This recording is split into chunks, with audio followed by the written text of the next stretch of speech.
terus berlari, terus ke arah puncak tertinggi. Ku takkan berhenti, hanya sampai di sini.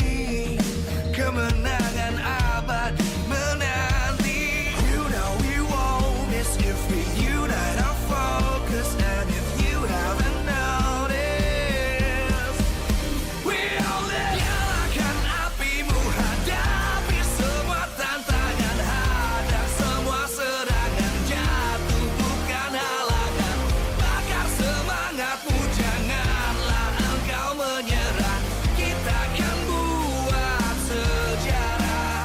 We'll miss, we won't miss, we'll miss, we won't miss.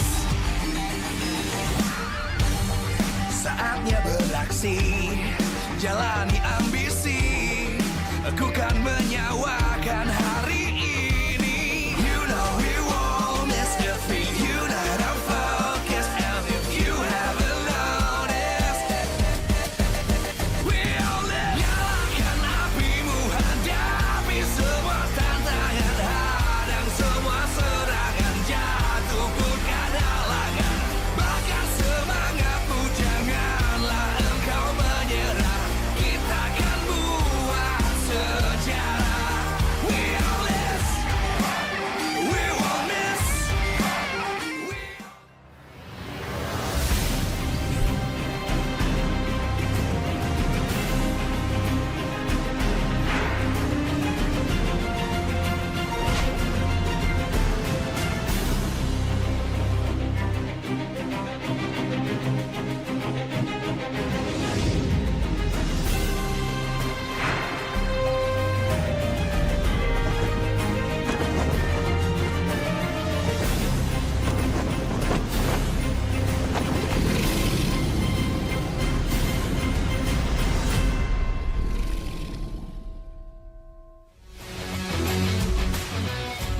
Live from Jakarta, MPL Arena. MPL Season 14 is powered by Munta. Presented by our official tournament smartphone, Samsung Galaxy. Official e-wallet, GoPay. Official destination for gaming and esports, Hidea. Official gold partner, UBS Gold. We own this.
di mana semuanya menunggu untuk penutupan minggu yang pertama di MPL Indonesia Season 14. Bunda Clara mengucapkan selamat datang datang untuk semua super fans yang sudah hadir di MPL Arena dan juga yang ada di rumah yang lagi nobar-nobar bareng, lagi seru-seruan bareng, yang bahkan dari Sabang sampai Merauke menantikan seperti apa penutupan untuk minggu yang pertama. Harapan tentunya mengalir dari semua super fans, tapi kalau kita ngomong-ngomong tentang harapan, ini nggak hanya yang lagi rame tuh di dunia e-sports aja, di dunia Mobile Legends, di dunia MPL. Namun tentu saja di 17 Agustus ini mendekati perayaan Indonesia, banyak sekali yang mengharapkan untuk kita semua, untuk Indonesia maju terus. Indonesia semakin keren, semoga makin jaya. Love you Indonesia. Dan memang betul saja kita baru saja mendapatkan fondasi terbaru di mana 2 gold medal baru saja didapatkan dari cabang olahraga yang baru, yaitu angkat besi dan juga ada panjat tebing. Jadi biasanya kalau kita badminton, kali ini kita mendapatkan fondasi baru di 2 cabang olahraga lain. Dan kalau ngebahas tentang Mobile Legends di MPL ini, tim-tim pun sedang melakukan hal yang baru bagi timnya sendiri. Dengan fondasi yang sedang mereka bangun, dari playernya, dari coaching staffnya, dari segi lineup dan juga gameplay, mereka sedang merombak banyak sekali. Dan juga tentu saja acara hari ini kita akan melihat seperti apa dari tim-tim yang melakukan progres yang sangat panjang ini. Dan Budi ingin mengucapkan terima kasih juga untuk acara yang begitu meriah karena MPL benar-benar bisa dinikmati semuanya karena ada dukungan dari semua super fans dan juga karena MPL Indonesia Season 14 powered by Moonton, presented by official turnamen smartphone Samsung Galaxy. Dan kita juga punya official e-wallet GoPay, official destination for gaming and esports Kidia, dan official gold partner UBS Gold. Dan juga kita punya partner in esports ada Campina, Head and Shoulder, Ora Imo, Telkomsel, Dunia Games dan juga Games Max. Beserta dengan supplier Erigo dan Saturday. Dan last but not least, acara ini supported by PBSI. Dan tentu saja kita menantikan seperti apa perjuangan dari tim-tim yang sedang berproses melakukan dan mencari pondasi terbaru mereka. Nge-build dari mungkin ada yang dari 0, ada yang dari 2, ada banyak sekali yang mereka lakukan untuk berjuang. Perjuangan dari 8 tim di awal match kita sudah melihat, tapi masih ada Rebellion yang belum bermain sampai hari ini. Akhirnya kita bisa melihat mereka untuk berperform, namun lawan mereka adalah tim Fnatic Onyx yang kita tahu mereka benar-benar sangat kuat di match pembukaan mereka. Seperti apa pertarungan dari kedua tim ini? Seperti apa pondasi baru dari Rebellion? Mari kita langsung saja lemparkan kepada para caster. Monggo caster!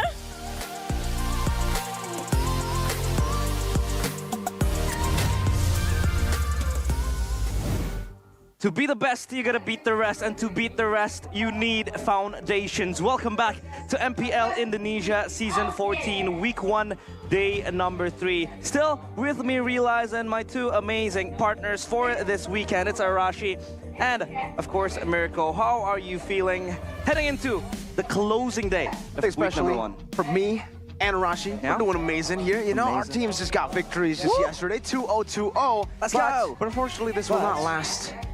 At least not until match 2. This will last until match 2, and then we're gonna have to battle. Yeah. Exactly. They have to battle because There today can only be one, bro. only be one. But for one, we want to thank our sponsors because MPL Indonesia Season 14 is powered by Moonton, presented by the official tournament smartphone, Samsung Galaxy, our official e-wallet, GoPay, the official destination for gaming and esports, Kidia, our official gold partner, UBS Gold. Also, we want to thank you, our partner in esports, Campina, Head and Shoulders, Raimo, Telkomsel, Dunia Games, and Games Max. Also, our suppliers, Erigo and Saturdays. And of course, MPL ID Season 14 is supported fully by PBSI or PBSI. I want to thank you for the support given to us. Now, of course, rewinding back to the matches today as we take a look at today's schedule. Matches rather that are packed with a lot of punch. Of course, Rebellion against Fnatic Onyx, Bigatron Alpha against Araki Hoshi. Of course, this is going to be where the bets are placed for Arashi and both Mirko. And as the closure, we have Dewa United against Geekfam. Last time Rebellion faced off against Fnatic Onic in the first leg, I believe they were actually able to get a split push going on for themselves, as it was a segue play from Mr. Cars. As flashy as ever, as fast as ever, as we called him before, the machine, the cars. Mr. KB was saying we need a rival here. We need a motorcycle. Motorcycle. That was a Wawa. Oh no, wow, my mistake. Oh, Yes. wow. But of course, they got to speed up to the top standings. And as we take a look at the standings presented by the official tournament smartphone, Samsung Galaxy S24 series, of course, Mirko is going back to his Smirko mood because Bigatron Alpha is up there alongside Fnatic Onic and RQ Hoshi. Basically, they are all tied with 1 match point and of course with the 2 O's they're able to get. But how long, Mirko? How long will Bigatron Alpha stay up there? You know what, at this point, regular season doesn't matter, right? What's important is the playoffs. Yeah. But it does matter if you're talking about positioning. In the upper brackets, it does help you. Because if Bigatron Alpha didn't get first place in the regular season, they would be out on the first day last season in the playoffs. So, again, it comes down to how prepared they are mentally. Regular season-wise, I think Bigatron Alpha's got that done. Yeah. But talking about Bigatron Alpha, we want to peel our eyes to the first match of today. It is, of course, Rebellion Esports against Fnatic Onic. Now, of course, Arashi, for Rebellion Esports, they have undergone a few changes, of course, with Chico out of the fray now. They have the new coach. How are they faring in today's matches? What changes will they be able to supplement their wins with? Oh man, I feel like it's gonna be a bit different just because Coach Chico has always been known to try and make surprising decisions in the drafting phase. Not always cheese picks, but even when it's not cheese picks, you see him kind of go with something really unexpected for the last few picks. I feel like now with a change there, we can expect something a bit more straightforward for the side of Rebellion. And it's a bit sad because for the longest time, Rebellion is that team where if you want to see something surprising, if you want to see cheese picks and off-meta strategies, you look to Rebellion for a possibility to bring it to the Land of Dawn. But now I feel like they're going to go with something a bit more generic just because they're more meta-centric. Maybe down the line, once they've kind of discovered their identity, get in the groove of things, maybe then we'll see some kind of off-meta, surprising curveballs in the drafting phase. But for now, especially considering it's only the first week, I feel like for sure they're going to take it easy quite a bit. Yeah, I mean, Rebellion Esports has to be known for that cheese strat, but what is cheese if you keep on picking it? It'll be your staple, of course, the Hanzo that they're able to pick up back then. But of course now, for Rebellion Esports, the fact that they have new ammunition as well, with either as one of the ex-RQ members, but of course the addition of Matt. How would you describe Matt? Because of course, he was donning the Red Robots jersey for quite some time, Mirko. He's been all over the world, you know, from Bigatron moving into Malaysia as well with Team Secret, and then just earlier, I believe, joining in together with Max, his twin brother. But yeah, I mean, in this lineup, if you're asking me about Matt, I'm not sure myself, because this guy is actually, not only has he been around the world, he's been around the map in the Land of Dawn in terms of roles too, because when he was in Geek Fam, he was playing as XP, a rival to Luke on the Lapu Lapu as well, that signature. And for the longest time, even in the gold lane, what made him special was when he could actually use the fighters. It was the Cho, the Alice back in the day, the Esmeralda even. And now that he's back in the gold lane, I guess we'll have to see how good he is on the marksman, how well he's adapted back to that style of play. Audi though, I'm always a big fan of this guy. And now that they have a new jungler that I would say, usually, like statistically, theoretically, Vincent getting replaced by Rio should be a massive downgrade. But based on my research here, after watching SPS as well, Rio is an amazing assassin player, and I actually feel like this is an upgrade. Rio is the upgraded version of Vincent in the assassin meta. If we go back to utility, that is going to be a downgrade again. But luckily, we're in the assassin meta. It's good for Rebellion. Yeah, assassin meta as well. Now for the Blue Bulls, of course, they have a new Matador. The fact that Chico is gone now, they have to adapt to the new things that they will try to apply in their lineup. But for Onic now, let's take a step forward to discuss about Fnatic. Onic, of course, this is going to be one of the matches where it could be where they test their limits. Yeah. Because they are well known for picking up good wins in the first few matches of theirs, in the opening matches. And then they will make slight changes, either from the lineups, either from the compositions that they want to play. How will Fnatic Onic approach today's match, Arashi? I bet they're gonna go with the same jungle-heavy style. They have great assassins in their Wait, lineup. what? Whoa, hey! Wait. King Boots! Coach Boots! Wait. Boots, man! Boots? He's not gonna play, is it? No, I don't think so. no Yeah, but way. continue, Arashi. You were talking about the lineups. Were you foreshadowing a change? Interesting. I mean, he's not in the lineup just earlier. Yeah, so I he's believe. not playing. So he won't be playing. Okay. But man, like I said, they have always been great at playing with the jungle, considering the talent pool they have in the jungle role, right? Kyrie is always amazing on those assassins, and a lot of people have been waiting for this moment, right? For the meta to finally shift in favor of these assassins to try and get away from the utility that he's usually forced to be on. So with that in mind, I feel like strong laners to supplement the assassin threat is gonna be the way to go. But Baldwin Winata gives us a bit of an encouraging shake in the gold lane. He can very easily go for something dominant there as well and try and take control. Because Yeah. we've seen the all-new improved CW. Usually always the weak side player, but now very comfortable just bullying his laning opponents and trying to rotate early on. Yeah, and for Fnatic Onyx, I feel like it's forgiven for them. We give them the benefit of the doubt because they have mastered the foundations. That is something that is, I feel like, undisputed.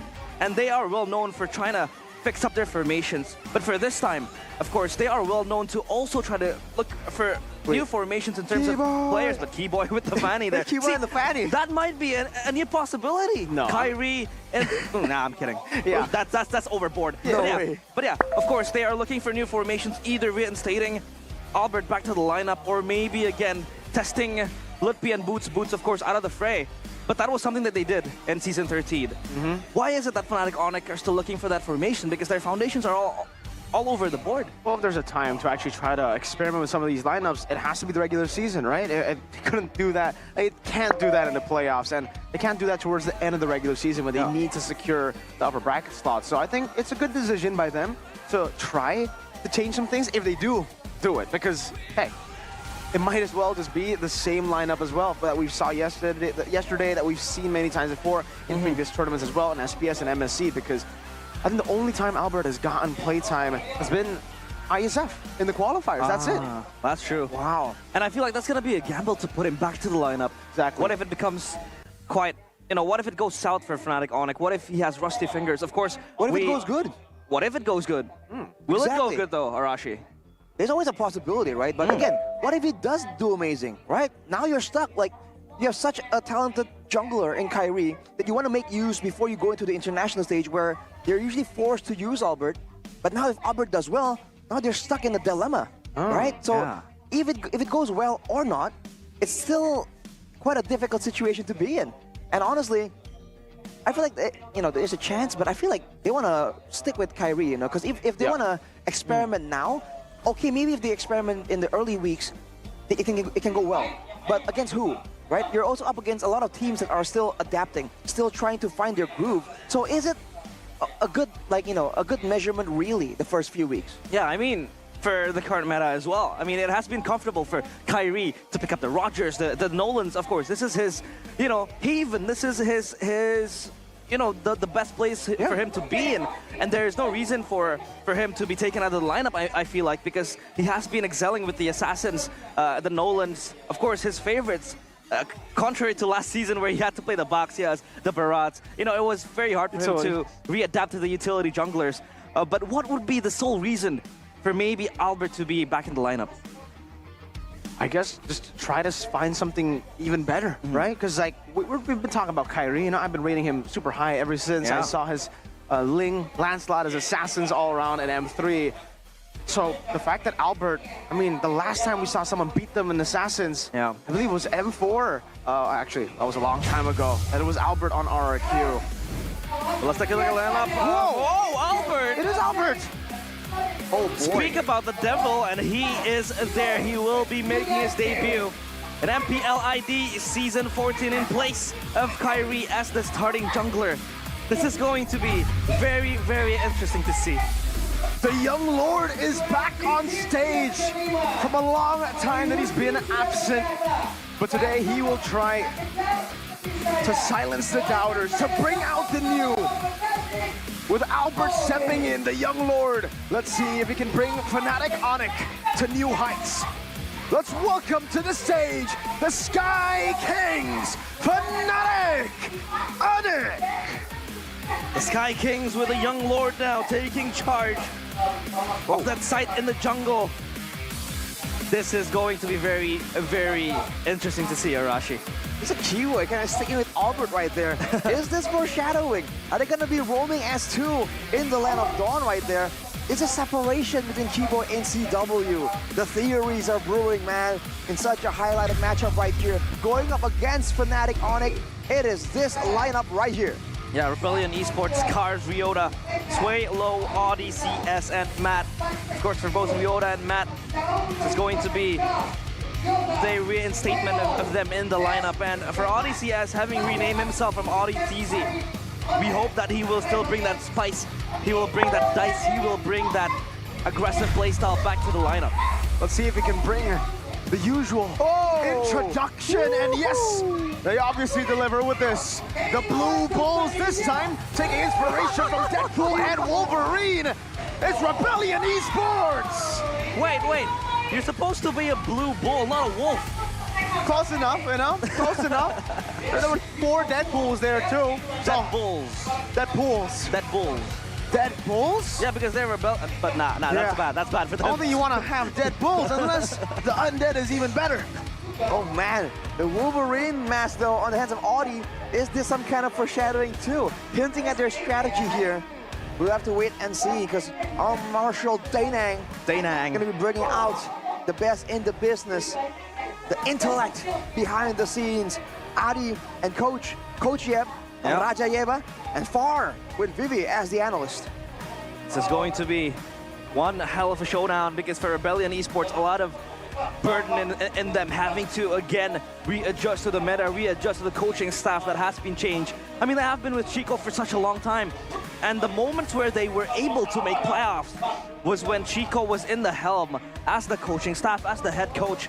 So what will be different this time with the reinstatement with Far? Will they be able to explore even different playstyles maybe? It's a possibility. Let's look at the rival showdown right here though. The showdown of the pick-off roamers. 11 times picking the Franco with a 72% win rate, whereas Keyboy with 31 picks on that show with a 61% win rate. The win rate kind of favors Audi right here, but for Keyboy, it's not just about the Cho, man. It's a whole different story here when you're looking at Keyboy and his playstyle. I mean, we've seen him on so many different kinds of heroes. The Minotaur, the Mathilda even. It's not just pick-off. Whereas for Audi, when you do go into a pick-off showdown, he has proven to stand toe-to-toe against the best in the business, but only on his strong suit. So to answer your question, Realize, can the coach find or force a pick-off matchup here, a pick-off duel for both these teams, man? Because on the other side, by the way, you have to note that Coach Yeb, he does not have a man bun anymore.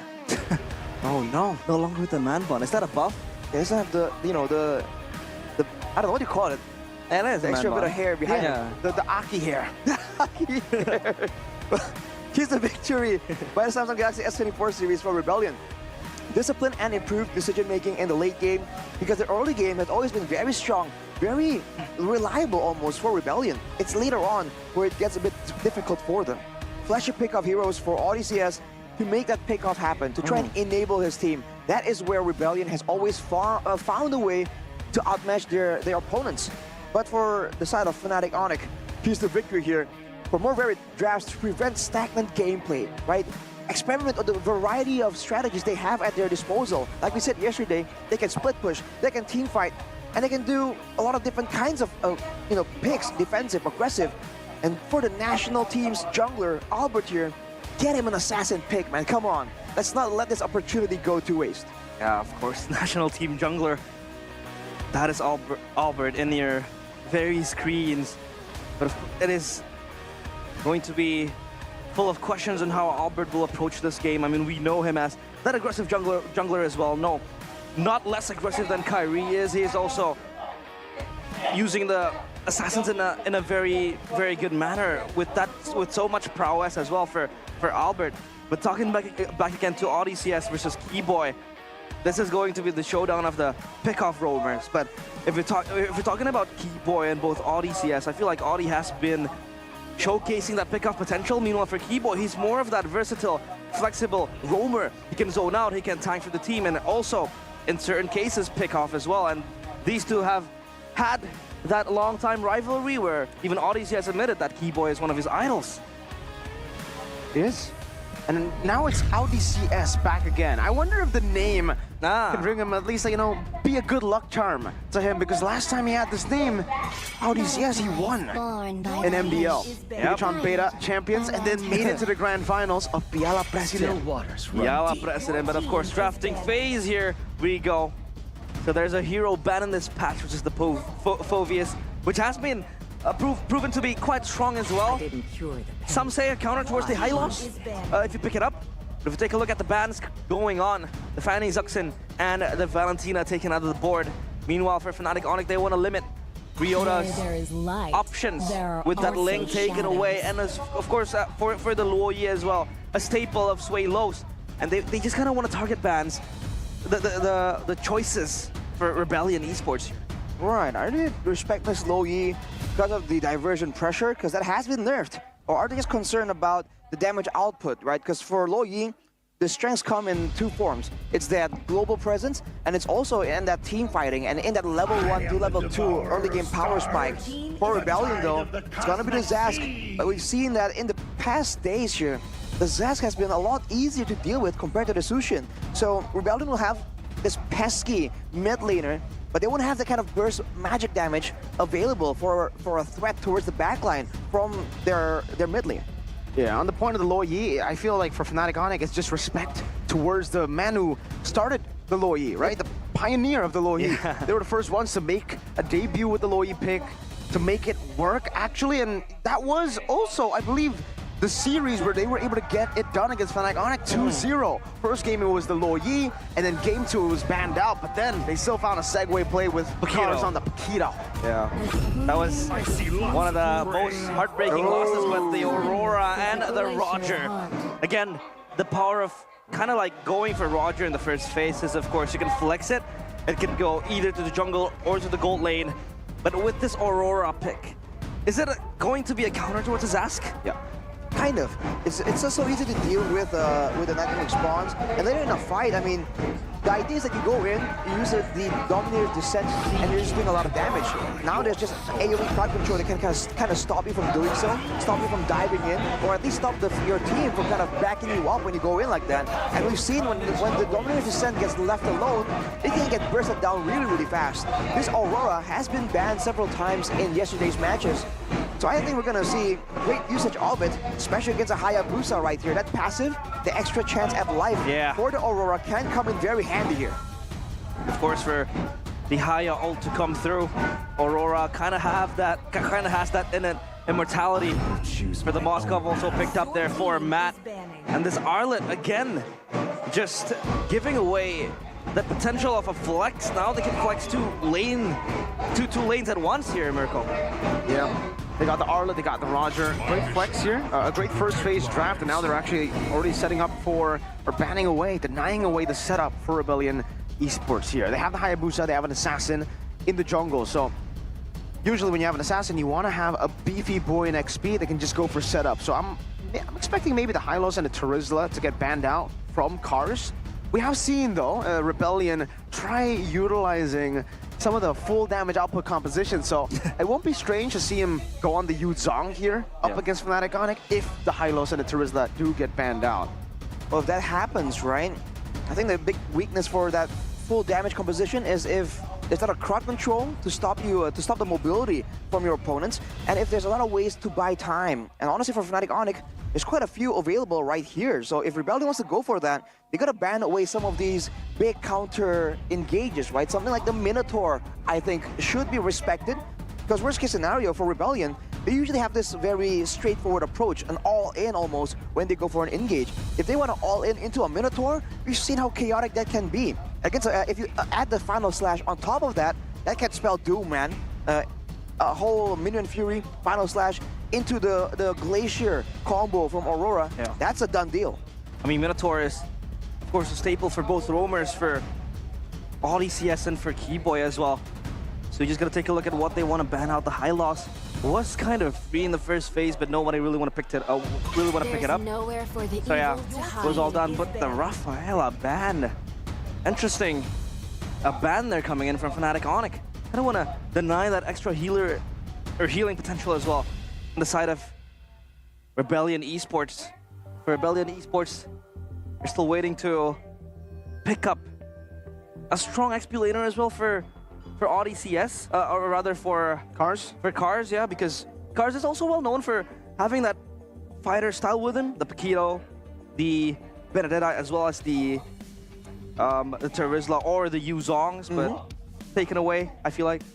I mean, it's also a very interesting matchup we have to highlight right here in the EXP lane. Cars and Lutpi, both very dynamic, very aggressive, and they have no issue going for a more damage-oriented build. Their teams have no issue kind of drafting up a composition that allows them to just function a bit more like a fighter or even an assassin sometimes. So with both Cars and Lutpi comfortable in that situation, are we going to see a lot of solo kills, a lot of duels just happening in the EXP lane? And if that is the case, if both coaches feel like that is going to be the way to go, then you can expect some really strong dueling picks. And we've seen something like a Thamus come up, I believe, by Fnatic Onyx as well. Lutpi. Exactly. So I think it's quite interesting to kind of think about that.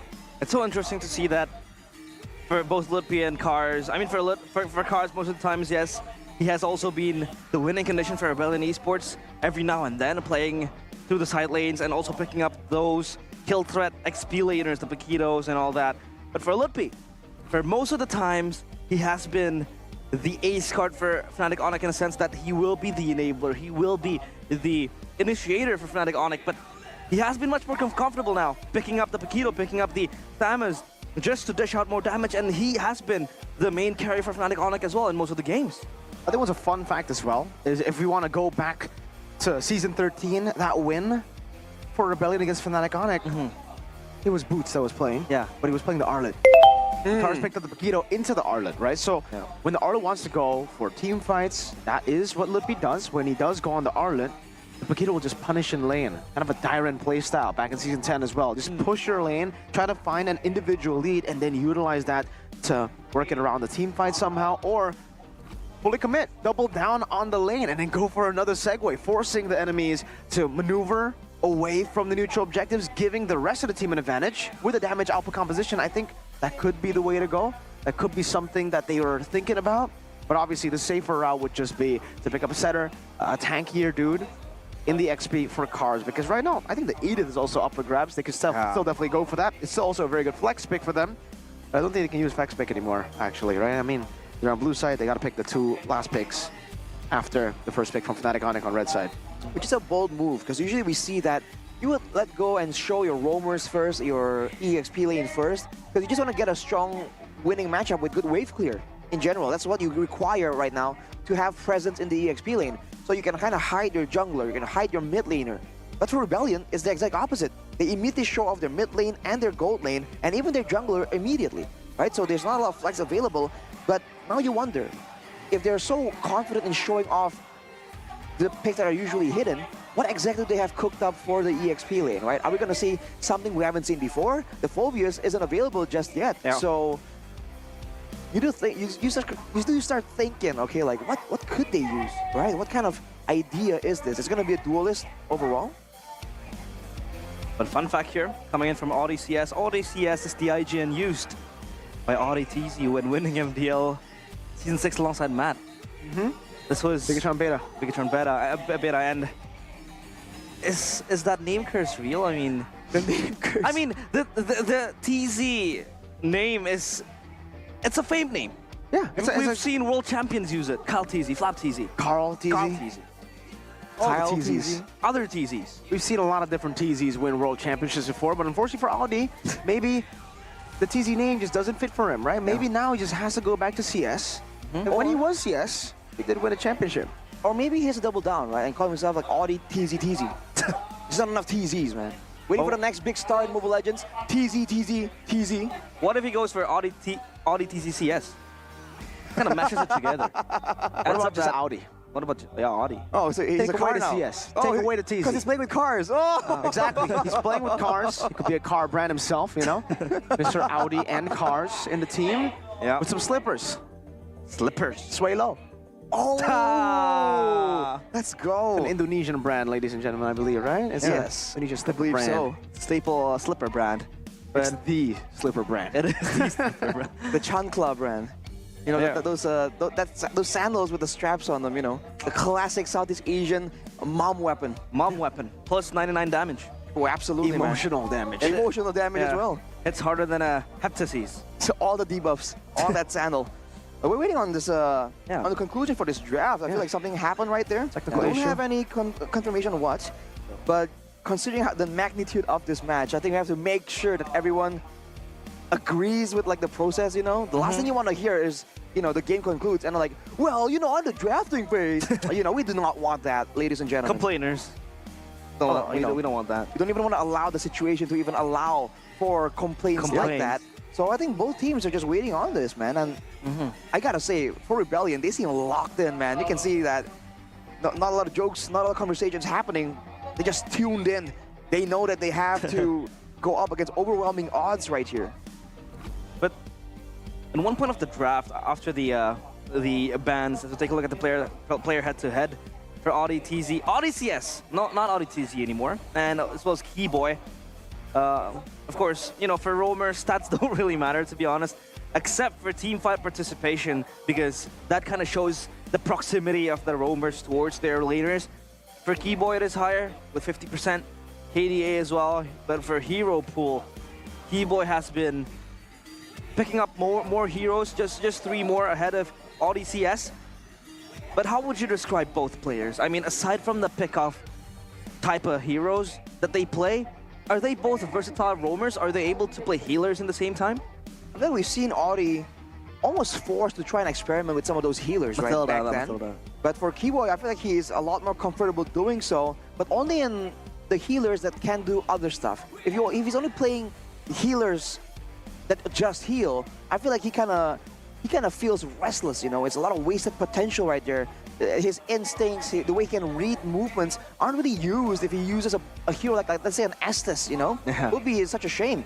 So we've seen him play like the Mathilda, for instance, and that's just a great fit, right? Good utility, some healing, some shielding, but more importantly, that ability to just be aggressive. I think the same thing can be said about the Rafaela as well, and I believe back then he did play it occasionally, on occasion when it is required. So I feel like he has a bit more diversity in how he can play, and considering how his team plays as well. Whereas for Audi, I think the moment you really put him on that reactive kind of style, he just falls short, man. It doesn't seem to be the same kind of guy with the same kind of impact. Whereas for Keyboy, he still can't go full defense, but he finds ways to get heroes where he is defensive, but, you know, it's Keyboy. Yeah, it's very, very, very nice to see that both teams also kind of play to their roamers as one of their winning conditions. For Keyboy, zoning has been the name of the game. For Audi CS, the pick-off style play with a Franco, sometimes that they want to pick up. But of course, take a look at player performance for Sans, with total games of 55 games, win rate 64%, and 8 total MVPs that he has been able to pick up. The most picked heroes for him, of course, the Paramis and the Valentina, but yesterday with the Valentina, or rather in the first day, it was headbanging. Yeah. Exactly. First pick, just always picking up the Valentina. Really solid player. Obviously, when you give him something to play make with, something that's creative, and I think both of these picks that you see for the most pick, Paramis and Valentina falls under that category. He can be very creative in how he uses the Nether Realm. Very different to a lot of other mid laners here in MPL Indonesia. When they use the Paramis, it almost seems like they use the Nether Realm in the exact same way. Meanwhile, Mr. Sans over here, sometimes he just waits for his teammates to be 1 HP before he decides to flicker in with another realm to shock his opponents. And it has happened many times before. It got them the wins in the team fights. Just a moment of doubt for their opponents, definitely, right as you go in with another realm. But another point that I want to make is for everybody watching back at home, please be patient with us. Yeah, Still trying to troubleshoot this issue here, so don't worry. We want to ensure the players are all G here. Fair play is our #1 priority. So we're going to give the players and the referees, the marshals, as much time as they need to fix some of these issues. I feel like the mind game there is kind of underrated, right? The reason why Onyx is just so difficult to deal with, of course, is the skill, is the reaction time, the mechanics. But moments like that where like, okay, we're going to let you believe that you're going to get this kill and then deny you from it. It's moments like that that creates doubt, right? Because the next time you see a low hero, you're like, okay, cool, we can get this kill. But is Sans there though? Even though Sans is all the way somewhere else, that lasting impact, right? Because clearly, Mobile Legends is a game that's played in a long duration. So lasting impacts on your mental state, you know, whether it's a tilting lord take, whether it's a save or an outplay, it sticks in your mind. The same way now, whenever you see any team go up against Onyx and they're trying to secure a kill on Kyrie, you're seeing a lot of ultimates, a lot of skills used up because they know, right? They know that worst case scenario, if the moment they made a mistake, the moment they don't time their spells properly, Kyrie is about to dash, just get out of there and leave with a kill. Basically plundering resources from their opponents. It kind of forces you to play a different way. Yeah, and just be in their minds, in their heads 24/7. Yeah, for Fnatic Onyx, this was what? This is a replay, guys. Yeah, Calm down. Play number 1. This is not what is going on. I saw level 15, I'm like, whoa! This is Sans, The wall. of course. Yeah, the wall walker. Hey, the headbang. Look at this, look at this. Hey. And then he 2000 ping. dashes out from the final slash. Yeah, it was like he was playing with a high ping, with 2000 ping, with lag. For Sans, of course, he makes his enemies lag. The showboat, man. I mean, the fact that he can time it so well. I know the final slash has been nerfed. It's no longer as instant as it used to be. But man, he just read through. It seems like he was dashing before it was even casted. So he predicted it. It wasn't a reaction, you know? And that is something that we've heard a lot being said about Sans. The fact that this man has next level gaming instinct. Before their opponents even make the decision to do so, in his mind, he's really looking forward, like, hang on a minute, there's a chance for this guy to use an ultimate, to use a stun, and he'll react before the guy even knows he's about to do it. And that's an insane, you know, it's an insane talent, you know, it's like foresight. And that kind of raises up the question towards Sans on how high is his ceiling? You know, is this his prime, or can he reach greater heights, of course, as a player and as a mechanically gifted player? Is this his peak, or rather, will he be able to perform in this consistent level that he is currently showing here? Let's take a look at the end of that first game in match number 1, day number 1. That was kind of like a forced end for Team Liquid ID. And also, you mentioned it, Mirko, backstage, that, you know, there was a call to end the game coming in from Team Liquid ID. But sadly for Kabuki, he had to, you know, face his demise. Definitely. That was a tough call to make, man. You know, they could have gone for the Lord. They wanted to go for the risky one. That could have gotten them a win against Fnatic Onyx in Game 1 of MPL ID. That could have changed the tides of, you know, Liquid's performances, because I think that big throw, or that big decision, rather, kind of tilted everybody after that game. Because in Game 2, it definitely felt like they were just not the same team anymore that performed in Game number 1. And then even in their next matchup against Bigatron Alpha, it just seems like they were lost, especially Game 2 against the Yin, right? Yin. So that's how important winning your first match is in MPL Indonesia. In a long league, you want to start with momentum. That's exactly what Rebellion wants to do here with their first match in MPL Indonesia. Fnatic Onyx were already able to get the dub, so not as much pressure for them. Actually, no pressure at all. They've decided to try out a new lineup here with Albert. For Rebellion, though, we'll see if their new lineup can work out, because I think they've had plenty of time to make it work. Like they've had SBS to synergize. Yeah. They didn't make it out of groups, but still, it was promising. Very promising performance from Rebellion. They got a game off of Falcon's AP Brent. I remember that ODCS interview. Yeah. he was so confident as well with that performance of his. But for Fnatic Onyx, of course, they are a team that likes limit testing. You know, reinstating, or rather taking Boots out of the fray, and then putting Lutpi in the lineup after a string of losses in MPL ID Season 13, and then now trying to putting Albert in the lineup, because, you know, Kyrie has been performing pretty well. So that was the question. But yeah, we're still waiting, of course, for the troubleshoot being done by our referees. So I feel like we will take a break for a short moment. So stay right here after the break.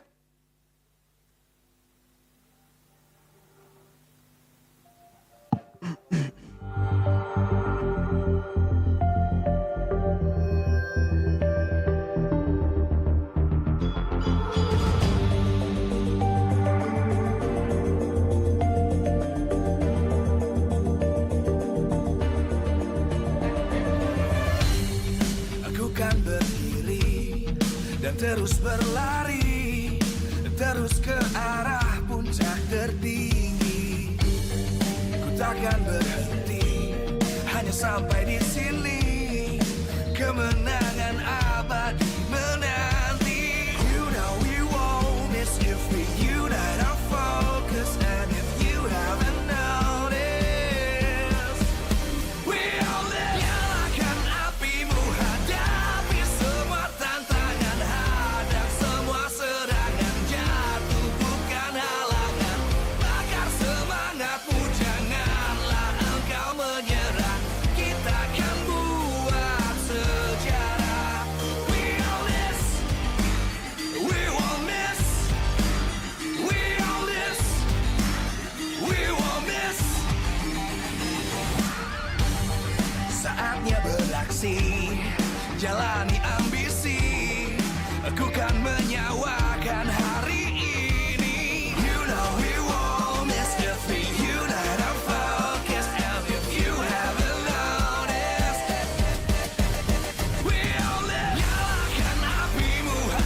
terus berlari, terus ke arah puncak tertinggi.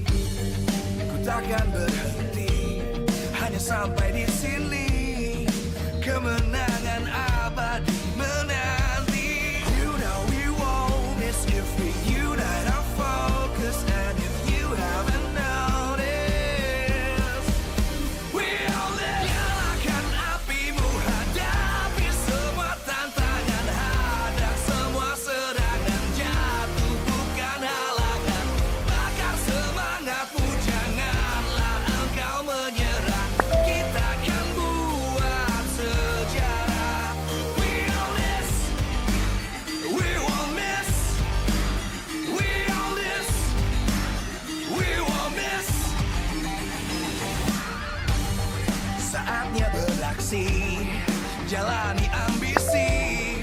Aku kan menyawakan hari ini. You know we won't miss if we unite our focus. And if you haven't noticed, we'll nyalakan apimu, hadapi semua tantangan, hadang semua serangan, jatuh bukan halangan, bakar semangatmu, janganlah engkau menyerah. Kita akan buat sejarah. We won't miss, we won't miss, we won't miss, we won't miss, we won't miss.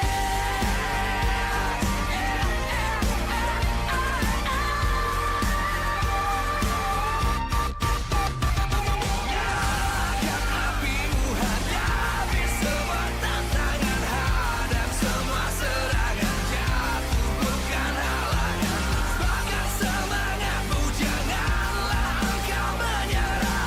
Kita akan buat sejarah. We all this.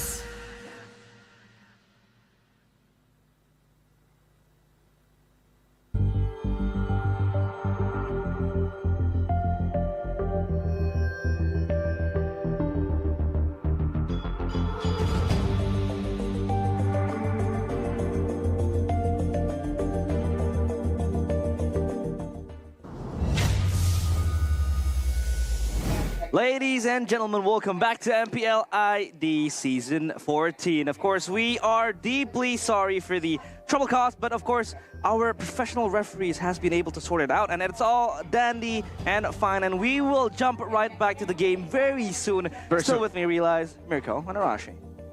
The RMA combo. That is the initials of your favorite team in football. RMA. Oh, RMA, of really? Of course. Is that what we call here? Kylian Mbappe. I'm joking.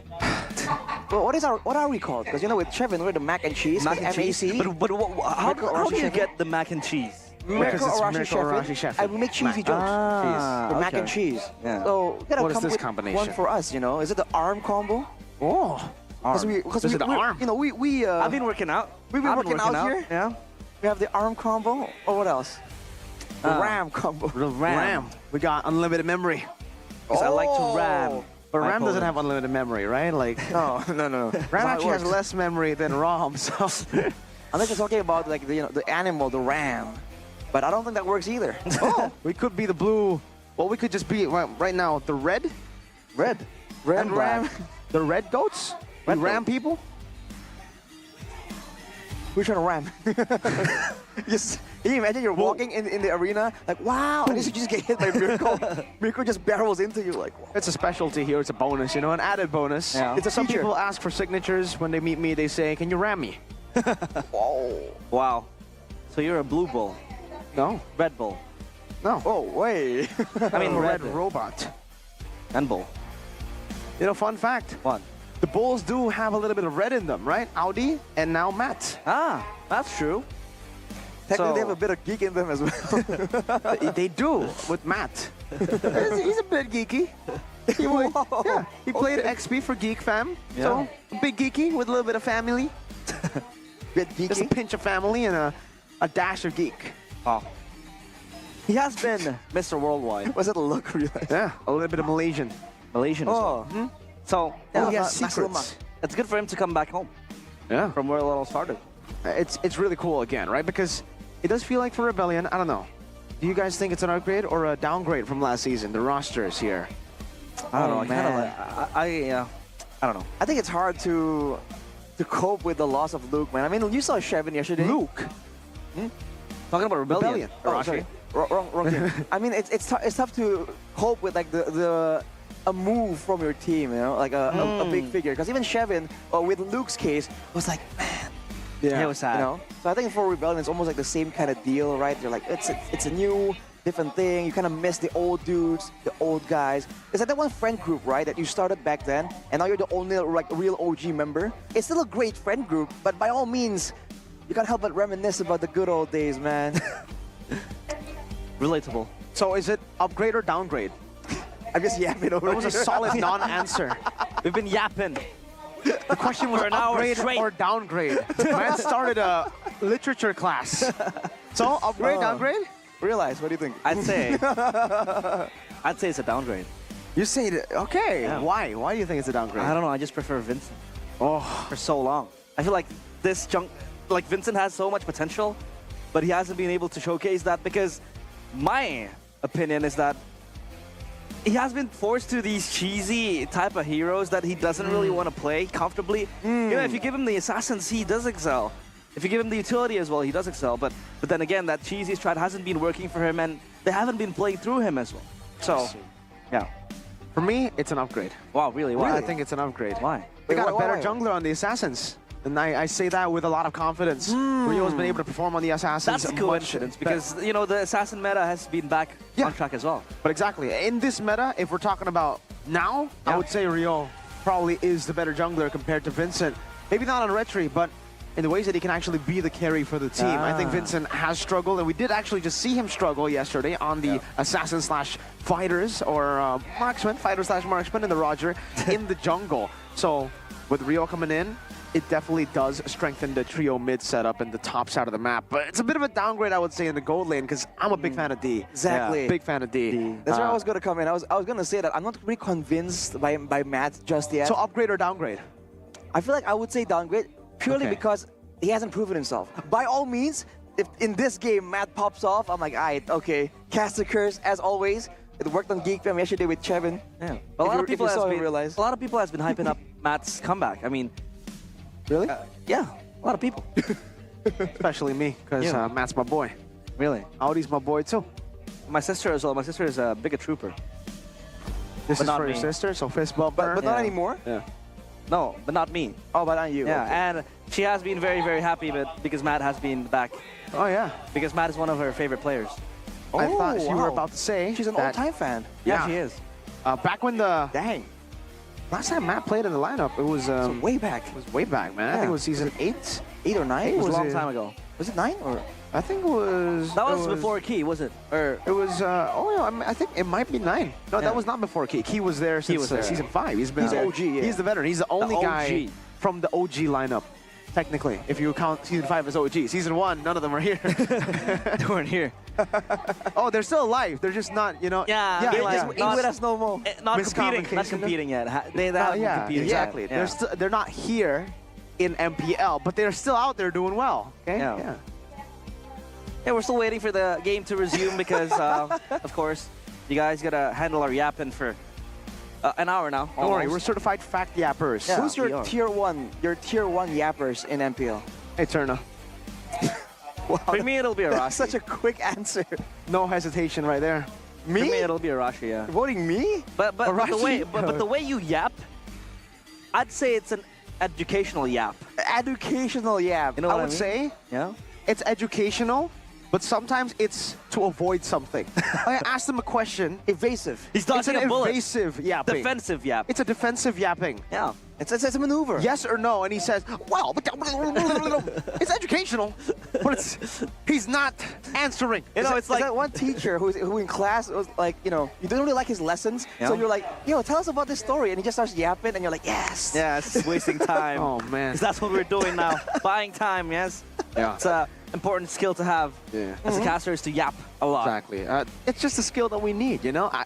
What's crazy is sometimes in my stream, right? Yeah. These people come in and say, Mirko, this guy's such a yapper. I'm like, bro, That's what I do for That's a not a living. secret. You know, like, yes. Thank you. But guys, we're very sorry about this pause. You know, again, that we are having technical issues right now, technical difficulties, and we will try. I mean, we are already trying right now to get it resolved as fast as possible. Yeah. The casters are not responsible for starting the game, so we're very sorry. If we are responsible, That's a problem. that's not invasive. That's a fact. That's a fact. Because there's a lot of people in the comments saying like, "Caster, start the game." We don't have Stop the yapping. power to do that. Realize- If we do, trust me, we would choose to yap in the game. Yeah. Exactly. Because realize look if, at if it's up to us, realize would be like, boom, game begins. Yeah. If you want, I can do it right now, but I don't want to. Wait, so it's all been in If I your clap, hands?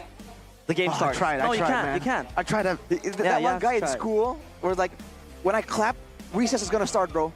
1, 2, He 3. waits for the time, and then he's And like, then when it rings, "Oh." Yeah, called I it, know that. called it. Okay, so let's do that. I'm gonna clap. The game starts. Count to 10. 1, 10, 3, 95. I think it's gonna take a long time. That's so idealistic How long of are you we gonna guys. go here? How No, long till that- we get to 10? That is The longest if 10 of all time. I have the power to start the game. Casters do not have the power to start the game, so we're very sorry, guys. Again, we're trying our best to work things out because, again, we want to have fair play as the namesake of this game in MPL ID Season 14. We want the best experience for our players as well up on stage. They're trying to figure out some things. But, yeah, back to the draft. This is a great segment, right? And welcome to It the is. MPL Indonesia official English Podcast. podcast. The ARM podcast. The ARM podcast. Did you know the P in MPL stands for podcast? Oh, I thought it stands for something else. What? I don't know, professional. Professional? Well, here's a question though. With one more minute here, it seems. Okay. There's been a lot of time right here. Which team does it benefit? Right? Is Onyx getting more benefit by having more time to discuss their plans because they have a new player technically, right? That can be swapped in and out. Or does this benefit Rebellion that has a set lineup? It's a new lineup, but it's set. It's not going to be changing. So technically, they've had their preparation already. But for Onyx, it's kind of like a switch, right? So now with more time to discuss, to, you know, talk pre-game, like let's say for instance, you realize you're coming in the game, you gotta be doing this, you gotta be doing that. Let's start here, and then we rotate towards here. You know, there's more time for instructions right Yeah. here with the long pause break that we had so far. But it gets to you sometimes, you know, the focus kind of fades out, and then you're kind of tired of the waiting. But yeah, again, the like a team. Why are you laughing? Where's the camera? Right Hey, Hey, there you go. Whoa, Wait, whoa, Lila? that was lightning fast. That I was saw a Lila. Lina as well. I think they might still be testing it out. I don't believe. Yeah, I don't think But that- we have seen the Layla before in Yeah, we previous have tournaments. seen, but- Shout outs to Bren, who was still coaching RQ. Back then, I think, Hoshi, yeah. They already Yeah. changed back to Hoshi. Was We Skylar saw the picking it Layla against the Paquito, against Bren. And it was now, okay, we're back. Here we go. Only a test. And yeah, back to the drafting phase we go. Thank you so much for bearing with us. As I clap my hands, the game starts again. Wow, how did you do that, realize? It's insane. It's a very, very That's expensive crazy. skill Done that to much faster, hone. realize? Yeah. Now, the Minotaur taken out. Oh, of course, trying to avoid that initiation and engagement potential coming in from ODCS because this is a roamer that has been known to also don the Minotaur. I mean, Dyron on the Edith was able to punish the Hayabusa yesterday with an Earth Shatter that has a channel time. On a Minotaur, you know, Onyx can do it even better. So I think the fast-moving, fast utilization crowd control tools need to be denied here, I think, from the side of Rebellion as well. They're just concerned about the Hayabusa getting locked down right here. Because technically, two members here can really lock him down. The Roger can chase him through the quad shadow. But for Rebellion, they get away with that Julian. So they don't want to allow Onyx to get that pick-off strat, pick-off burst damage advantage. Yep, and history coming in for the new jungler, Ryota, 11th to 12th place in MPL ID Season 8. First place for the GoPay Arena Championship 2023. Third place Axis Cup, MLBB Season 4, and 12th to 14th place of MDL ID Season 9. So of course he has that experience within him. It's just up to how he want to iron out the stage jitters, the experience, you know, in the face of Onyx, or Fnatic Onyx rather, and they pick up the Grok for Keyboy. We haven't seen this Grok too often in recent times, but against a Hayabusa, when was it? It was another tournament where I saw Hayabusa struggling to just secure some camps against the Grok, man. It's a brutal time. But with Rebellion having the Zask, if the Zask can get some assistance clearing, right, and he can rotate, that Nightmare Spawn can do a lot of damage to the Grok, you know, that technically can't really, he just has to walk around and take the zaps coming in from the Nightmare Spawn. There you go. Oh, and the Barats. Yeah, Edith and Barats. Like you said, Edith is going to be a very, very strong laner now. Quite meta for most teams here in MPL ID Season 14. Now, of course, for Fnatic Onyx, they have sealed the fate. The Arlet will most likely go to the XP lane, the Grok in the hands of Keyboy.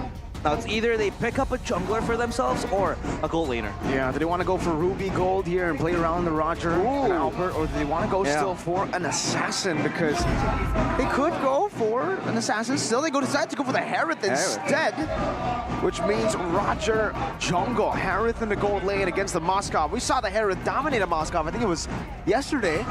Yep, or 2 days before, but hey, yeah, Harith winning lane against the Moskov, so setting up for a lot of kill pressure. Yeah, a lot of kill pressure as well as lane dominance.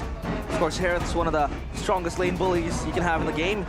And now the draft index here, Rashi, for both teams. What are you thinking? Well, it really seems to hint towards Rebellion, but I gotta say, I feel like I see more potential for Fnatic Onyx. It's just a bit more dynamic, and there are a lot more tools available for wide-scale plays. For Rebellion, they have tools that are segmented. They have good poke with the Zask, they have all-in with the Edith, with the Moskov, global presence with the Moskov, and assassination potential with the Hayabusa. But together, as 5, I feel like Onyx are the ones that can make it difficult for Rebellion to try and get a lead, get control around the map, and especially around the neutral objectives with the Aurora. All right, now after the long wait, we are ready, up and running to run into the land of dawn. It's the Blue Bulls, Rebellion Esports against the Sky Kings, Fnatic Onyx. Here it is, ladies and gentlemen, the match we've been waiting for all this time, and Albert making his debut in Season 14 on the Roger. He's a national team jungler for ISF, a representative of Indonesia here, so we'll see how good he is still, despite, you know, not getting a lot of game time. Talking about the national team, of course, Albert could just be the gold medal that Fnatic Onyx is looking for to reactivate that competitiveness in the jungle. And for Albert as well, you know, with the Roger, how is he going to approach this game, Arashi? He's gonna go aggressive here, going to Litho Prio. Great moves from both teams. Keyboy tries to find a way to get to the Hayabusa, but at the same time, Audi makes sure that he puts himself between Keyboy and Ryota, allowing him to go for a pretty okay clear so far. And for now, it's just the waiting game. When it comes to the roamer though, pre-level 4, Audi is the one that can make more decisive engages. Level 4 though is where Keyboy is gonna make the play, but look at that. No, Ryota coming down. Good shadow kill over Keyboy. Still able to escape. Great flicker out. That Spear of Misery could have punished him. Almost getting pinned against the wall. Already using the power of nature right there. You're seeing again the one-dimensionedness of the Grok. But look at Cars. Of course, the Flicker himself here. Respect. Both junglers being very active, looking for chances. But look at that mid lane though. We talked about mid prio being so important, Mirko, just yesterday. The Aurora against the Zask.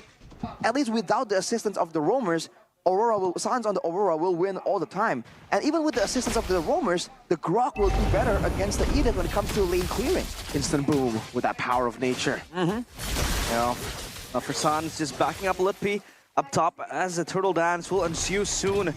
Albert does have the prio here with 3 members running around. Sway Low will pop. His ability is just trying to shoo away the players of Fnatic Onyx, but they have Keyboy in charge to look for a play in this little pit. Earth Shatter, Audi finding it now. Great Frigid Glacier coming down, but Dancer's Welcome comes down as well. Now spinning him out with the stun. Car stomping on him. Sway Low. Picking up the kill still on the Dominator's Descent. Albert finding a trade back now. Goes with the Lycan Pounce. But the Dominator's Descent still on him. Forcing him back now. A stun onto Sans. 2-1 to RBL.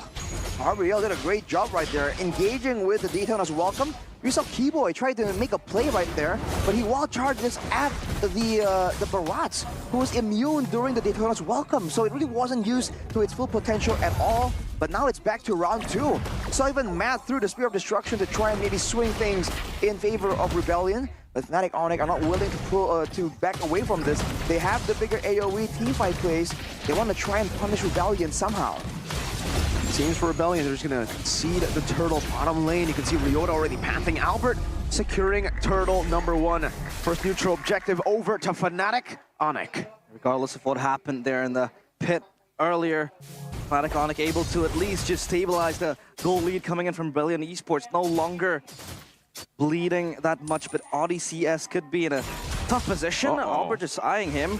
Well, Keyboy looking for the charge. Good barrier, nice wild charge to stop the onward from getting him out. Primal Rat still popped in.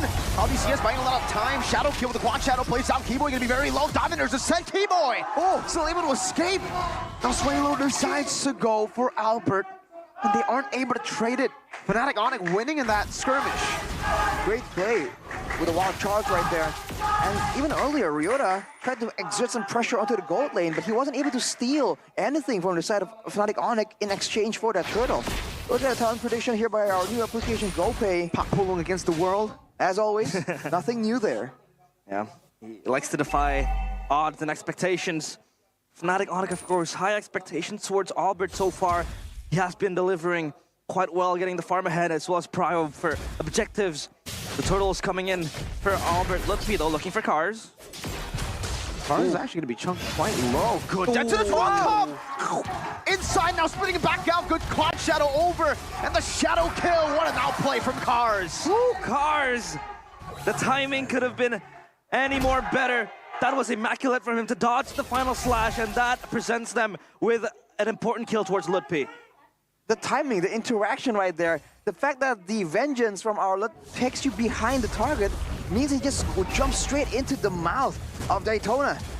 That's unfortunate for Onic, but you can see Audi now in trouble. Sans, who has so much mid-pressure right here. Swaylo only really has some kind of impact in the game in the middle of a big fight where he can kind of target and dive towards the backline. And once the members of Onic walk away from it, he's just lacking in pressure here compared to Sans. Great final slash! What a combo! Fnatic Onic! Ryota walking over. Keyboy's the one who gets it done despite 2 red trees committed. Fnatic Onic, what was that? What a wombo combo! Now the power of nature, Audi trying to push him away. They will be able to deny a turret from Fnatic Onic in the mid lane, but look at CW staying active. Mr. Baldwin, not to Audi. Able to escape. Now Albert like can bounce. Earth Shadow coming down. Albert doesn't care. And now goes on to Ryota, who's forced to quad shadow defensively. Matt is waiting for a chance to try and do something, but look at the pressure advantage. All this is happening in small increments because there's more burst damage and playmaking tools available for Onic. Lutfi going for the sweep right there. Barely misses Swaylo. But that's what I'm talking about. 2 members, 3 members, they can make plays happen without the whole team. As Cars gets walled off right here, Keyboard. Just the emote. Man, this is just so much pressure. And Rebellion are kind of struggling to keep up with the pressure too, because they're lost to turrets, and they're not really getting any compensation for the structures they're forced to kind of concede right here. Looking at the items, Sans has finished the Genius one as well, so lowering the magic resistance, that's gonna indirectly help CW too, by the way. So good synergy and itemization there, but look at Swaylo. Look at Audi with the conceal, forcing out a flicker from Sans there. Keyboy just scouting away, trying to deny some of the farm from Ryota. Oh, he goes for the Earth Shatter. Albert actually doesn't get to steal. Ryota with the Retribution secures his own camp. Albert has been very proactive as well, looking for rotational plays, playing behind Keyboy. Meanwhile, for Audi, the same. But they have been abandoning Matt, just trying to bank on him to get the farming, get the items going. Sending him up top now, a swap in the lanes happening. Keyboy again, just being that pesky player he is. Audi, Primal Rat still stuck next to the barrier, wrong side of the barrier. And Fnatic Onic just punishes him. Audi now 0-4. Matt gets a turret trade. Ryota clears it up. Oh, CW stunned up. Oh, the Dominator's Ascent doesn't find the stun there. CW able to dash out the safety, still saving his Purify. And that will be another neutral objective to the Roger. Keyboy concealed. Over Keyboy. Let's see if they can actually get him down. No, Keyboy's just too tanky, even with Ryota jumping in. Finally gets the kill down, but Albert is right there to punish. Oh, now with the help of Sans. Trying to go for the stun. Albert goes in. Lupi. Oh, final slash. Did not find anyone. Quite unfortunate, but look at Onic and where they're playing, man. Sans for the longest time was in the jungle, the bottom side jungle of Rebellion, walking in aggressively on the vulnerable mage. This is just the kind of stuff that Sans does. Look at Ryota, forced to back away. Sans follows up. And now the ice-cold finisher, Sans. Will he do it? He's just walking him down. Oh, my God, Sans, you can't keep doing this. That's a killing spree for Sans. Ice, Cole, and again, just playing with his food. Sans does not stop. As a game fight, but the new application GoPay pops up. Wow. There's Aurora's debut, but wait a minute. Oh, Matt, Spear of Destruction, able to escape. Albert, though, he's a fast boy. You know how fast I am? I'm fast as Albert, boy. Gets stunned up, doesn't care. Dominator's a set, though. Matt again slain by the ice-cold executioner in Sans. And look at him. Oh, no. Now on the Swalo he goes. Good Nightmaric spawn. Audi gonna be mauled down by Albert. My lord, it's a 6,000 goal lead. Fnatic Onyx are controlling every aspect of the game. Let's talk about the elephant in the room right here. Why the heck is Sans flanking on an Aurora? He keeps coming from the sides. He's not playing front to back. This is not what this hero was supposed to be made for. They're going straight for the dive though on the mid side. Sway low. Oh my. Dead. Oh, CW jumping in. Albert following through with the leg and pounds now, Matt. Trying to dish out some damage, but Albert might as well be in the front line now. He can't take damage. Insanity, the national team star, makes a statement with this Roger just growling left and right. But it feels like Fnatic Onyx, every single member is on the same page. They're able to zone out, able to flank in the sides. And even their sieges are so sweet, their team fights well synchronized. Yeah, items, your glowing one is competed for Sans as well, so even the sustain from, let's say, the primal wrath here that Audi can rely on, it's gonna cut in effectiveness. There's just way too much burst damage. And look at Ludwig looking for a play. And look at how many ways they have to try and start a fight, man. The barrier, the final slash, and even the Frigid Glacier coming in. So many different ways, and you can see that Rebellion are confused, right? They're concerned that if they deal with one, the other is right behind it. And that's before talking about the chase potential that Albert has. As you can see earlier, Cars now maybe stuck. Cars, that's in his welcome defensively. Just to escape there. And he's a small dino. He can't get the big guy stacks. It has been a non-stop pressure coming in from Fnatic Onyx. They can't stop the skirmishes, the pickoffs from left to right. Now just sieging towards the base of Rebellion Esports. How long will they hold? Oh, good flicker out by Cars there. He had to use both his initiation tools to escape. This is how much pressure is exerted by Fnatic Onyx. It's a Rebellion. Even Audi, that's supposed to be the one making plays on the Edith, it's just so difficult. Cars now reduced to a mini lizard right there. You can see that it's just... He's so small! He's Tona, what overmatched. happened? It's a tiny boy! The little dinosaur.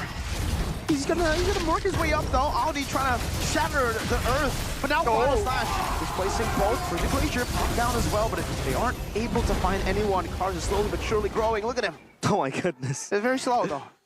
Dinosaurs extinct, Cars one of them. And now we have to slow down.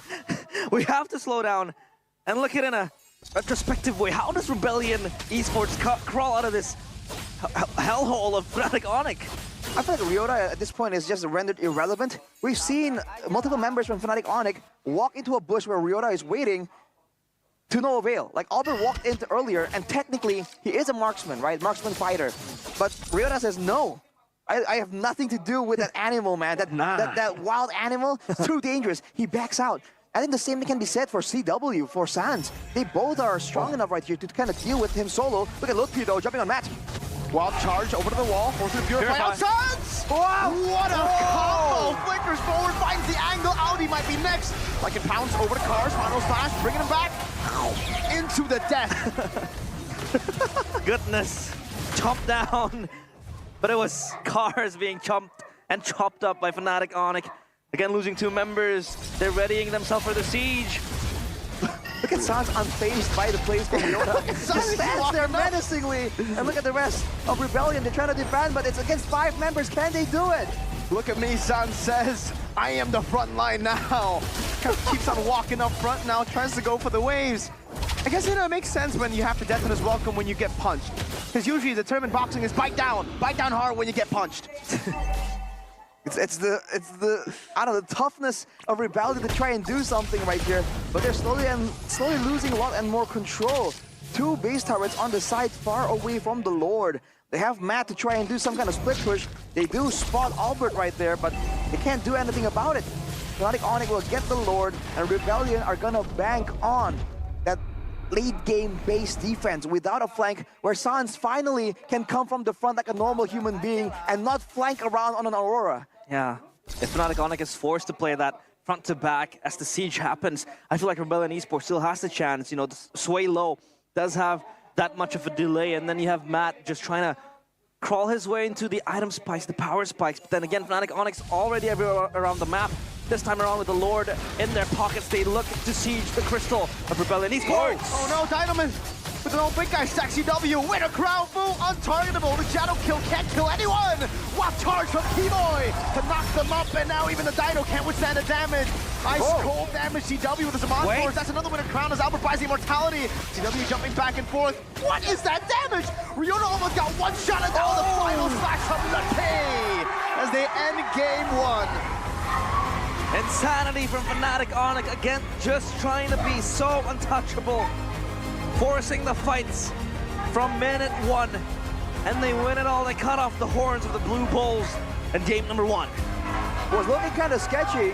Everyone from Fnatic Onyx were getting low on the HP bars, but it doesn't matter, man. When you're 13k gold ahead, when you have the tools available, when you are ice cold, quite literally, Sans, it doesn't matter. They just go and straight up end the game.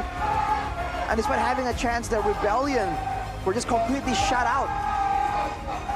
They haven't been able to play their composition. I mean, like, again, the Hayabusa has been proven to be the ray of hope for Rebellion Esports, but come minute 8, minute 9, he was basically rendered irrelevant by the players of Fnatic Onyx. Again, such a good debut, a good start for Albert in that sense, but Fnatic Onyx today in that game, in that opening match, I feel like they are all on the same page, so synchronized. Very much so, man. Every single time they do go for a play, I mean, you saw that combo. You saw the final slash into the, not this one, but the final slash into a wall charge, into the Glacier. There's just so many ways for them to try and combo, and yet they're able to use their spells individually to force out reactions from Rebellion. Right here, just go in with the wall charge first. Afterwards, they use the final slash. They just layer it slowly but surely to ensure that at the worst case scenario, they're still gonna get a ton of value from it. What a play coming in for Fnatic Onyx, man. They deny the Hayabusa any impact. They deny the frontline potential of the Barats. They deny the crowd control immunity from the Daytona's welcome by forcing it out. Every single thing, man. Audi Teasy, the pick-off roamer on the Edith, did not get a single pick-off. He was picked off multiple times in the early game. Yeah. The question was, how good was that CC layering coming in from Fnatic Onyx? They were brewing, they were crafting something good. Final slash into the Glacier, into everything basically that just put the Bulls in their place.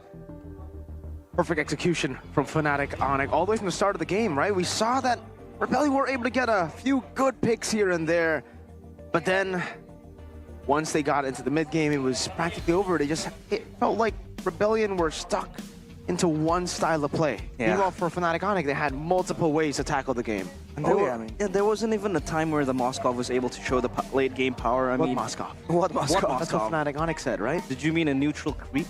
Oh yeah, you don't see the Basically, damage that game. coming in. You don't see the split push coming in. We saw Yeah. that We saw Moskov tier being 1. such a wait, tier 1, but at what cost, right? I mean, Yeah. we just saw yesterday the Moskov split pushing being such a problem against Onyx. It's just not a thing, and like you said, they have so many approaches because they can go for a big team fight, a big combo, but they can go for pickoffs too. They can move forward here. Look at them chasing slowly but surely. This is a mage, by the way, and it's a Hayabusa running from the mage. It's like such a weird scene to be seeing.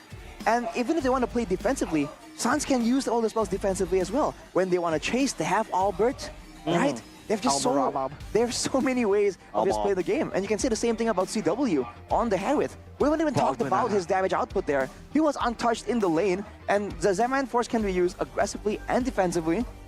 And I think at that point, even if Ryota wants to go 1v1 CW, it just wasn't going to happen, man. But in the first few minutes, yeah. I think in the first few minutes, yeah, Ryota was seen. I mean, he was there as the kill machine for Rebellion Esports, but again, it was just all shut down by the players of Fnatic Onyx. So the question is, was that as an outdraft? Oof. I guess in a way it is, right? I mean, the Aurora pick straight up after the Zask, it really just enabled them to bully the mid lane real hard. And the Zask wasn't able to pop in Dominator's Ascent at all. Yeah. Every time he did, he always gets caught by the freeze. I think it's the freeze, and also the fact that I think we're going to see the highlights later on, but there was a moment where he popped the Dominator's Descent, and Onyx literally pushed the whole team of Rebellion past the Dominator's Descent, so he got left behind and it was doing nothing. You see this big Nightmare Spawn just stand there like, guys, like... There's basically a larva. Like here, bro, like, guys, I can't reach. Yeah, it's almost like, it's basically a Gien, right? Where you go in, and then your team leaves you. And then when you come back, you're like, oh, hey, what happened? Where's all my friends? You're in the wrong neighborhood, man. Yeah. And this is one of the cases, no, not this one, but we'll see it in the mid game. This is the first turtle, I believe, yeah. You're seeing the back and forth, right? The fact that Onyx, by the way, lost 2 members first initially, and then they respawned and said, all right, round 2. They came back, and you can see that Rebellion, they were kind of waiting around for that to happen, like preparing for another skirmish, but they failed to realize that when it comes to the waiting game, there's more poke, there's more crowd control for the side of Onyx. So even though they got 2 kills, they waited for everyone to respawn and come back to the turtle, and then they were forced to back away, right? They gave the turtle away to the side of Fnatic Onyx. And to be frank as well, that was mostly without CW as the Hereth. You would expect him to be one of the most highest damage sources for Fnatic Onyx, but it was just Albert, it was just Sans, again, looking for the flanks, and Lutpi with some of the best engages we've seen so far in that game. So yeah, I mean, if CW was there, like in the last few minutes, it's just rubbing salt to the wound. And for the Hereth not to be online, yet Fnatic Onyx are able to square up against Rebellion Esports is just insane. Like, it's insanity for Fnatic Onyx just to cage Rebellion Esports in their tracks. I mean, you saw this is one of the only times where the Primal Wrath actually was used properly, right? Where RDTZ actually got to hit several times and do some damage. The whole time, he got jumped on, he went Primal Wrath, and Onyx is like, yeah, cool story, bro. Like, you know, it's like when you're so over-leveled in an RPG, you go against a boss, right? And you one-shot it, and he's like, wow, stage 2! And you're like, hilarious. What a joke. And you just take him out in one hit. That's what happened. He was playing on easy mode almost, right? At that point, because really, when they try to go out and dish out damage, they had so many more layers of CC. Even if they went for full purifies, it wouldn't have helped. Right. Because you purify out from the Frigid Glacier, you still have that wild charge. And then there's a final slash. And then there's CW and Albert just dishing out damage while you're dealing with those frontliners. And it comes down to them, I think, initiating first.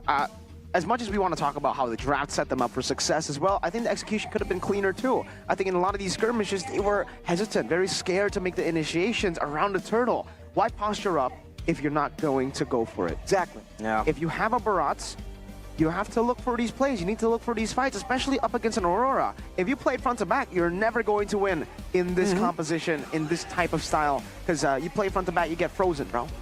Frozen. And what's the idea here? You're trying to play front to back when you have a Hayabusa, right? When you have the Zask, like we said, the Zask, you know, the strong part of the Zask is that the fact that you can dive in the backline. We saw some attempts from Sway Low where he used the Dominator's Descent, the DD, and just like went in, jumped in the backline, went for the stun and the slow. But I believe when I saw it, it was onto Albert. And that's just not the target. You know, Albert is tankier on the Roger. He can sustain better as well. You have to go in united for the right targets right there. Because otherwise, if you're going to play front to back, then why pick the Hayabusa, right? Go pick something else. Pick something that can maybe help with the frontline shredding, like maybe an Alpha, for instance, right? I'm just saying there are options available right here. Yeah. Of course, for Fnatic Onyx this time around, eyeing for game number 2. Yeah, so far it has been so clean to them. What a very, very good game. But for Rebellion Esports, I mean, the draft looked kind of solid in the very first beginning of the drafting phase, but that execution coming in was not consequentially well. I feel like the Aurora did play a huge part for Fnatic Onyx to just ramble through the defenses of Rebellion Esports. I mean, when you have a free so much, so you can always zone out the players of Rebellion Esports that also wants to bring the fight into your face. And we also argued that their base defense, their high ground potential to just shoo away and scamper the players of Fnatic Onyx was kind of strong. You have a Moskov, you have a Zask, but Fnatic Onyx didn't care. They didn't give they don't give a damn about that. I think the fact that the idea from Onyx is also really, really smart in that they recognize two main tools available for Rebellion to engage. They haven't been engaging with the Zask, and they haven't really been quote-unquote engaging with the Moskov or the Hayabusa. So it comes down to the Onward or Earth Shatter from ODCS, Yeah. or the Daytona's Welcome coming in from Cars. So either way, Keyboy is going to make sure that he uses the power of nature to negate and deny one. Right? He just walks up forward, pressures long enough to try and get an engage with the barrier, deny one of those skills, and then the other one he'll take. And when he is jumped on, the team can counter engage as well. Again, like you said, it's the layering, it's the fact that they have a lot more tools to work with. Shevin, though, I believe is in the building. Yeah, CITV. Yesterday he was here.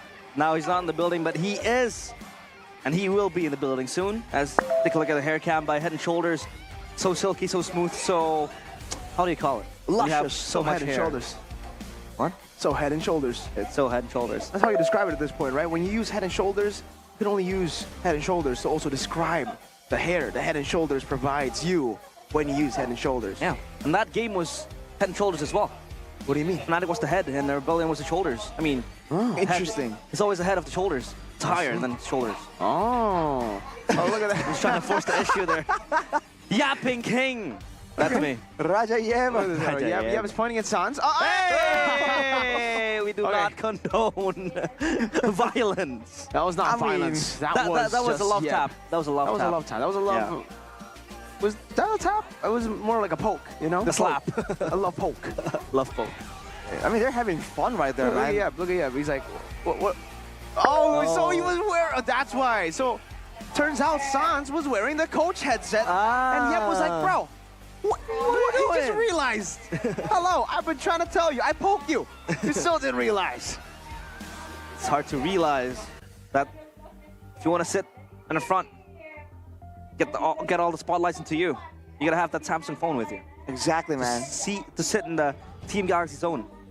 It's front row to witness the performance of the best teams in Indonesia. I feel like it's such a value situation here. Just walk in with a phone, with a Samsung phone.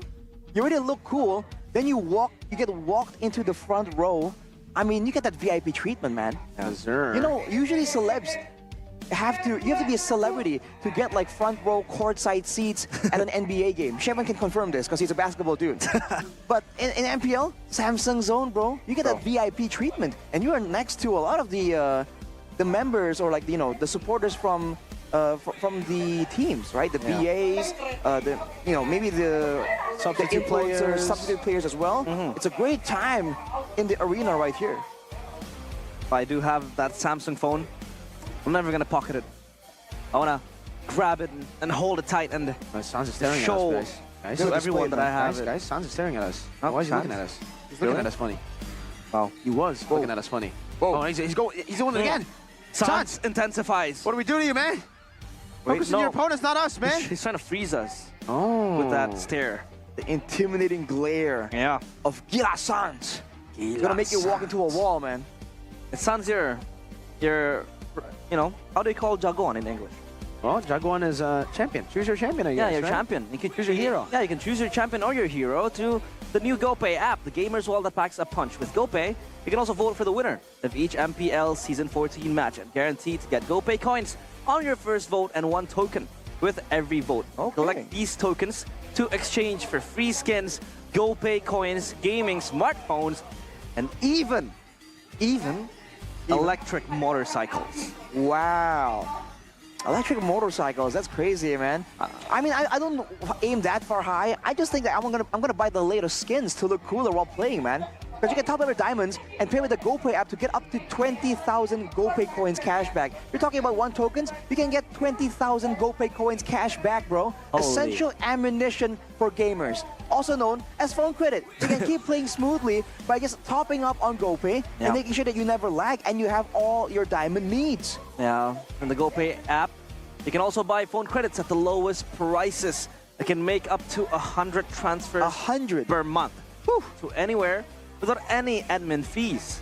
Splitting the bill with friends is also easier and faster because it's all in the GoPay app. Yep. So it's also all fine, if you're going out and about with your friends, trying to eat something. Yep.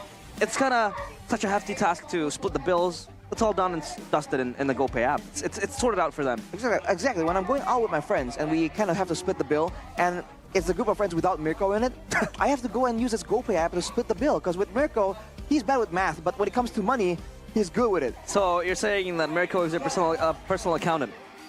I'm saying he's very financially intellectual. Whoa. Financial intellect. We'll take that, you know, being bad at maths, but being good at maths when it matters. I don't Exactly. count gravity.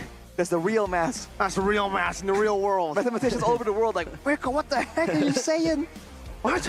You don't want to count the gravity? Why would I Apple count falling down from the tree? Why would I count the velocity of leave it to a them. shadow looking at a flagpole that is stated 1 kilometers up ahead with the ozone layer just trying to thin out the zones what are you in the trying to... gear. We got Albert Einstein over here. What are you trying to calculate all that? Just Google it, bro. Yeah, I think so. That's what the Samsung AI is for. You Yeah, know, sometimes Samsung you can be AI. like, yo, Samsung AI. You know, The modern mindset, dude. calculate. Why find out yourself when you can just Google it? Yeah. I'm guilty of that mindset, bro. Yeah, but I need Samsung AI to help me. Samsung AI, what does E equals to MC square stands for? Boom.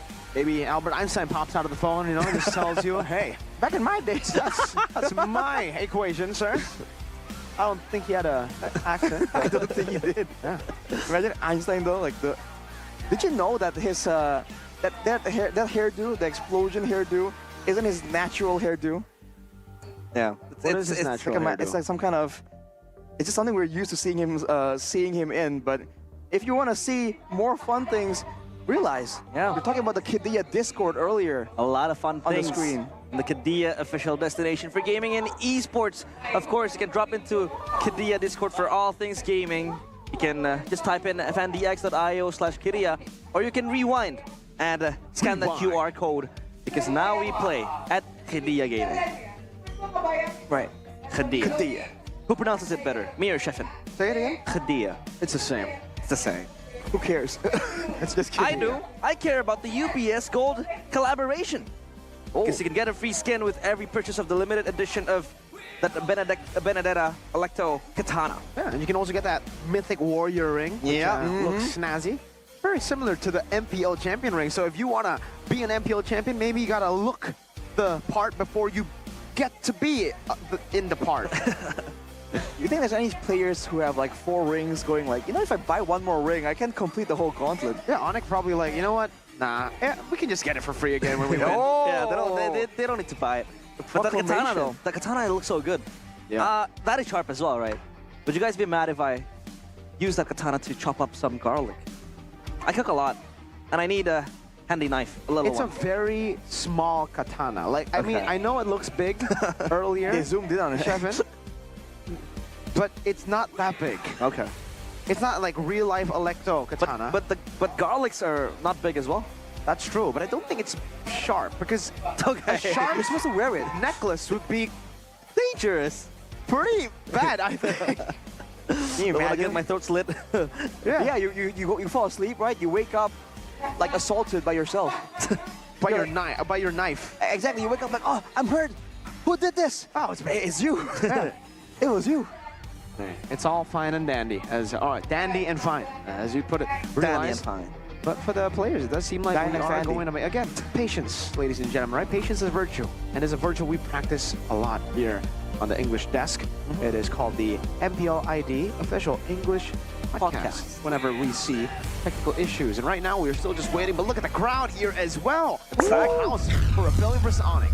Yep, and we will jump into the drafting phase presented by the official tournament smartphone Samsung Galaxy S24 series again. Fufi is still banned in this patch. 2 quick bans from Onyx, or Fnatic Onyx rather, just to respect that Zuxin power and also the Luogi potential for Sway low. But for Far, or rather the coach of Rebellion Esports, they want to take out the Ling because Albert is also apt in the assassin department.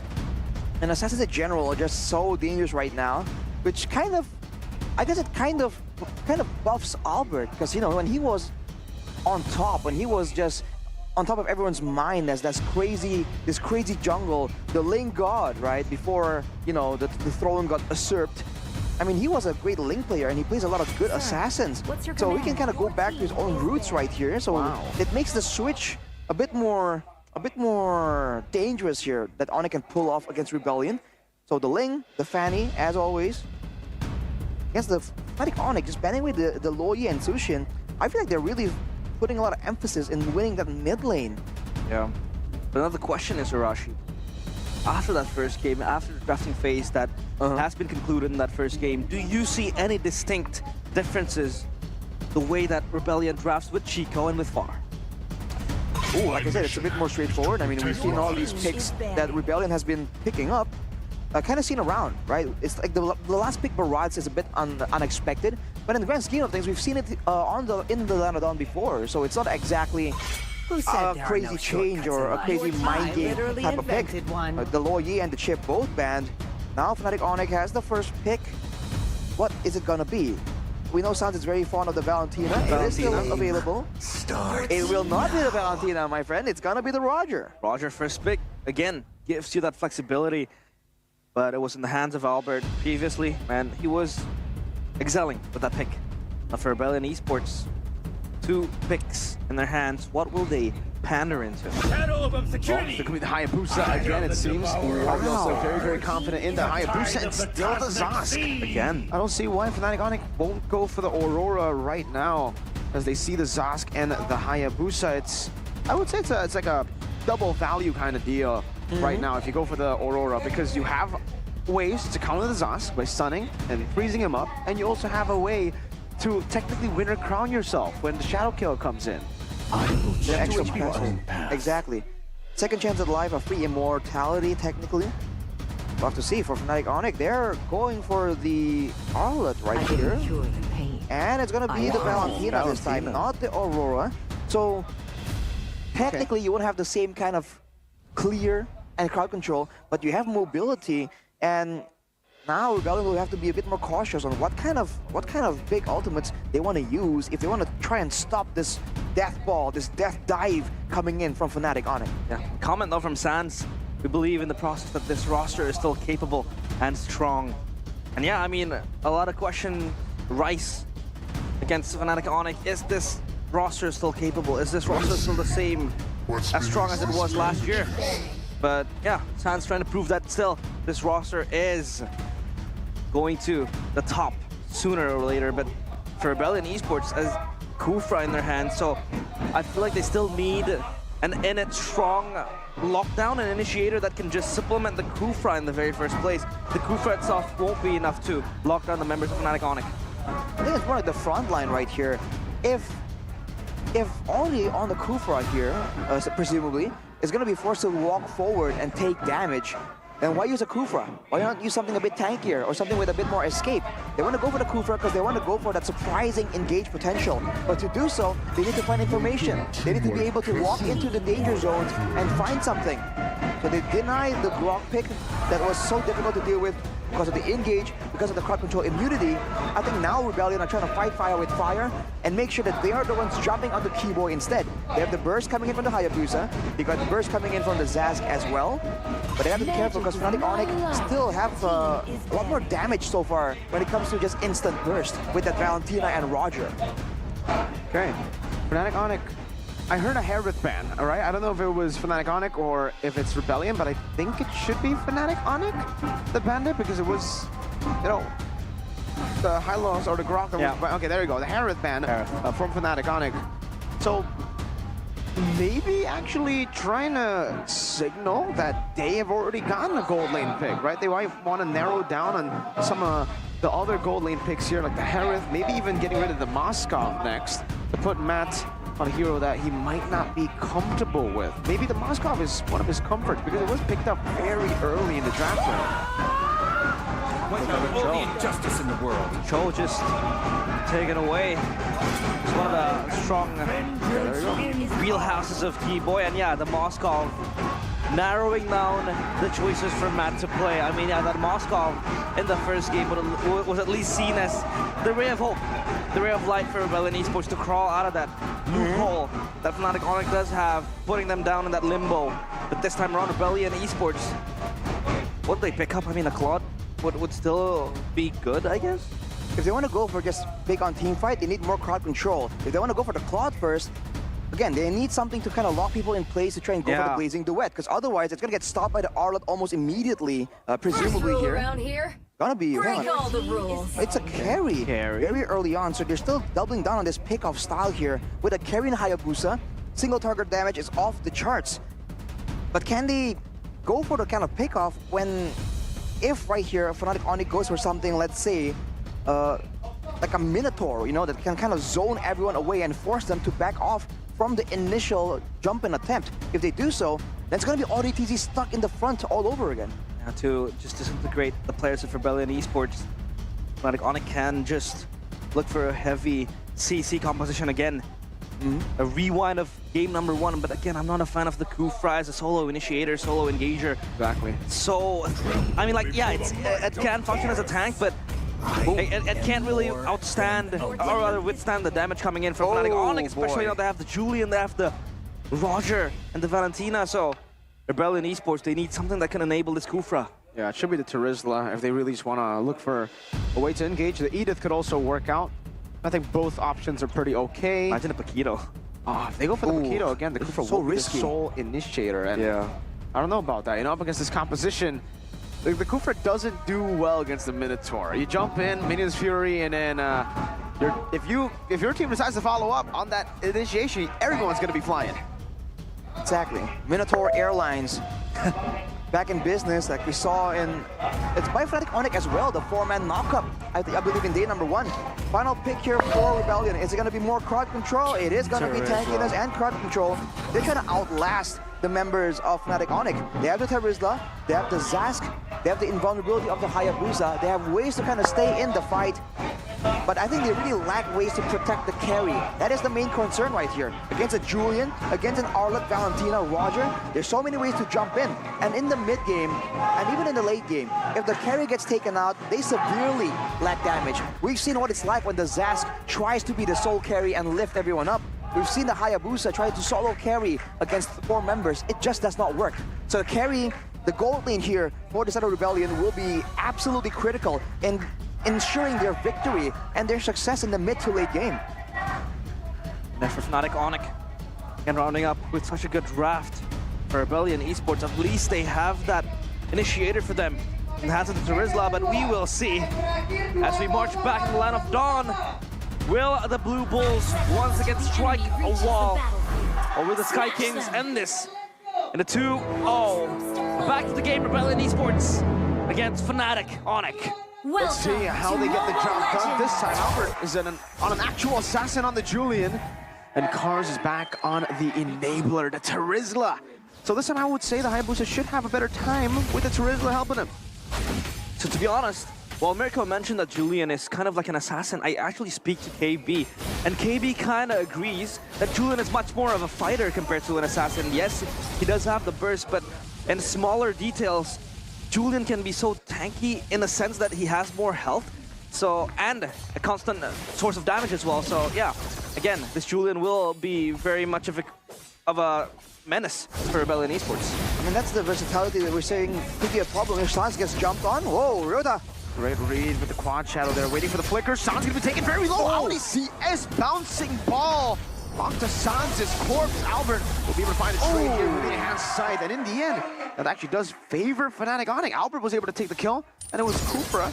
Max gotta run away. Albert, oh, that damage is ridiculous. Shadow kill though on the CW. Albert left him, and the shadow kill was transferred over to the Roger. They really could have maybe brought it back to that 1 minion, but this wasn't allowed. Now we're seeing a bit more of a competitive match. Let's look at the emblems by GamesMax here. Audi with the full firmness tenacity combo. Kiwo getting jumped on though. Ooh, the shadow kill. Oh, it's gonna be okay. He went with vitality and tenacity here, so more HP, but less resistances. But he does not go for the greedy build with the Inspire that we've seen some people go for. That makes you way too squishy. And considering that Ludpi over here might be the secondary engage tool, it's on the shoulders of Keyboy to be the main front line to walk around. But against the Zask, having that the roar, the healing from the Minotaur is going to be such a valuable tool. Look at Cars though. On the Terizla, he has more chances to make plays happen in game 2 right here. And with the level 4, I think it might really favor Rebellion right here, depending on how this plays out. Fnatic Onyx will have to try and go for some kind of pick-off before the fight even begins. Let's see already Cars there, Lucky. Able to jump in now, gets stunned up by the dominance to set Ryota with a shadow kill into the back. Lippy able to flicker out to safety. A penalty zone stolen away by Sans. Another penalty zone card. Whoa, whoa, whoa. Did he get stunned mid-air before he used it? Because the penalty zone was cancelled somehow. And Cars thought it went through.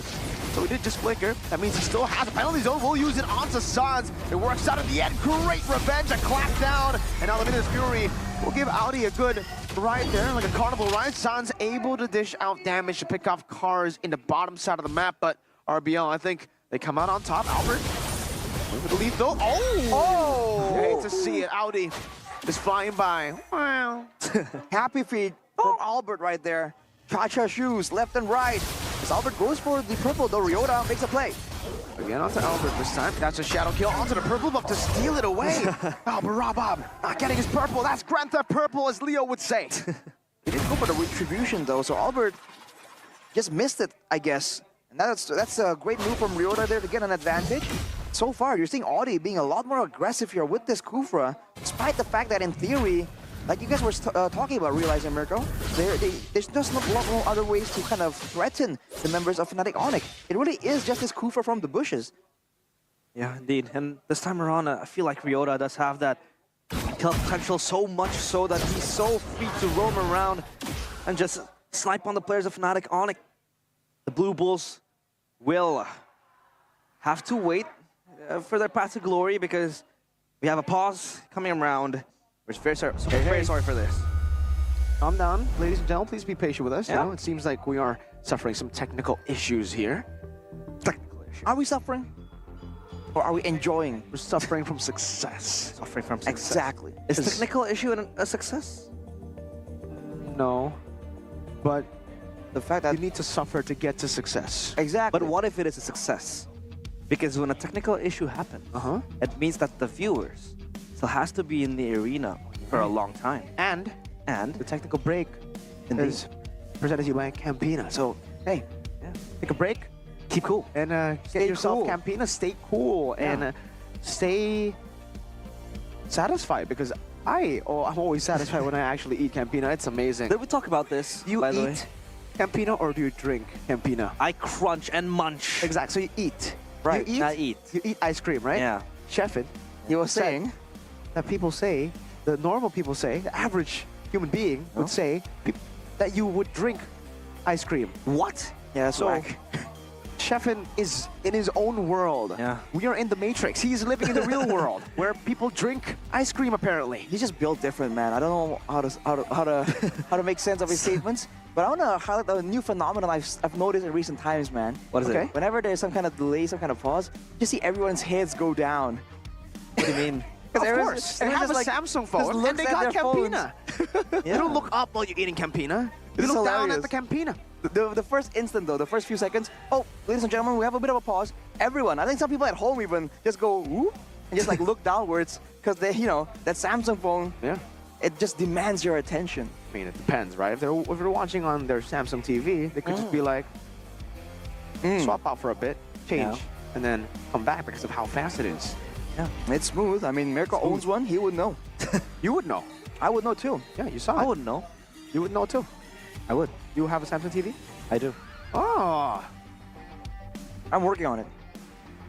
very soon, Arashi. Very soon. Very soon. It's amazing, seriously. And you But can you can't connect it see with me your right now? Samsung S24 very easily too. Exactly. Color calibration, all that. Wow. Mm.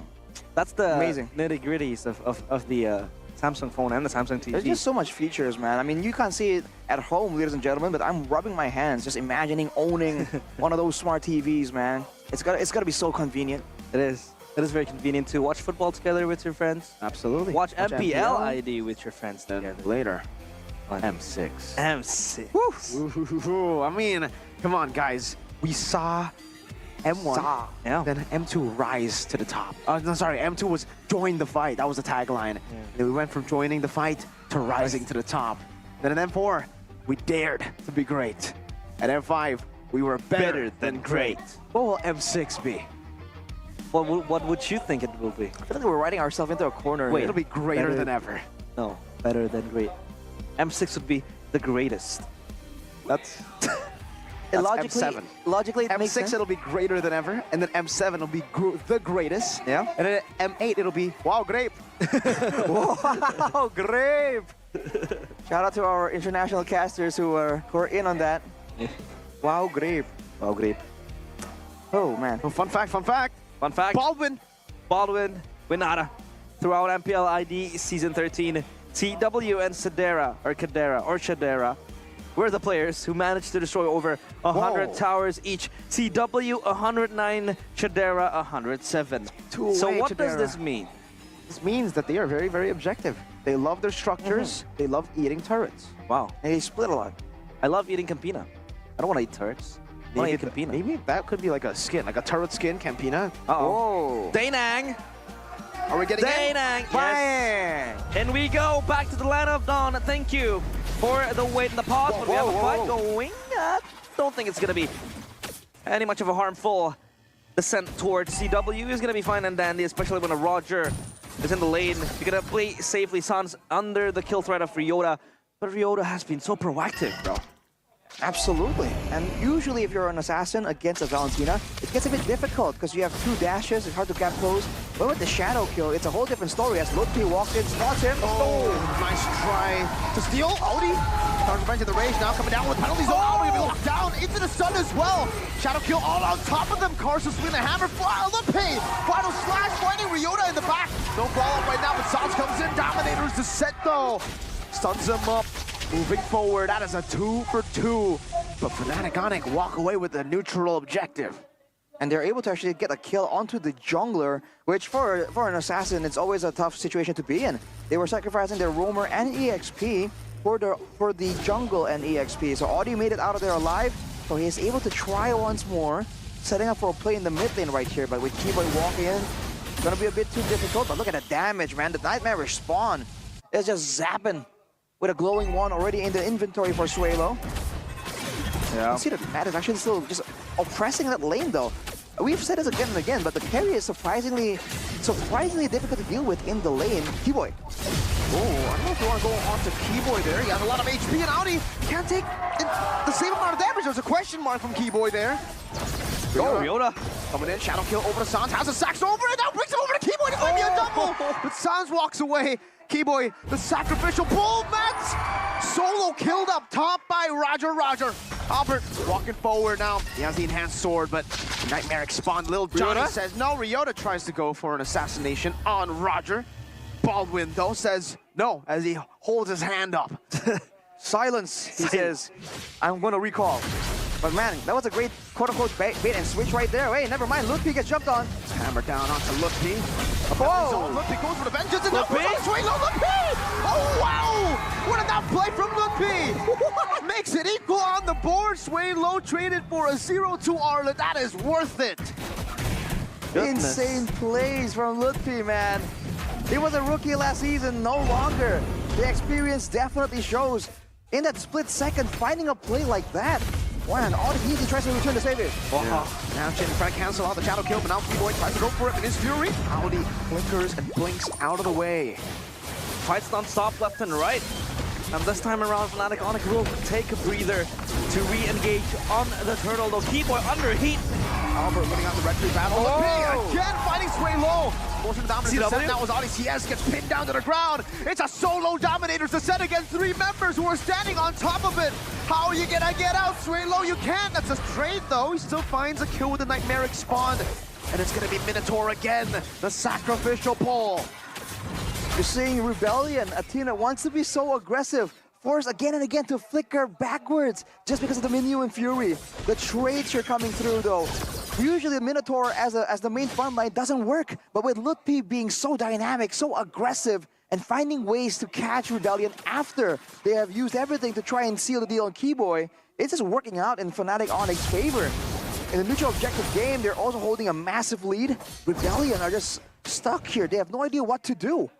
Seems like Fnatic is also so good and just toning down the pressure and stem the bleeding that they had been given to by Rebellion Esports in the first few minutes. Now they're eyeing Matt under this turret. There could be a dive, but Rebellion quick on the respond. Audi, I don't know about that. He jumps over to his demise there. Unable to find anyone. Still wanting to go in. Down there's a set. Good damage on the CW. That's him in his Fury. And Swalo will still be able to escape. Matha's doing a bit of damage there. Sounds getting stunned. Does have the, he stole the DD. Cars is walking over. Keyboy giving information over to the rest of the team. And Fnatic Onic this side. Okay, that's enough. In the mid lane, Yoda just gets completely bullied, backed off already. Sans might be trying to go for a bait play right here. Having the damage to send, but look at Albert. He's been great, by the way, the selection. Earlier on, when Keyboy was getting jumped on, he could have gone for the enhanced sight to go for the trade immediately, but he knew that backup was on the way, so he went with the enhanced chain and bought enough time. The small details here is what matters, and with the turret falling on the top side, Onic are going to swing towards the bottom side and go for control over this Lord. This Lord. Now on the prio of Rebellion Esports, Fnatic Onic, they're on the opposite side of the map, looking to make a cross map, but for Ludwig to just jump into the brush, he could make a play of himself. This time around, they have the final slash. Isolating Cars, no one there to engage Suns. With the stolen Dominator's descent there, tries to go for a pick, but Cars will be able to flicker out to safety. Bottom lane shoved in, CW. Gonna be there, you can see the Big Johnny versus the little Nightmaric spawn. Little skirmish. All fine. Oh, Cars preventing the rage, actually gonna be used up onto Lippy. Now Matt actually dealing so much damage. Final slash from Lippy! That brings Matt all the way back to the rest of the members. Now good shadow kill over to Albert, getting a shutdown down. Ryota able to quad shadow back away with a double kill. CW cannot deal enough damage to get rid of them. Oh, the sap! The burn! They won't take CW down, but it is good enough to zone them away. RBL are back to level on the board. The Blue Bulls ram back. They're still fine now. The Lord will be in their eyes. Seems like Fnatic Onic, they want to let this go, Arashi. How can they contest? They have two members down. Albert and Keyboy falling in that fight. The fact that the shadow kill really kind of got all outputted onto Albert there, even though he was grouping up with his teammates, that was definitely unfortunate. What's more unfortunate is that the wave that pushed up on the top side never really got to crash. It just built up right in front of the turret for Rebellion. And you saw that earlier. That was Matt just catching all the gold, all of that resource, as opposed to Onic. I'm going to allow some of the turrets to fall right here with the Lord pressure being too much to handle. They have to be careful with who they send in the front, man. We see now that it seems like Keyboy is the one that has to take the brunt of the damage so that Ludwig can be a lot more active around. He has a more aggressive role right here. Look at that. Audi! What a play! A Tyrant's revenge to catch Suns. And he wasn't able to react to that one.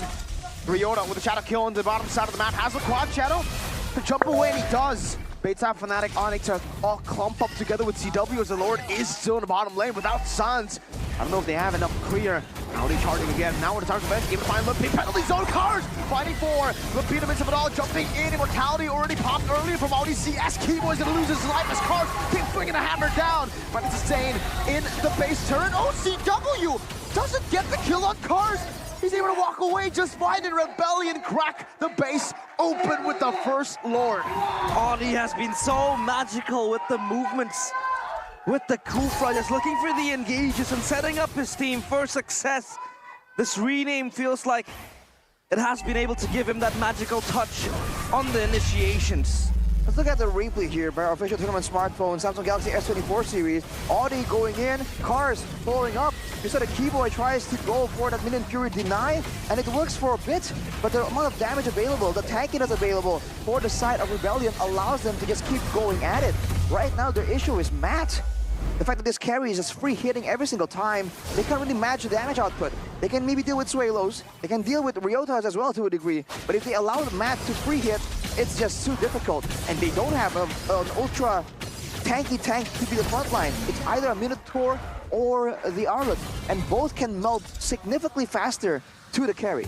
Yeah, you would argue that the carry as well would be very hard for her to maneuver on the team fights and blitz around, especially when they have a Roger, a Julian that could just jump into her. And Lutpi as well, that has been so on point with the final slashes, but so far Matt just dishing out the damage given and needed for Rebellion Esports. But now the items, Arashi, what does this say? Looking at the items here, I guess you can see that Matt is on the way to the last item right here. Even though he's really not winning in gold to CW. CW went for the Great Dragon Spear. It's a lot more utility based. He does not have the Thunder Belt, so he won't be as tanky. And he's not exactly doing that basic attack shred in the DPS build either. He might be going for a Sky Piercer here to go with the executes, but Audi charges up, goes on Look Peek. Over on the Look now, Keyboy finding his Fury, able to stun 2 members, knocking him up, but Dominance himself is still out of cars! With the penalty zone to lock them down, the Shadow Kill from Ryota is massive! And it finds 2 on the board. That's a double-double. LDCS traded in, Albert versus the world. It's a 4v1. Albert, can he pull it off? No! The magical moment that he did against Alter Ego back when he was in RRQ cannot happen now. RPL equalized 1-1. The Blue Bulls, they ran back this time, their horns sharp. The Sky Kings, their celebrations delayed. What a showing from Rebellion Esports. They take and equalize the series 1-1. Oh man. Will history repeat itself? Will Rebellion find a way to topple Fnatic Onyx from their dominant seat in the top of the standings? Only time will tell, man. It's now an equal 1-1. The final decider here. And everything needs to be arranged from the execution, from the drafts even. It's a great play by Rebellion to come back from a game that looked so dominant for Fnatic Onyx. And the draft was also centered around the composition that they want to play it in game number 1. You know, the Saskia, the Hayabusa. So this time around, they spiced it up with the Kufra with the Terizla. We were kind of, you know, doubtful against the Kufra that was picked, but then the Terizla came in and then, you know, it was perfect. The execution down to the last minute details from Rebellion Esports. All chef's kiss. And, you know, it was mostly just beautiful team fights played around by Rebellion Esports, just outzoning and outclassing a team as the caliber as Fnatic Onyx. You can see that early on. It's just Audi, man, making the plays happen. And look at Cars. He's always able to just hold off on the penalty zone and use it later on. That's the hidden moment here when everything is in chaos. Fnatic Onyx figuring that they already received the full combo, right? And then out of nowhere, Cars comes in and adds an extra layer of knockup, of utility, of damage. And Fnatic Onyx as a whole, together as 5, they have great burst damage, but not enough to even secure Audi after the initial big engage. Some concerned looks on the members of Fnatic Onyx, but not on the face of Yeb. Raja Yeba. Raja Yeba is unfazed. Man, if you take a look at Keyboy, he was with a death stare. It was like, He's anger. He's not angry. He's anger. he's anger. I'm angry. Who the heck is that? I don't know, you know, those cat memes where the cat looks very, very furious and it's like, I'm angry. Right. Oh, wow. What a surprising conclusion. I feel like the game was going as expected. And out of nowhere, in the mid-game, it's like Rebellion found the winning formula. Right? They're like, okay, hang on, we did this earlier and it kind of worked. And then they kept repeating it. And usually, Fnatic Onyx will find a solution back. Right? They'll adjust themselves on the fly. But there, it just seems like the tempo, the pressure was just a bit too much. And you're seeing Onyx kind of default back to the same thing. Kite back, allow Keyboy to try and make a Minion Fury play. And then Ludpi goes for like the counter, the follow-up. It just feels like they've been really defaulting to this style, right? Where they have a lot more burst damage and mobility. And so the idea is to try and catch Audi or catch Cars maybe, delete him, and then back away and wait for the cooldowns, wait for the resets technically. But with the way Rebellion was playing, like you mentioned, Realize, it's good when there's 2 sources of crowd control. So they kite back away from the Kufra, then the Terizla comes in. They kite back from the Terizla, then the Kufra finds ways to force them to stay in the fight, where their lack of DPS, right, their lack of damage, with CW going with the executing build, with the Great Dragon Spear, the Endless Battle as well, they just lose out in damage output right here. And yeah, it feels like that Fnatic Onyx got a taste of their own medicine in game number 2. Game number 1, they were layering the CCs. Basically, it was zoning out the players of Rebellion Esports to come to them. But in this particular match for Rebellion Esports, they were the ones forcing the issue. And then layering the CC on top of the Tyrant's Rage, and then you have the penalty zone, and then the Hayabusa just comes in flying, and then Matt, the icing on top, just dishing out the damage. And of course now the MVP presented by the official tournament smartphone, Samsung Galaxy. Of course it is, LDCS. RDCS with the name change on that Kufra. Again, we talked about the pick-off style. Now it's a bit of a mix. It's a bit of team fight involved in there as well.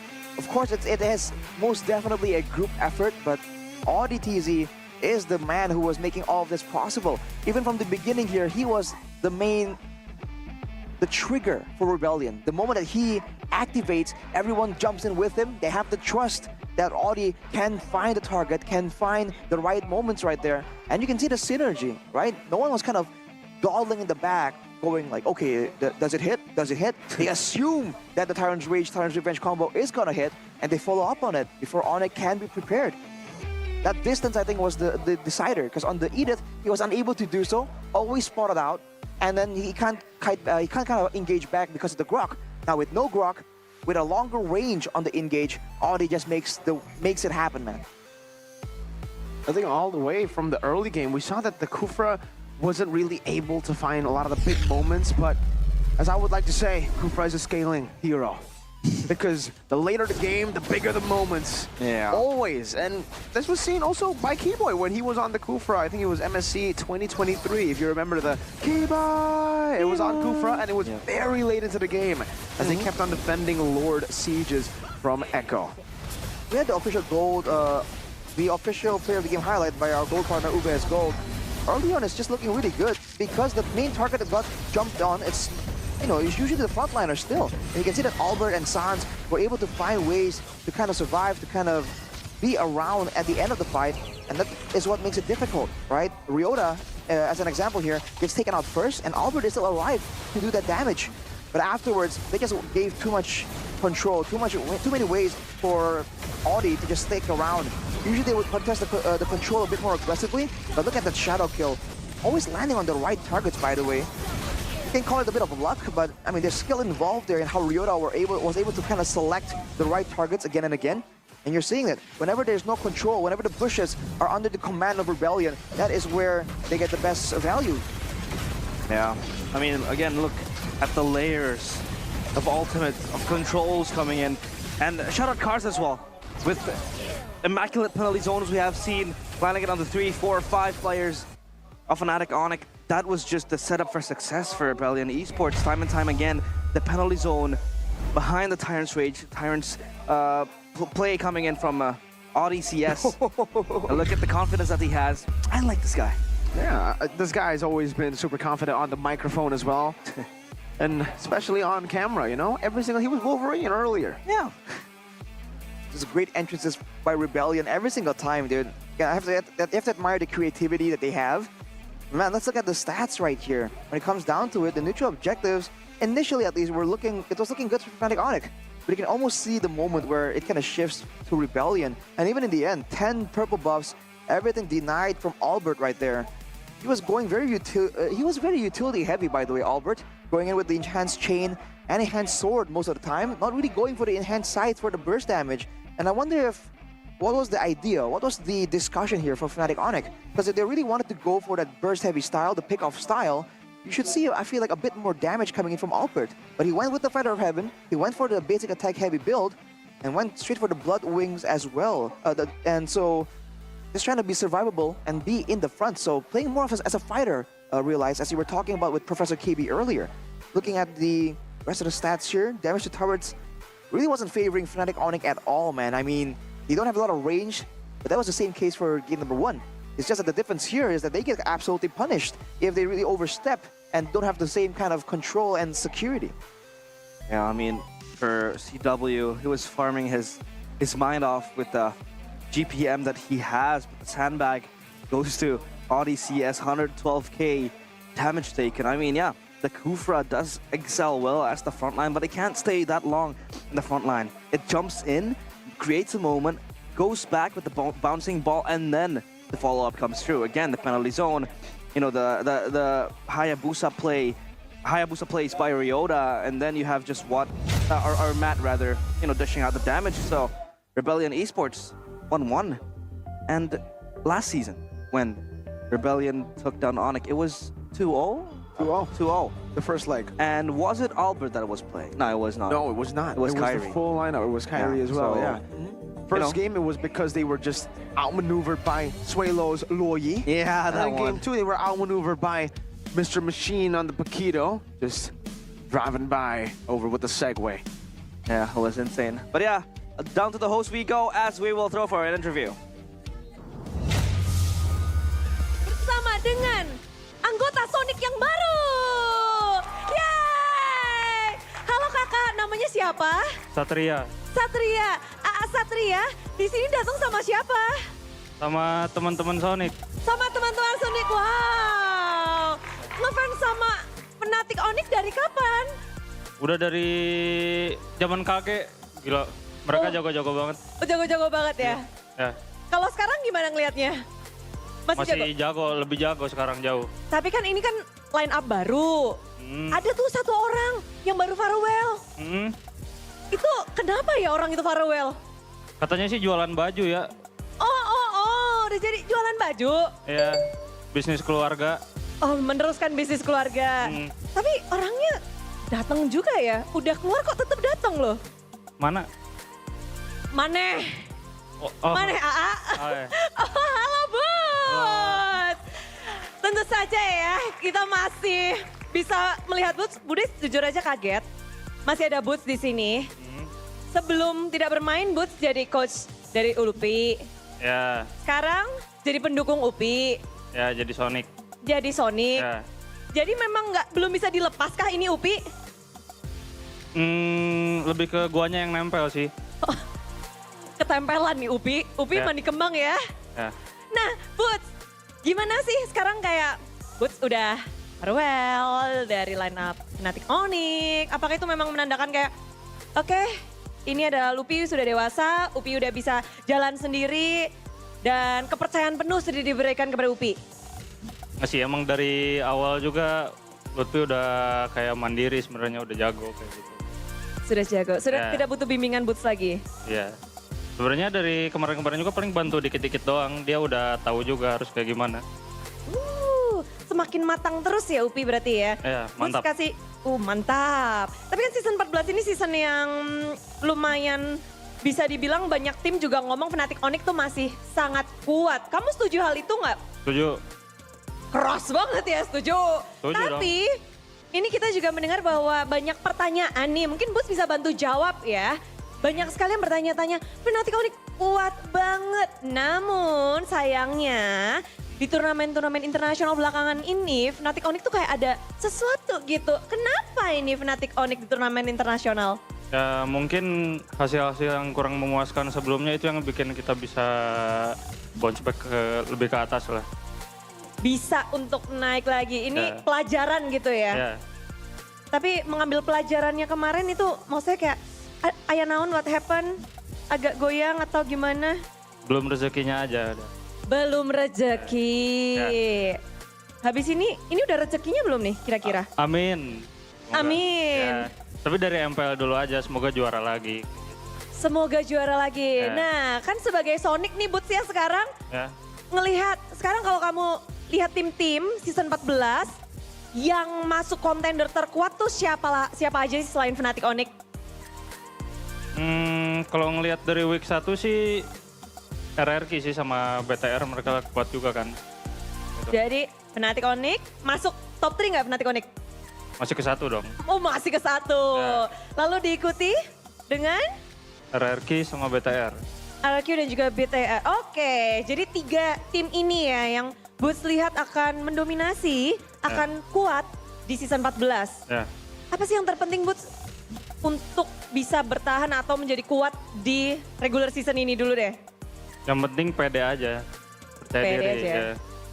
Nah, anak-anaknya udah masuk nih. Upi langsung pura-pura nggak lihat. Jangan lihat, Pi. Jangan lihat, Pi.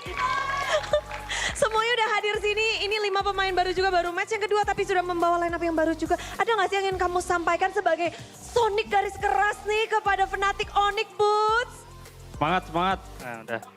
Udah gitu aja. Buat Ya. Upi khususnya.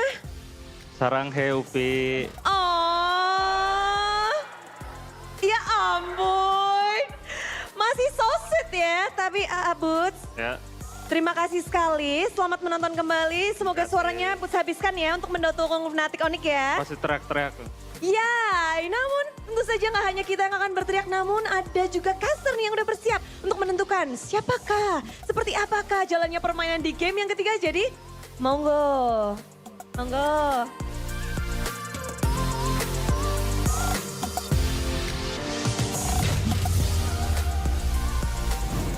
We've been in the arena for quite some time now. I mean, since season 13. We have seen faces of the fans, but that is a new fan. That was Exactly. I've never seen him in my life. I've never seen him as well. He says his name is Satria. Satria. He has a clothing brand as well, he says. Sounds like a person who would do well in XP. Oh, Yeah, he has a lot of experience, right? Sounds like a person who would win MSC 2023. you think? Yeah. He has that look, that MSC that winner look, looks like he could Hey! be. Wait. What did I tell you? Hey! Realize. Say it. Fine, I'll do it.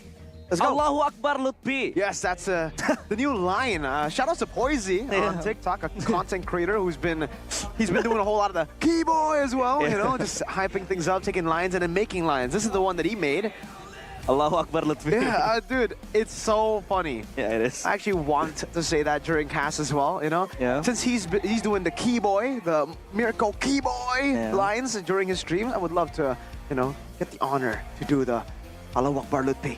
That's the guy that plays Benedetta, right? Yeah, Or yeah. is it- He used to be an MDL. He used to play for Pops. Ah, okay. In MDL, he wasn't as good as he is on ranking. But it's a different stage. It's a you know? different stage. Obviously, different team as well. Maybe his ranked players, his teammates in ranked are better. Yeah. 'Cause it's definitely better for entertainment. I'll tell you that much. He is an entertaining fella. That guy. Yeah. An entertaining fella. He's also the guy who started the meme of "Lu bukan baloy." Ah. You are not baloy. Lu bukan baloy. Lu bukan baloy. So whenever he meets a random Hellcard in rank, he's like, "Bro, you're not baloy. Don't pick Hellcard Rome. You keep on feeding my games, brother man." Man with a lot of quotes to his name. Look at Matt though with the zoom in, showing off that $1 million smile. Whew. Definitely feeling good. Did he cost $1 million? Huh? He paid $1 million for the smile, or did No. he cost $1 what million? What are you trying to say here, Rashi? Yeah. I'm saying that his fans would probably pay millions to try and see that smile on his face, man. Your sister is a fan. Realized, which he paid millions. She would. Oh, okay. There you go. Called it. Facts. But- As Ronaldo would say. But I mean, Factos. this is like his debut in this team, and he's able to take at least one game for Fnatic Onyx. That in itself is already a very encouraging situation because we've seen some of the other teams, you know, they come in with changes, they come in with adaptations, and it hasn't really been as good as they would hope, right? So for Rebellion, it's definitely a great moment in time. Now would the mental game play a part here? The fact that Rebellion have momentum and Fnatic Onyx are aggressive, but Sans. Yeah. Last time he did that, he won an MSC tournament. So He's just playing around. Maybe it's time for Sans to do that again, and he did. He got slapped by Coach Yeb.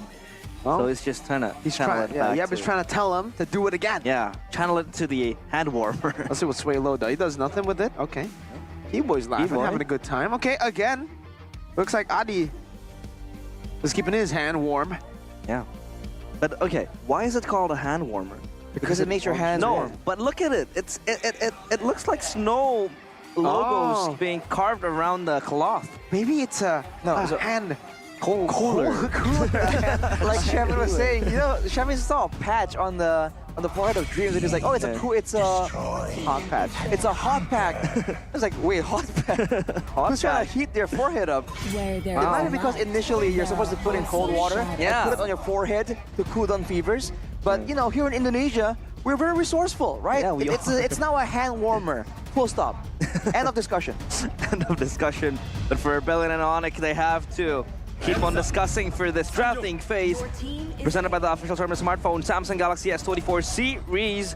And Hayabusa against So Prio for Rebellion Esports. Is this going to be their, you know, edge of spear for the players of Rebellion Esports? It could be. I mean, by all means, he's been. You're seeing Ryota play good. really well with it. Almost like Onyx. I don't want to concede the fact that the assassin or that the assassin player from Rebellion is a threat. They're trying to find other ways to try and deal with it without really expending a ban, at least for now. But the Zask ban away as well from Rebellion, though. That's quite interesting. In game one, they went for the Zask maybe now they are predicting that the Aurora might come up. They want something else, something with a bit more AoE, with a bit more burst damage, maybe. Yeah, that Aurora has been a trouble for Rebellion to pick up, but they go for the Kufra themselves. Oh boy. So Roger Kufra. Is Keyboy going to reenact that Keyboy moment again? You know what? If he makes a big moment happen, I'll do it. Mirko will make it happen, ladies and gentlemen. We have confirmation, but we've seen that the Kufra can kind of struggle against counter engagers. Yeah. And I think the matchup we've seen very often is a Kufra into an Edith. And that is very available for Rebellion right here. Unless, of course, they want to go with the same idea, right? Two massive engage tools. If so, then maybe the Edith won't be the best of choices here. They can go for the red pull in the Minotaur. That's something that has been, I think, a prio pick as well for the long. Oh, Audi! Okay, with the Cho. When was the last time I saw him on a Cho? Was it MDL? He brought back the name. He's bringing back the same style. That's The Cho. crazy. But that Cho could still go XP, could it? Or Oh, is that's it- true. That's Yeah. We saw Sanford do it. We'll see if Mr. Cars can bring the Cho and make it a car. No, make it a XP. It's gonna run as fast as a car in that EXP lane. Yeah. Have to see. Now with a Roger Kufra for Onyx here, how do they want to run this out? If they're gonna go in for a full-on dive, that Vexana makes things quite a bit dicey right here. And they have to still deal with the Hayabusa. No real big ways of dealing with him. I mean, the Quad Shadow can be kind of blocked by the bouncing ball. That is a big advantage. They're gonna go for the Terizla and try and play that sustain game this time. Yeah, they snatched the weapons of Rebellion Esports in that first game for themselves. Terizla, Kufra, Terizla, a good, follow-up initiation behind the Kufra. It goes both ways. The Kufra can engage first, Terizla jumps in, or the Terizla sets up for the Kufra in the team fights, but they ban out the high loss. The teams today hasn't been picking the high loss first phase, even if it was open. Yeah, very different to yesterday, where we did see a lot of high-lows prios. I would say it was the EVOS and RRQ game that we saw a lot of well, it was always banned out as well, to be fair. I think it was... When was the high-lows like super prio? Because yesterday, number one. the game 1 Ultra Ego, that's when we lost 100% winner in the high-lows. So maybe if you play it a certain way, if you're able to just dive in, like these compositions have been built to do, the high-lows doesn't find as much value. It's maybe just great up against front to back, Especially from front to back when you have good sources of damage in the backline, good AoE as well to supplement it. It's just an issue that there's a lot of immobile heroes in the meta for the longest time that can do a lot of damage, but can't really deal with getting overwhelmed and ran over. So that Hylos kind of denies all of that just because you're as good as, let's say, the Aurora is. You can't stop the Hylos long enough before he gets to you, right? And you get slowed as well, and his whole team is running at you. So it kind of effectively denies heroes like that. And so unless you're going with that kind of style, it's a whole different story. Right now, though, with the Valentina bans for Rebellion, They deny that. I guess they're just concerned about the Vexana, right? the Vexana. Getting the Eternal Guard stolen, an extra body, they can tank some of the Quad Shadows as well. The Oki Shadow kill as well. Could be a solution. The X-Borg is what is banned by Fnatic Onyx. A great matchup against tanky heroes like the Kufra, like the Terizla. Now for Rebellion Esports down to their last ban. I feel like they're thinning down the margin, just coning down the options of Fnatic Onyx, but their setup though is so good. Again, Terizla, Kufra, and the Rogers still able to be flexed. That versatility is something that they have in their hands. For Rebellion Esports, will they go back to how they want to play this game again? Will the Faramis be... Like, does Rebellion actually want to go up against the Faramis, or do they want to ban it out here? Because they already banned out the Valentina. Turns out they banned the Aurora. So Faramis is still up for grabs. And shout out to LaFell, because he brought this to my attention. I think it was MSC 2023, where he says that a lot of pro players see the Faramis as a hero that is weak against the Hayabusa. Oh, Because the Hayabusa has a way to just jump into the Faramis before a fight even happens to bait out the Netherrealm by assassinating the Faramis. But they still do go for the Faramis. Sans is very skilled on the Faramis. So it might be a bit different in this matchup, like in this particular matchup for Ryota. He's gonna have to think of a way to actually bait out the Netherrealm. but there is still the Vexana that can kind of crowd control everyone twice technically if they're corralling so close to each other for that NetherRealm benefit.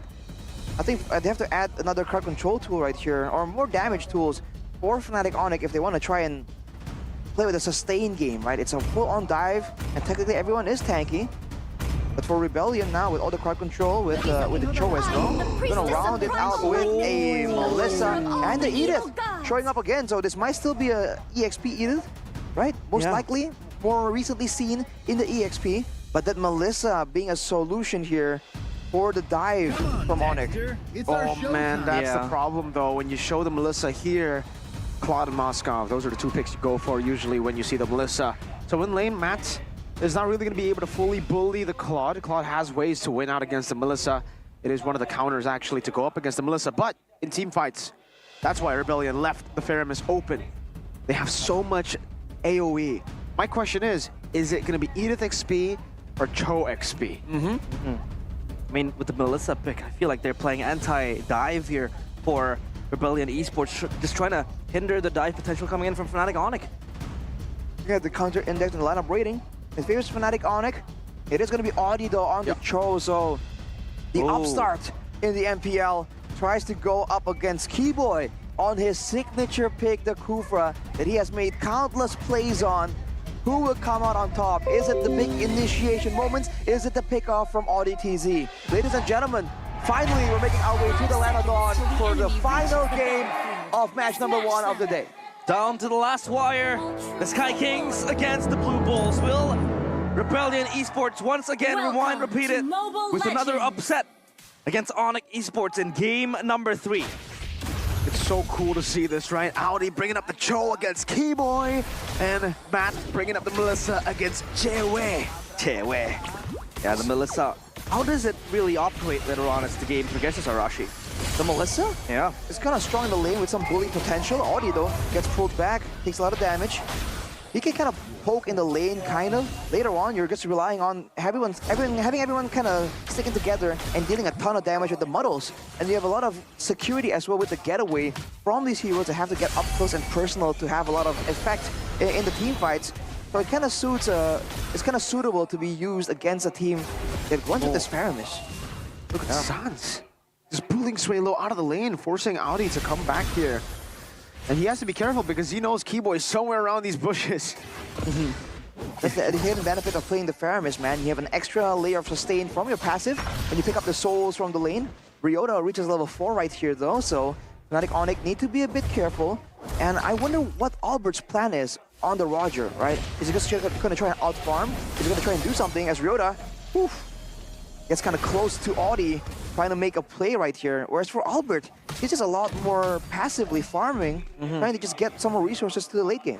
I feel like kill potential coming in from Rebellion Esports early on the game is quite threatening and perilous towards Albert. And you can take a look at Matt just popping up the medals and it kind of outzones CW, but CW does have the mobility though this time.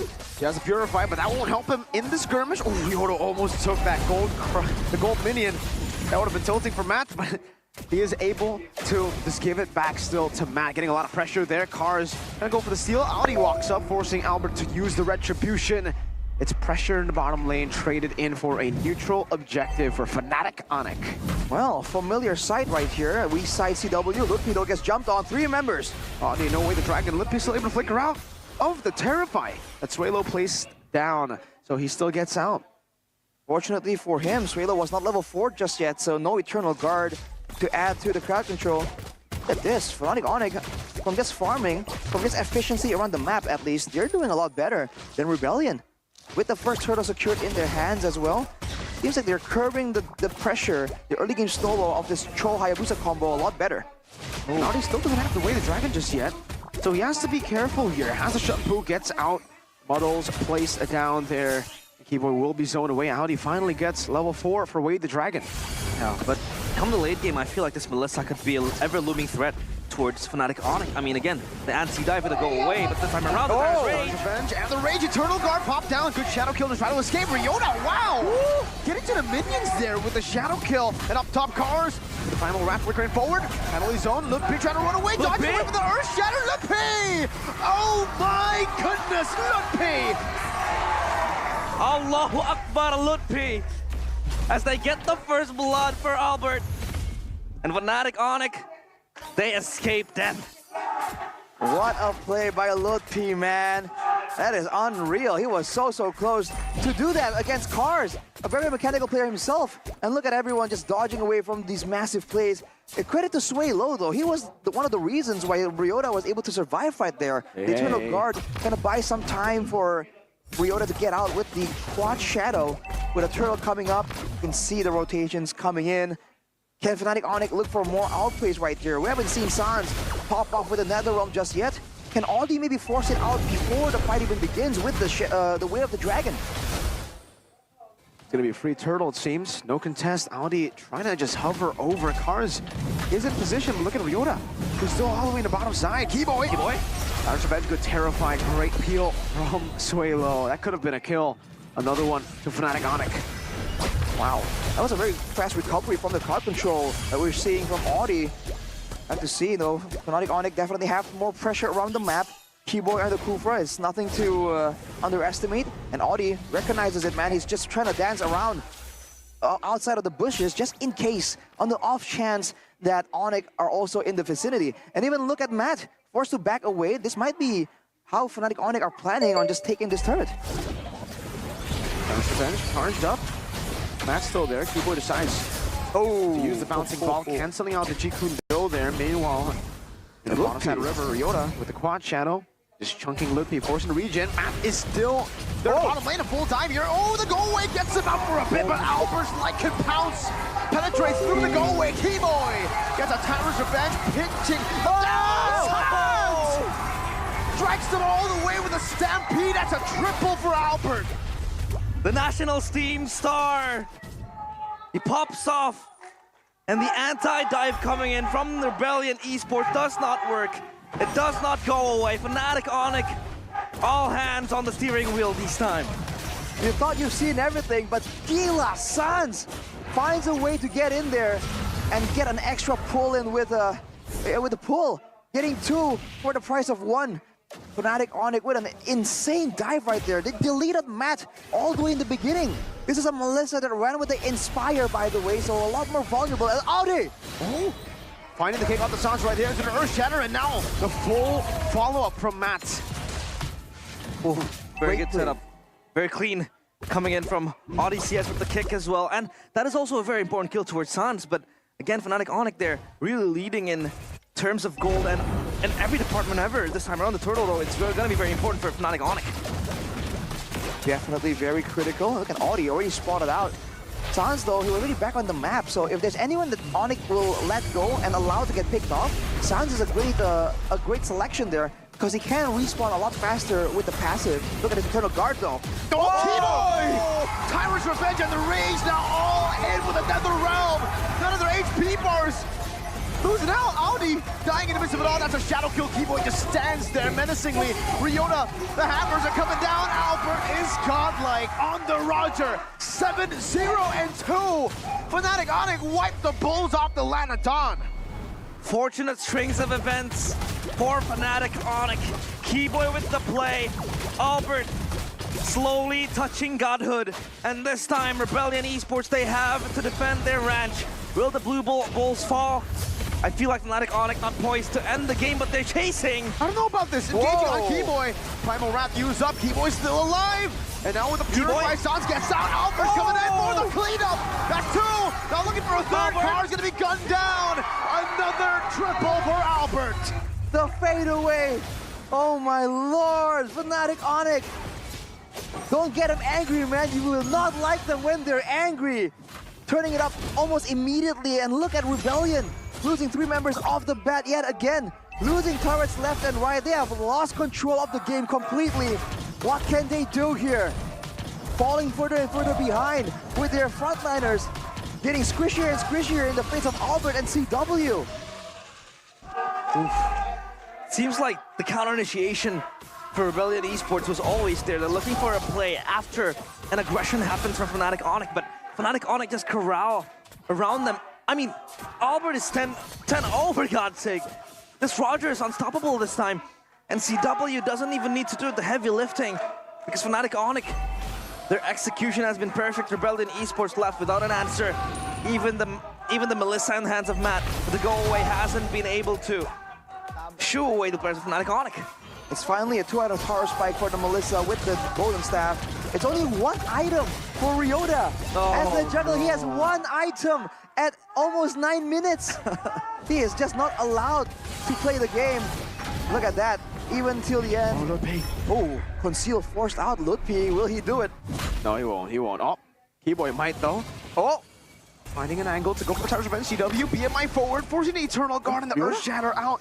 Ryota is waiting in that bush. No one knows he's there. Shh. Okay. Tyrus. Who's he looking for? CW. Looking for a play. CW's coming in. Oh, he doesn't decide to go in just yet. Wait, what is Ryota waiting for? Nah, it's gonna gonna recall. Wait, does CW spot him? Wait. Oh my gosh, he cancels the recall. Okay, he recalls again. BMI. What is going on, dude?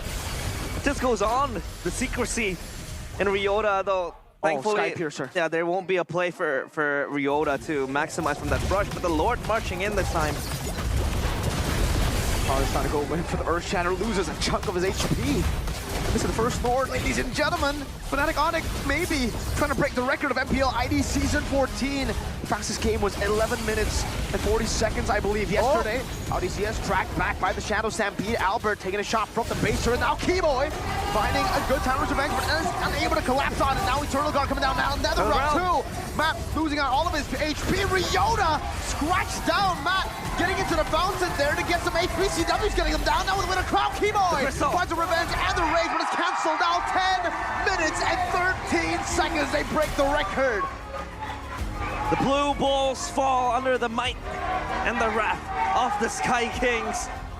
Legendary plays all around the board. 2-1 finish for Fnatic Onyx as they refuse to go down in defeat. Man, oh man.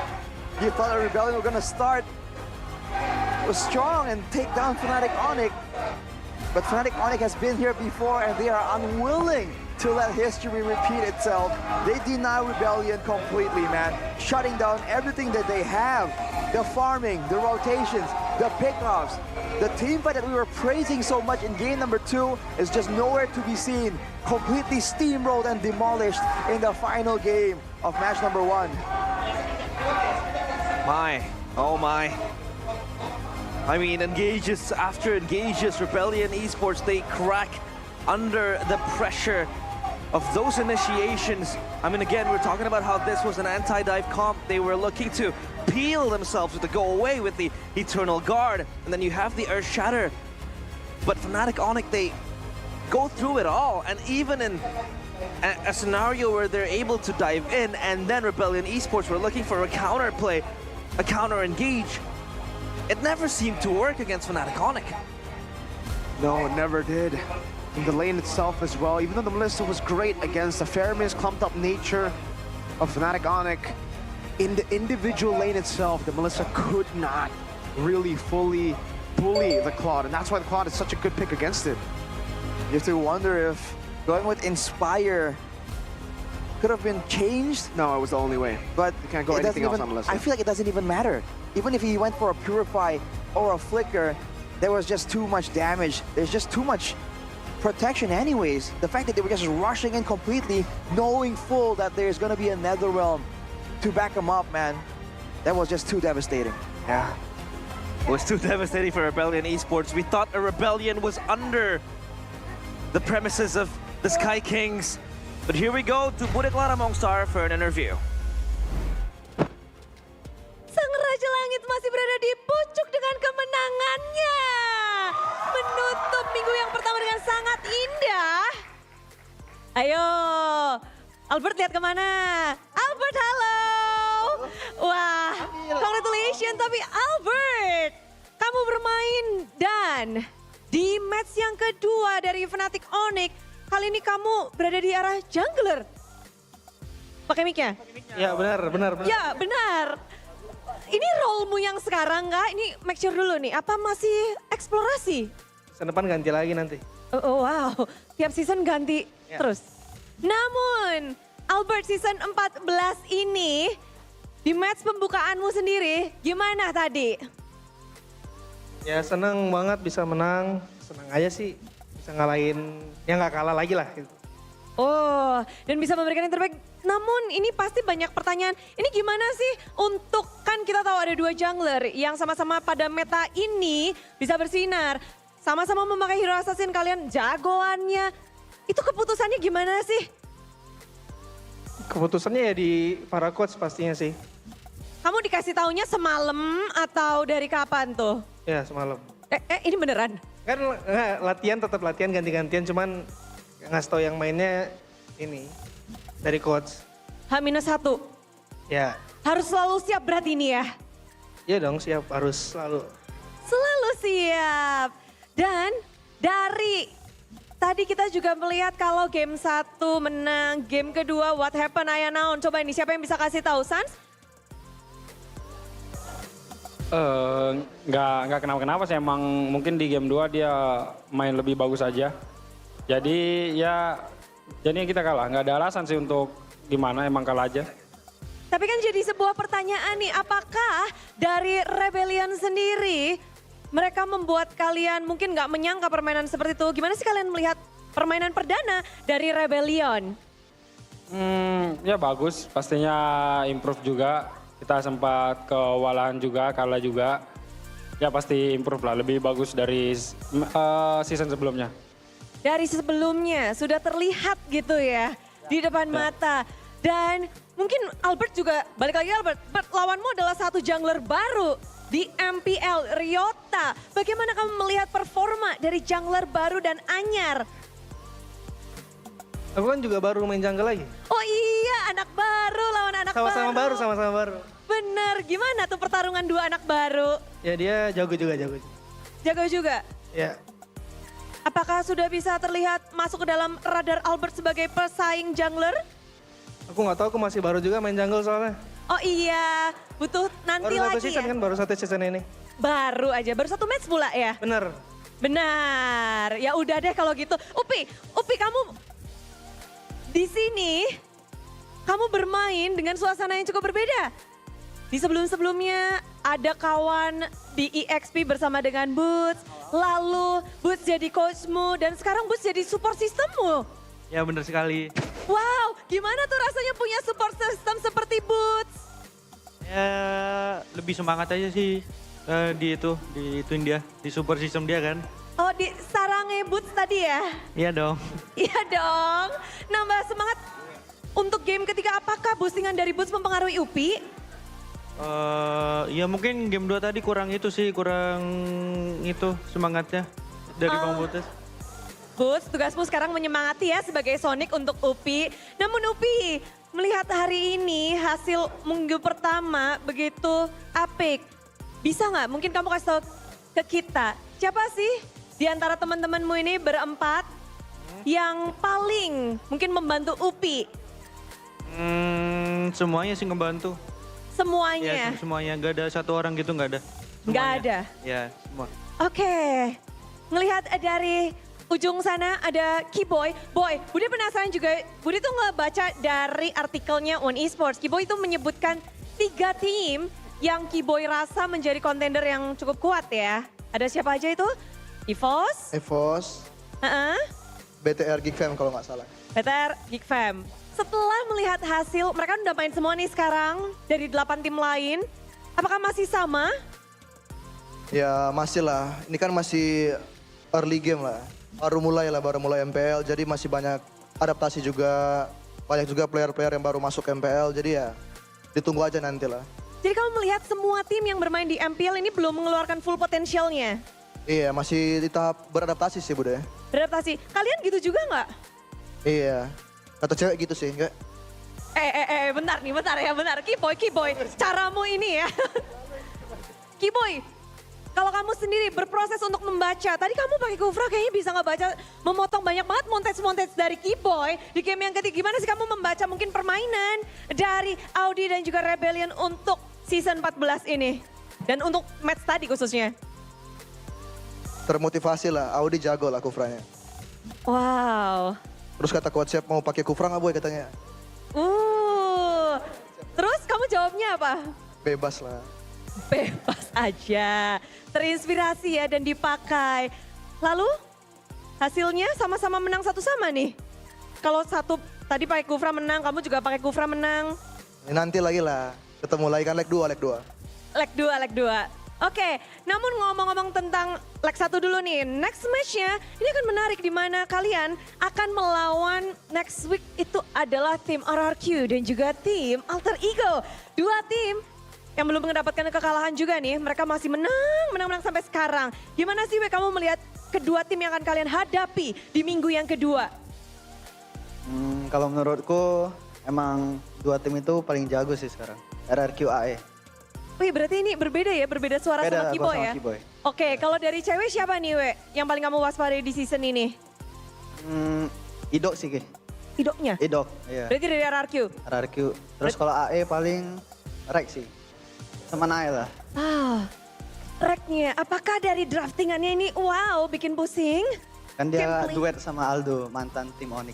Wah, Bapaknya Albert. bapaknya Albert. Tapi ini bikin jadi kalian lebih mempersiapkan diri akan lebih dahsyat lagi kah untuk minggu kedua? Mengingat next lawanmu adalah tim-tim yang menurut cewek, tim yang kuat di season 14. Harusnya minggu depan lebih all out lagi sih, soalnya emang jago-jago mereka. Jago-jago untuk dari lawannya. Tapi untuk match hari ini berakhir dengan 2-1 cewek. Pak Kapten, ini banyak banget yang pengen denger dari pantunnya cewek nih. Kata-kata dari cewek nih. Malah waduh. Ayo cewek, waktu dan tempat dipersilahkan. Silahkan tutup match hari ini. Kalau kata game tuh ada kata-kata, kalau dari saya tuh pantun lah, tipis-tipis. Boleh? Burung dara, burung pipit. Cakep. Kenalin, gua botak sipit.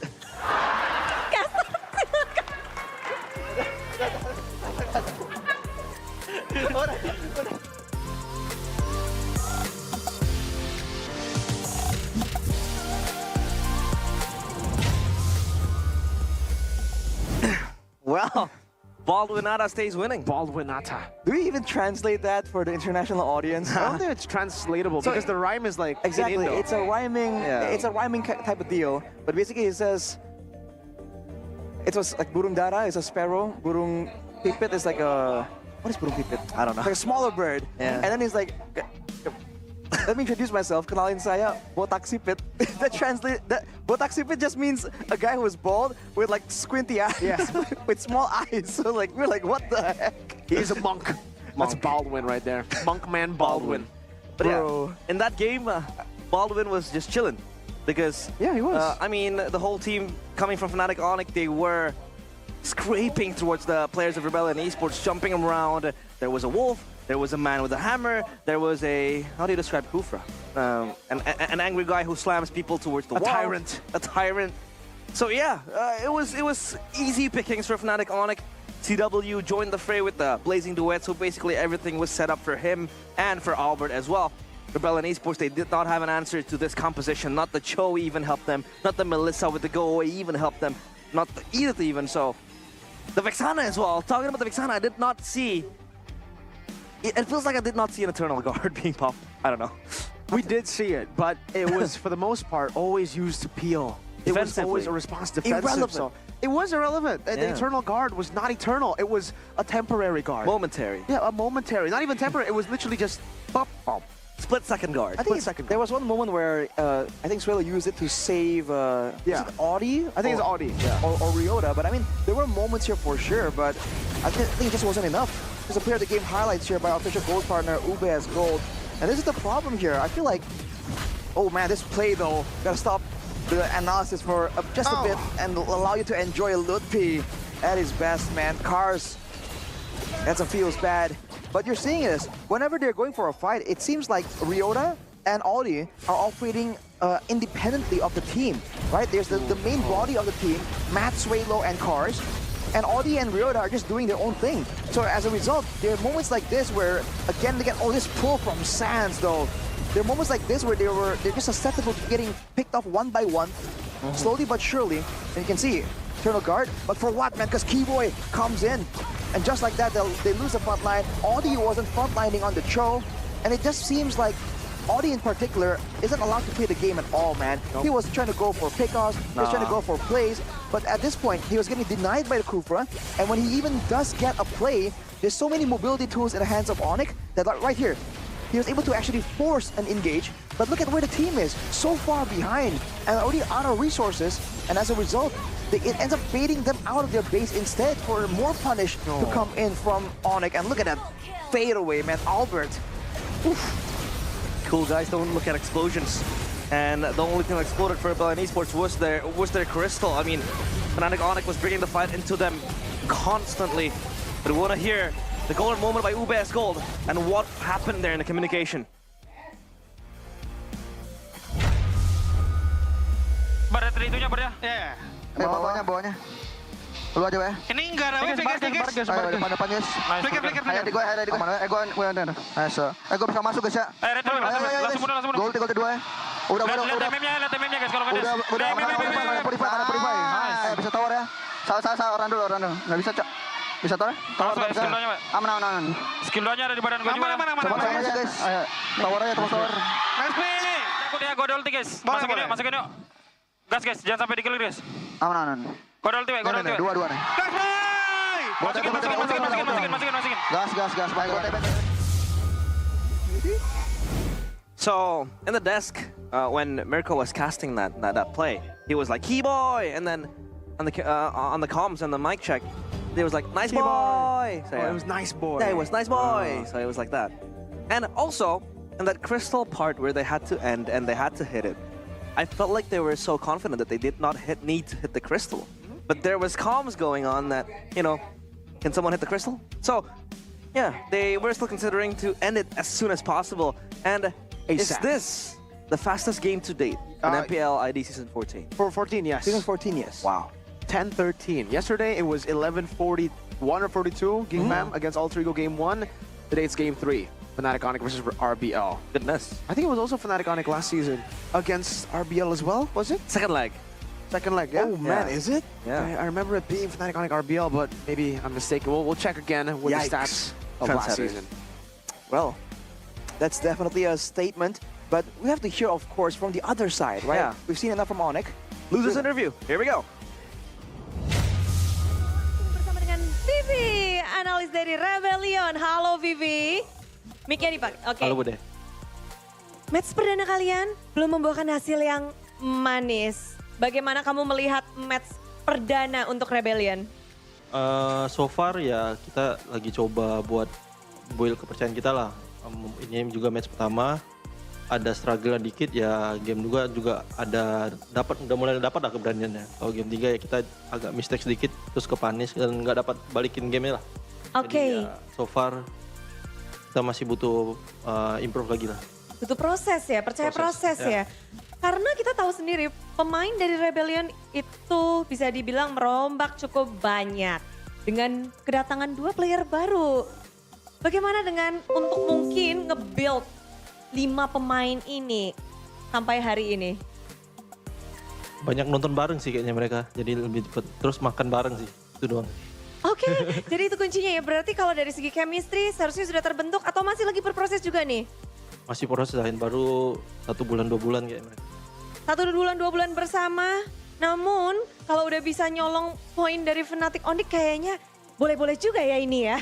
Ya tapi nggak boleh berpuas diri dulu, masih butuh improve lagi lah kita. Tidak boleh berpuas diri. Semua orang juga melihat bahwa satu pemainmu, Ryota, adalah pemain yang Bude bisa bilang menarik banyak perhatian dengan permainannya yang sungguh tajam. Dia bahkan melawan di turnamen sebelumnya, melawan Happy Brand, dia kayak nggak ada tuh nervous-nervousnya. Kalau bilang nggak ada nervous kayaknya ada deh dikit. Jadi kayak butuh pengalaman, butuh build kepercayaannya. Kita yakin sama potensi dia, kenapa dia naik MPL ya, kita yakin sama potensi dia lah. Potensinya begitu besar ya Ryota, dan semua orang juga melihat. Dan dia 3 kali menggunakan Hayabusa. Dilepasin dan kalian mungkin yang membuat semua itu. Gimana tuh keputusan untuk memberikan 3 kali Hayabusa berturut-turut kepada Ryota? Ya lagi strateginya yang arah situ, yang lagi ya pede. Pede aja? Nggak takut, apakah game ketiga tadi ke counter atau gimana tuh? Game ketiga dibilang ke counter, enggak juga sih, kita yang mistake awal, Roger farming, kita nggak dapat mohon balikinnya, ya udah snowball ke situ jadinya. Oke, jadi nggak masalah hero-nya, namun gimana gameplaynya itu sendiri? Ya benar. Oh, dan kita tahu sendiri selain dari player pun coaching staff ada sedikit perubahan. Gimana sih untuk mungkin perjalanan atau ini Kak, atau ini masih lagi fase adaptasi dari coaching dan juga playernya? Karena biasanya kan kamu duet bersama dengan Chico, sekarang berbeda nih. Kalau adaptasi ya kayaknya udah biasa aja sih sama Farhan. Lagian dulu pas dia masih Demdel ya kayak ya kita satu GH kan, jadi ada ngomong-ngomong dikit ya, jadi biasa aja lah. Kayak nyatunya udah gampang lah. Sering tektokan juga berarti ya? Ya, profesional lah. Profesional saja. Dan ngelihat anak-anakmu bermain secara profesional di atas panggung. Tapi Bude penasaran nih, melawan Fnatic Onyx menjadi lawan pertama kalian tadi, apakah ada pressure tersendiri sebagai coaching yang harus membaca permainan atau mungkin line up dari Fnatic Onyx? Nyangka gak sih Albert ada di jungle? Dua-duanya sama-sama jago sih, jadi hero juga gak mirip-mirip. Ya kalaupun ditukar ya sama, hero-nya sama gitu, jadi kayak ya udah. Berarti kalian mau mempersiapkan ke Kyrie atau Albert pun sama aja karena mirip-mirip gitu? Ya hero mirip. Oh well, tapi nyangka gak sih Albert sekarang di jungle, bukan di gold lagi? Kayak udah tahu deh, soalnya apa namanya yang... Jungler timnas? Ya timnas kan dia main juga kan, dan dia juga spam jungle, kita lihat di stream, ya kayak udah ketebak lah. Sudah tertebak. Balik ke habitat awalnya. Balik ke habitat awal, tapi minggu pertama kalian sudah usai dengan 1 match aja. Nextnya apa yang harus di-improve nih dari Rebellion? Ya banyak lah, dari gameplay kita, dari strategi kita, dari feel mereka bermain juga ya. Semuanya kita tampung buat biar lebih baik lah minggu-minggu ke depannya. Baik, itulah dia untuk minggu yang pertama. Kita doakan yang terbaik untuk Rebellion. Dan juga kita akan melanjutkan ke match yang kedua. Terima kasih banget Vivi. Jangan kemana-mana, stay tune terus untuk bersama kami di match kedua MPL Indonesia Season 14.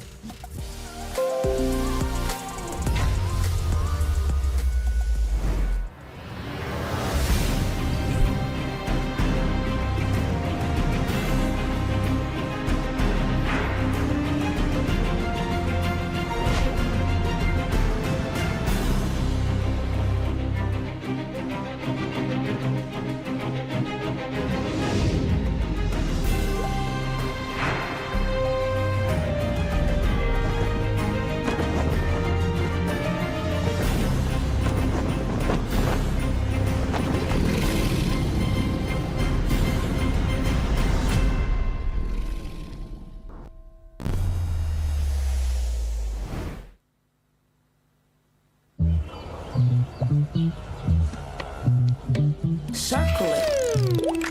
Circle, you let me circle it. I can find anything if I circle it, so let me circle it. Circle, you let me circle it. I can find anything if I circle it, so let me circle it.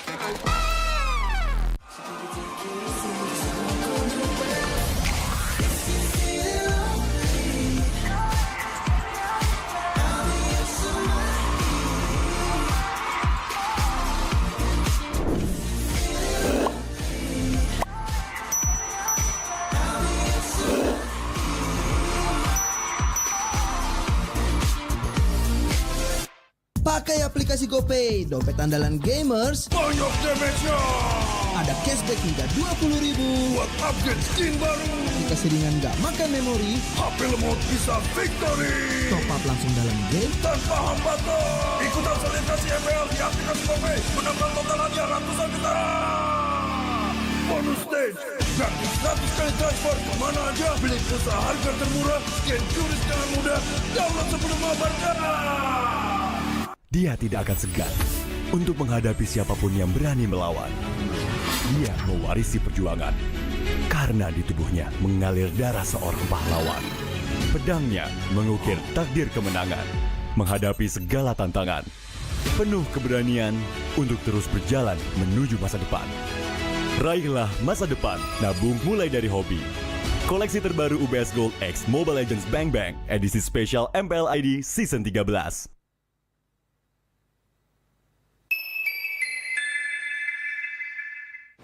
Main Mobile Legends memang seru. Mabar sama temen makin epic. Apalagi kalau double kill. Tropicana Double Crunch, es krim karamel dengan lapisan coklat yang tebal. Crunchy-nya double. Main bareng, makan bareng Tropicana Double Crunch. Double crunchy level dewa. Rasa ini Gatot kacau. Ih, tombe basah. Bro, move on ke Head and Shoulders. 100% pede, ketombe basah dan gatal Wiped out. dapetin edisi baru Gatot kaca di minimarket terdekat. Head and Shoulders. Ini Gatot, ini kaca. Mas Gatot, benerin kaca.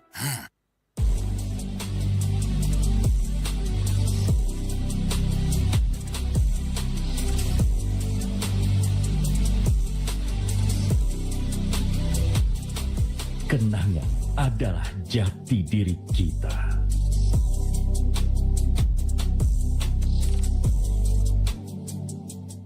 Tak ada hari tanpa mabar.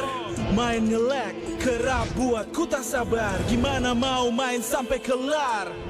Ini waktunya ku bersinar. Okay, let's do it. Games main sandalanku bikin mainku semakin hebat. Tim stabil main makin mulus, rankku fix naik terus. Tukar DG rings, diamond dan voucher game kau dapat. Cuma Games Max, makin no debat. Games Max Booster, kini dapat DG rings. Beli paketnya dan aktifkan boosternya di aplikasi Dunia Games.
Circle it. Circle, you let me circle it. I can find anything if I circle it, so let me circle it. Circle, you let me circle it. I can find anything if I circle it, so let me circle it.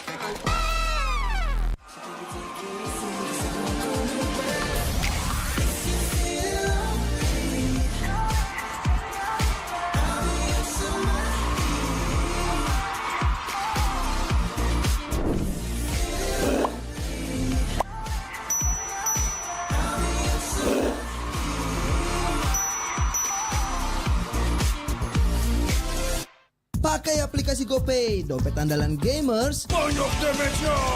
Ada cashback hingga 20.000 buat upgrade skin baru. Jika seringan nggak makan memori, HP lemot bisa victory. top up langsung dalam game tanpa hambatan. Ikutan selebrasi MPL di aplikasi GoPay. Menambah totalannya ratusan juta. Bonus stage. Gratis 100 kali transfer kemana aja. Beli pulsa harga termurah. Scan QRIS dengan mudah. Download sebelum mabarkan. Dia tidak akan segan untuk menghadapi siapapun yang berani melawan.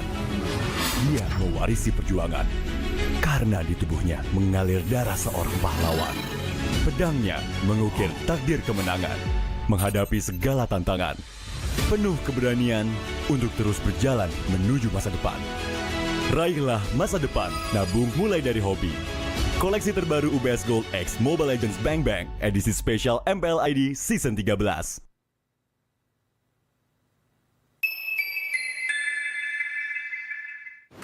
Main Mobile Legends memang seru. Mabar sama temen makin epic. Apalagi kalau double kill. Tropicana Double Crunch, es krim karamel dengan lapisan coklat yang tebal. Crunchy-nya double. Main bareng, makan bareng Tropicana Double Crunch. Double crunchy level dewa. Rasa ini Gatot kacau. Ih, tombe basah. Bro, move on ke Head and Shoulders. 100% pede, ketombe basah dan gatal Wiped out. dapetin edisi baru Gatot kaca di minimarket terdekat. Head and Shoulders. Ini Gatot, ini kaca. Mas Gatot, benerin kaca.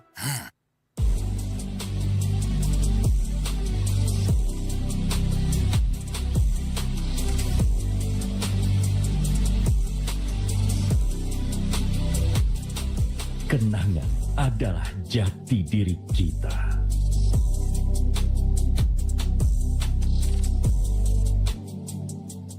Tak ada hari tanpa mabar.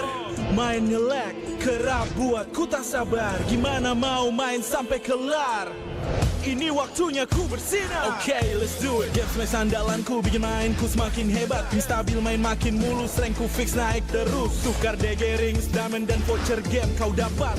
Cuma Games Max, makin no debat. Games Max Booster, kini dapat DG Rings. Beli paketnya dan aktifkan boosternya di aplikasi Dunia Games.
Circle it. Circle, you let me circle it. I can find anything if I circle it, so let me circle it. Circle, you let me circle it. I can find anything if I circle it, so let me circle it.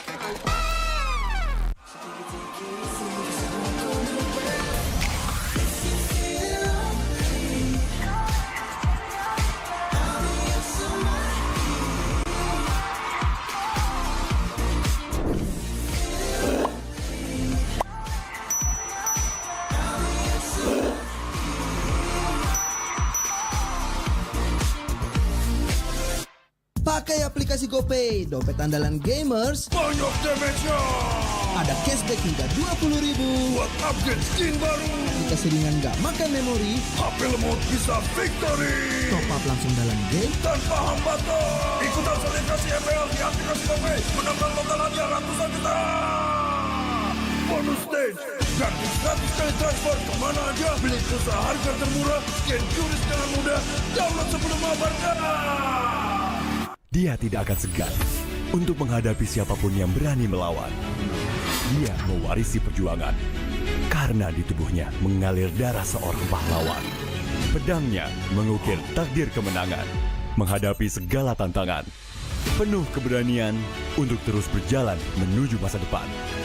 Raihlah masa depan, nabung mulai dari hobi. Koleksi terbaru UBS Gold X Mobile Legends Bang Bang, edisi spesial MPL ID Season 13.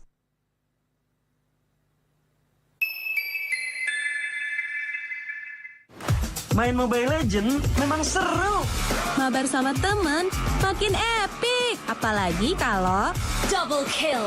Tropicana Double Crunch, es krim karamel dengan lapisan coklat yang tebal. Crunchy-nya double. Main bareng, makan bareng Tropicana Double Crunch. Double crunchy level dewa. Rasa ini Gatot kacau. Ih, tombe basah. Bro, move on ke Head and Shoulders. 100% pede, ketombe basah dan gatal. Wiped out. Dapetin edisi baru Gatot kaca di minimarket terdekat. Head and Shoulders. Ini Gatot, ini kaca. Mas Gatot, benerin kaca.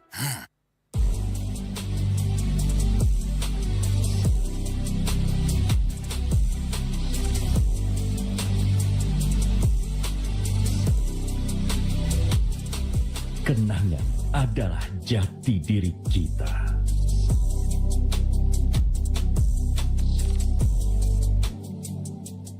Tak ada hari tanpa mabar.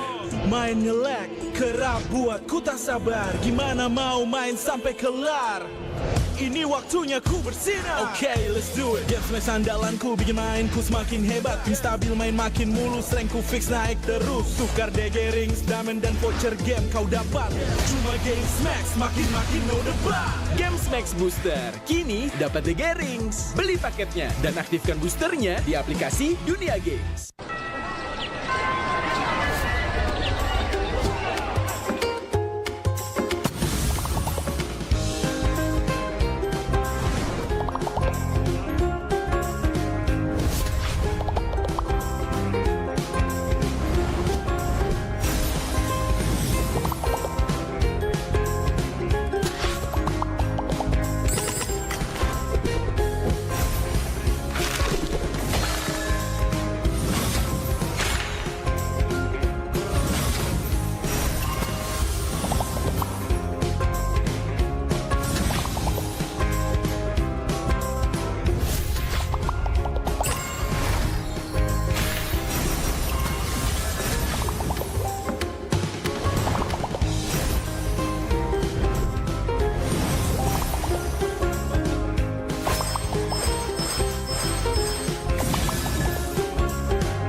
Circle it. Circle, you let me circle it. I can find anything if I circle it, so let me circle it. Circle, you let me circle it. I can find anything if I circle it, so let me circle it.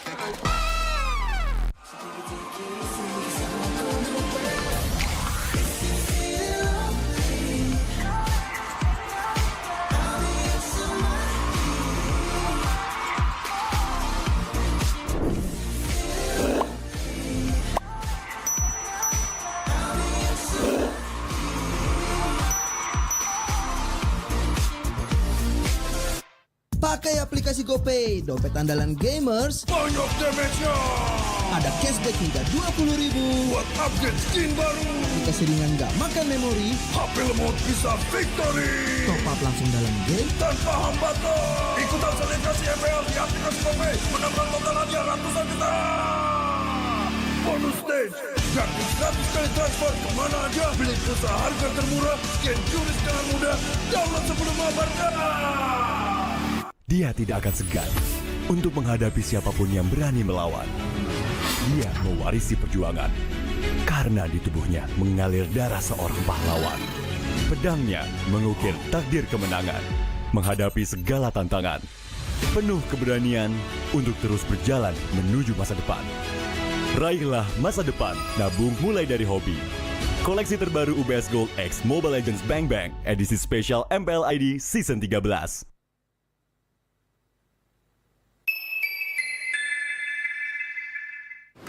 Main Mobile Legends memang seru. Mabar sama temen makin epic. Apalagi kalau double kill. Tropicana Double Crunch, es krim karamel dengan lapisan coklat yang tebal. Crunchy-nya double. Main bareng, makan bareng Tropicana Double Crunch. Double crunchy level dewa. Rasa ini Gatot kacau. Ih, tombe basah. Bro, move on ke Head and Shoulders. 100% pede, ketombe basah dan gatal wiped out.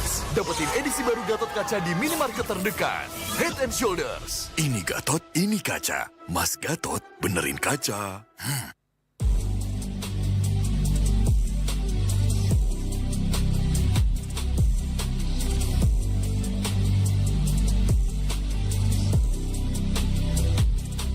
Kenangan adalah jati diri kita.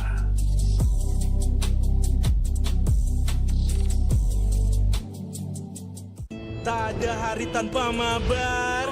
Main nge-lag, kerap buat ku tak sabar. Gimana mau main sampai kelar? Ini waktunya ku bersinar. Okay, let's do it. Game smash andalanku bikin mainku semakin hebat. Tim stabil main makin mulus, rankku fix naik terus. Tukar DG rings, diamond dan voucher game kau dapat. Cuma Game Max makin no debat. Game Max Booster kini dapat DG rings. Beli paketnya dan aktifkan boosternya di aplikasi Dunia Games.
Circle it.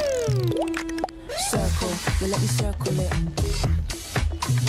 I can find anything if I circle it, so let me circle it. Circle, you let me circle it. I can find anything if I circle it, so let me circle it.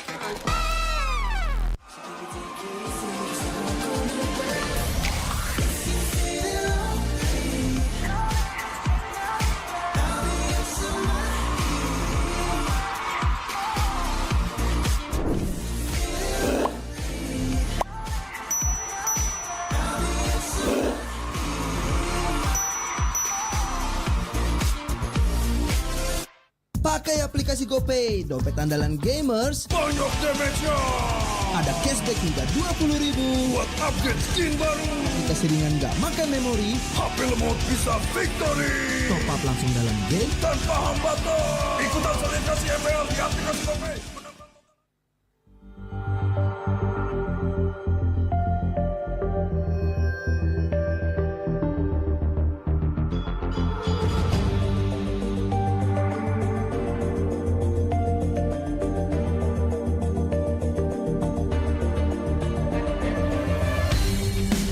Kan berdiri dan terus berlari, terus ke arah puncak tertinggi. Ku takkan berhenti, hanya sampai di sini. Kemenangan abadi menanti. You know we won't miss if we unite our focus. And if you haven't noticed, we all live. Nyalakan apimu, hadapi semua tantangan, hadang semua serangan, jatuh bukan halangan. Bakar semangatmu, janganlah engkau menyerah. Kita akan buat sejarah. We all this, we won't miss. We all this, we won't miss. Saatnya beraksi, jalani ambisi. Aku kan menyawakan hari ini. You know we won't miss if we unite our focus. And if you haven't noticed, we all live. Nyalakan apimu, hadapi semua tantangan, hadang semua serangan, jatuh bukan halangan. Bakar semangatmu, janganlah engkau menyerah. Kita akan buat sejarah. We all this, we won't miss. We all this, we won't miss. We all this.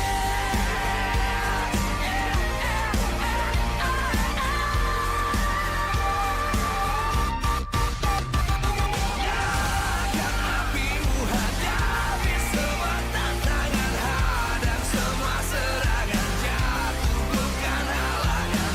Bakar semangatmu, janganlah engkau menyerah. Kita akan buat sejarah. We all this.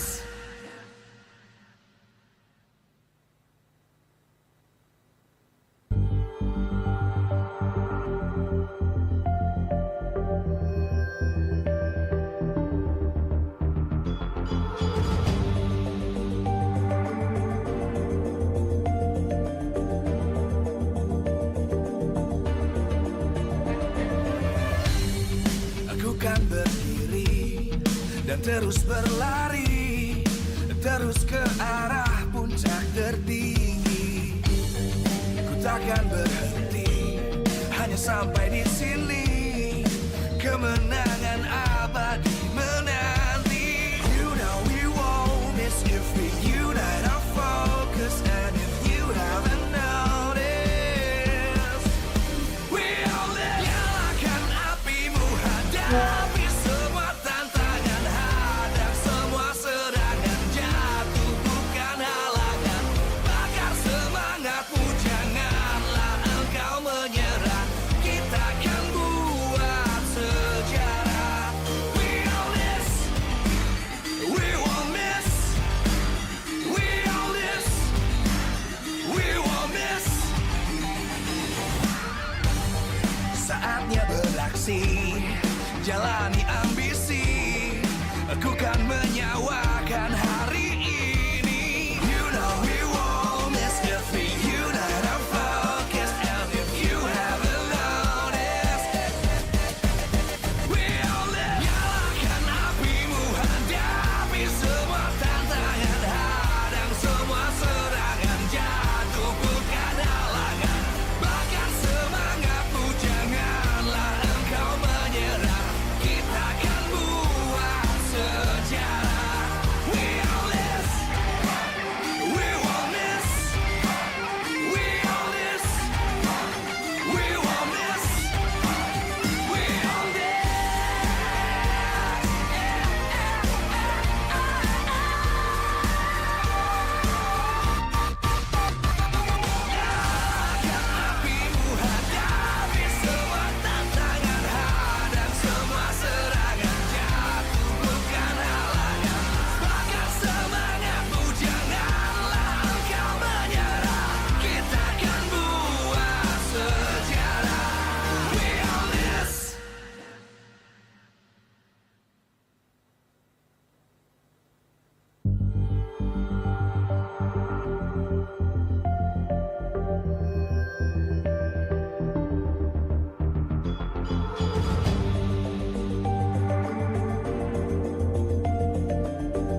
terus berlari, terus ke arah puncak tertinggi. Ku takkan berhenti, hanya sampai di sini. Kemenangan abadi menanti. You know we won't miss if we unite our focus. And if you haven't noticed, we all live. Nyalakan apimu, hadapi semua tantangan, hadap semua serangan, jatuh bukan halangan. Bakar semangatmu, janganlah engkau menyerah. Kita akan buat sejarah. We all this, we won't miss. We all this, we won't miss. Saatnya beraksi, jalani ambisi. Aku kan menyawakan hari ini. You know we won't miss if we unite our focus. And if you haven't noticed, we all live. Nyalakan apimu, hadapi semua tantangan, hadang semua serangan, jatuh bukan halangan. Bakar semangatmu, janganlah engkau menyerah. Kita akan buat sejarah. We all this, we won't miss. We all this, we won't miss. We all this.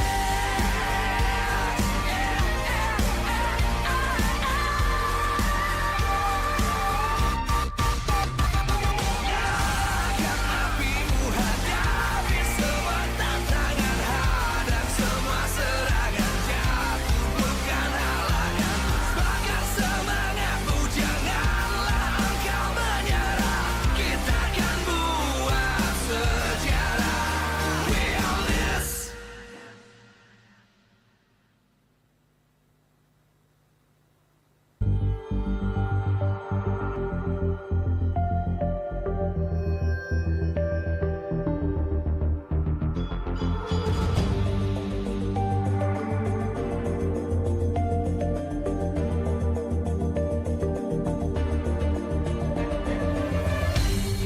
Aku kan berdiri dan terus berlari, terus ke arah puncak tertinggi. Ku takkan berhenti, hanya sampai di sini. Kemenangan abadi menanti. You know we won't miss if we unite our focus. And if you haven't noticed, we all live. Nyalakan apimu, hadapi semua tantangan, hadang semua serangan, jatuh bukan halangan. Bakar semangatmu, janganlah engkau menyerah. Kita akan buat sejarah. We all this, we won't miss. We all this, we won't miss. Saatnya beraksi, jalani ambisi. Aku kan menyawakan hari ini. You know we won't miss if we unite our focus. And if you haven't noticed, we all live. Nyalakan apimu, hadapi semua tantangan, hadang semua serangan, jatuh bukan halangan. Bakar semangatmu, janganlah engkau menyerah. Kita akan buat sejarah.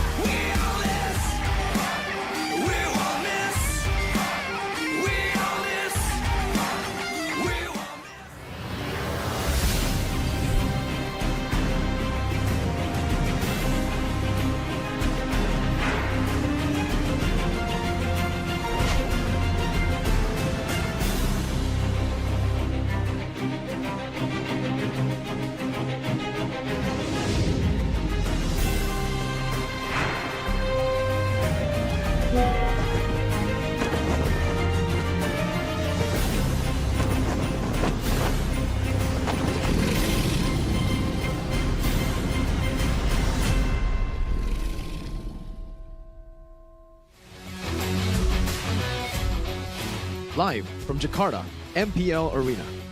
MPL Season 14 is powered by Moonton. Presented by our official tournament smartphone, Samsung Galaxy. Official e-wallet, GoPay. Official destination for gaming and esports, Hidea. Official gold partner, UBS Gold. We own this.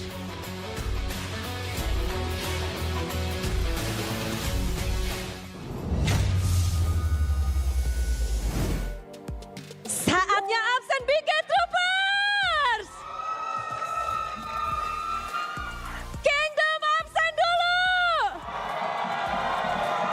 Super fans, selamat datang tentunya di Match of the Day di MPL Indonesia Season 14, di mana kita akan menyaksikan pertarungan yang begitu epic, begitu meriah antara RRQ Hosi dan juga Big Catron Alpha. Semuanya menantikan bagaimana performa dari dua tim yang memulai season ini dengan begitu indah tanpa kekalahan. 2-0 mereka dapatkan di match pembukaan mereka. Namun di match kali ini harus ada tim yang kehilangan win mereka. Dan tentu saja di sini Bude Clara Mongstar di tengah-tengah MPL Arena yang begitu ramai.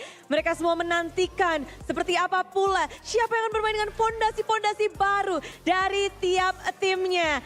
Dan tentu saja di sini Bude Clara Mongstar ingin mengucapkan terima kasih karena kemeriahan hari ini. Karena semua super fans yang ada lagi nobar-nobar, yang ada di rumah, yang ada lagi ngumpul-ngumpul dan juga yang ada di MPL Arena. Dan khususnya kepada para pendukung dan juga partner dari MPL karena MPL Indonesia Season 14 powered by Moonton. Presented by Official Tournament Smartphone Samsung Galaxy. Official e-wallet GoPay. Official Destination for Gaming and Esports Hidea. Official Gold Partner UBS Gold. Dan juga ada partner in esports, ada Campina, Head and Shoulder, Ora Imo, Telkomsel, Dunia Games, dan Games Max. Dan juga ada supplier kita, Erigo dan Saturday. Last but not least, our MPL Season 14 supported by PBSI. Dan kali ini pilar-pilar dari kedua tim akan memberikan yang terbaik di mana kita melihat dari Bigetron, mereka dengan datangnya player-player anyar, satu perombakan yang menarik dan mungkin ini bisa menandakan bahwa era kelinci telah usai. Hasil yang begitu baik, 3 match beruntun didapatkan oleh Bigetron Alpha dari season terakhir ini. Kita melihat bahwa tim RRQ pun sedang berada dalam tren positif.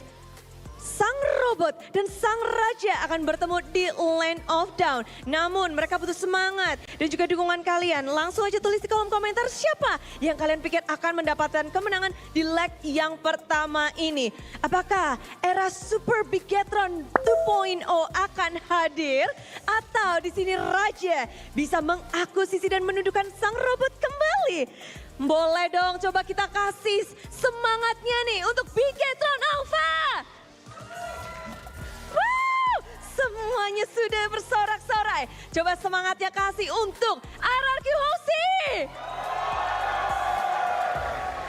Semua super fans, kita akan menyambut match kedua yang menjadi match of the day. Di mana semuanya menantikan akan seperti apa pertarungannya. Pilar-pilar dan juga pondasi-pondasi.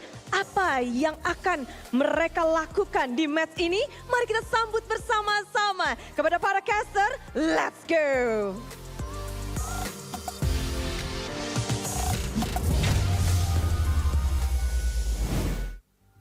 The kingdom under rebuild and the machines rage against it. Welcome back to MPL ID Season 14. Still with me, Realize, and these two fanboys are trying to don their jerseys because their team is playing. Take over, Realize it's a battle here. I'm gonna be the referee where they have to show down. If it goes to a 1-all, I guess we don't need to play a game 3. We'll just let them fight it out here. I'm joking. Exactly. But of course, we want to say thank you to our sponsors because MPL ID Season 14 is powered by Moonton, presented by the official tournament smartphone, Samsung Galaxy, the official e-wallet, GoPay, our official destination for gaming and esports is Hidea, our official gold partner, UBS Gold. We want to say thank you to our partner in esports as well, Campina, Head & Shoulders, Araimo, Telkomsel, Dunia Games, and Games Max. Also, to our suppliers, Erigo and Saturdays. And also, MPL ID Season 14 is fully supported by PBSI.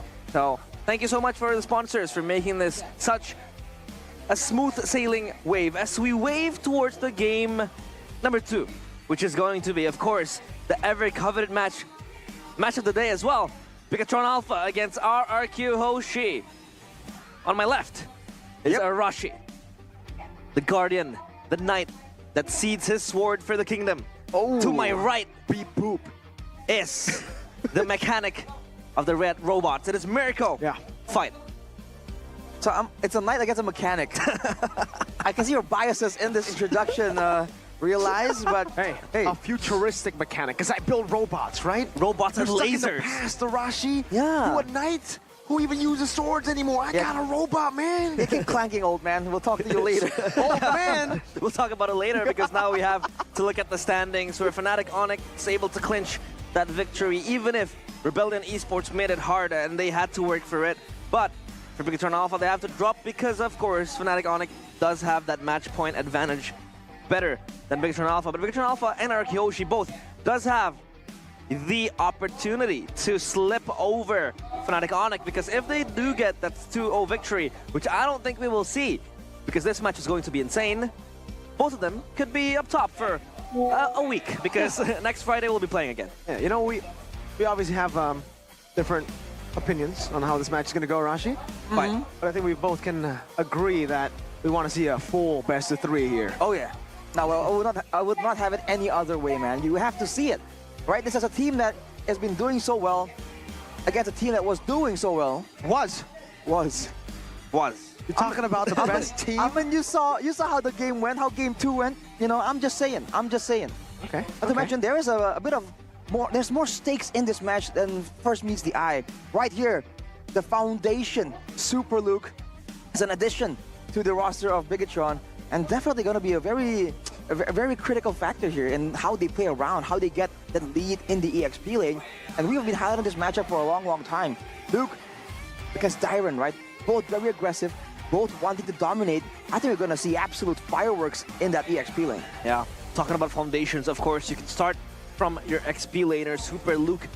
He has been very massive for Geek Fam last season, now donning that red jersey. Looks so good in red. Yeah, looks so good in red. He was in red as well. That's why I said he's a better red. But for RRQ, of course, they have been able to set their stones and foundations through their roamers. We had a lot of roamers for them, but this time around, it's Edok that is up there trying to make a name for himself. And how would you rate his performance yesterday? Oh man, his performance yesterday? Yeah. I think it got us all completely by surprise. You have to leave some points just in case, you know, he does better or worse. But I think it's a solid like 8, man. When it comes to being unspotted, getting the right targets, the targeting, or the decision making, when to let people pass, when to actually go for the engage, I think it's looking very solid. Now, a lot of people have been saying that, well, the level of competition ain't up there just yet. Again, it's the EVOs of the first week, and we know how EVOs be. Sometimes in the early stages, they kind of look kind of slow, they take time to adapt, but they get stronger. It's only the first week after all, so I'm open to the fact that that might be the case. But from what I'm seeing so far, I gotta say I've been very impressed. I think I've been a bit more pessimistic by nature, but after yesterday's performance, I think I'm finding a newfound confidence in RRQ for this season. Yeah, that was Edok, of course. But then we had Super Luke. This guy is known for being able to carry the game through that XP lane. He has a massive hero pool. And then now he has to step his foot in Bigatron Alpha. How would you rate Super Luke yesterday? Was the adaptation hard to make for him? I would say 8.5 out of 10, you know? Since I gotta be one-upping Arashi. Yeah, no, Luke's performance was still very phenomenal. It just feels like it didn't even feel like he was adapting to the team. It almost feels like he's already playing with the same team. He's been playing with the same team for a long time now. Luke was truly super in yesterday's performance. He was able to carry together with Eman and Moreno, I feel, because yeah, they picked Yin and they lost in the early game, so they had to do some heavy lifting. Definitely got to get their backs checked. after game number 2. But in game number 1, I think Super Ken pulled off a lot of weight as well to help the team. But usually, when I have such an amazing XP like this, I would use it to banter. The thing is, it's difficult because I'm a fan of a lot of his players too now. Like last season, it would have been easy for me. Yeah. I was only a fan of Vin. Okay, I was also a fan of Irad and Skylar, but now it's Cascute, NMM, Dyron, Skylar. Exactly. Wow. I'm a big fan of all of them, and Hazel. Yeah. So you can't help but kind of want to root for them, and considering the situation they're in right now, and that was what I was kind of trying to get at. Now with Cascute in the mix, it's a whole different story, man. There's more to that later. But first of all, let's take a look at the roster coming up right here. Dyron, Susujin, Rince, Edok, and Skylar. These are your knights to protect the kingdom from the siege of the Red Robots, of course. Rince has been phenomenal as well. Such a good debut yesterday. Getting out of his comfort zone, picking that Eve as well. You know, this is going to be an interesting task for RRQ to face against. The Kingdom's calls were answered just yesterday. And now will the Kings answer again? Will they charge through with the momentum they got? Or will they be forced to halt for this week? Welcome the Kings of Kings, RRQ Hoshi! Rex Regum Kaon. That kingdom that they're trying to rebuild from scratch. From the ashes that was burned last season, this time around, momentum, positivity, everything around them. And a huge opponent in their eyes, of course, the Red Robots, looking to rage against the machines. Super Luke, Super Ken, Moreno Key, and Eman. With the addition of Super Luke, this is going to be a hard task for RRQ to stop the rage of the machines. A bitter past for the Red Robots. They've only been able to win 6 times against RRQ, while RRQ hold the record of 20 wins against them. But in recent history, the Kingdom has been broken down, part by part, destroyed and stomped by the Red Robots, who look to continue that record. Welcome the Red Giants, the Red Robots, Bigatron Alpha! The #1 spot for last season's regular season, and now a strong favorite to continue their domination. Bigatron Alpha with a new XP gainer, with a new program behind their actions. You have to highlight this, man. They've been picked the yin and came out on top somehow, some way. The defeats of both these teams are in no small part due to the brains behind the entire operation, our Marshal Tainang, bringing out Cascute and Theonail with NMM and Wura. Yeah, now of course we can enter that discussion, that topic, which is Cascute. This guy has been phenomenal in the draft for Bigatron Alpha, and now he crosses paths, he sides with the Kingdom, with RRQ. What is going to be the hugest loss for Bigatron Alpha? Will they be able still to work their draft the way that Cascute wanted it to be back in Season 13? Man, every time you say this, every time I remember, it's kind of sad. You're losing someone as phenomenal of a coach as Cascute and NMM, and shout out to Ray's boy as well. But I feel like for Wura and Theonail, they bring a very, very good dynamic to the team now, and we have seen that just yesterday, pulling out the yin, so a whole lot of confidence from them. Yeah, confidence is their name for Bigatron Alpha, but will that confidence still waver against RRQ? Because RRQ, this time around, they look fresh, they look clean. What can you describe about this new RRQ Hoshi? What gameplay, what game style, what drafting style they are trying to bring in MPL Season 14? I think their drafting has been very dynamic, very flexible, which is why I've been so impressed. And on top of that, they are rotating in a very insane manner right here. They're just looking a lot cleaner, and maybe that's what they need, because for the rival showdown here between Cascute and Wura, you see that 3rd place in MPL Season 13, they were able to beat out... wait, hang on. Yeah. Exactly, yes. Yeah, they both made their debut in MPL ID Season 13.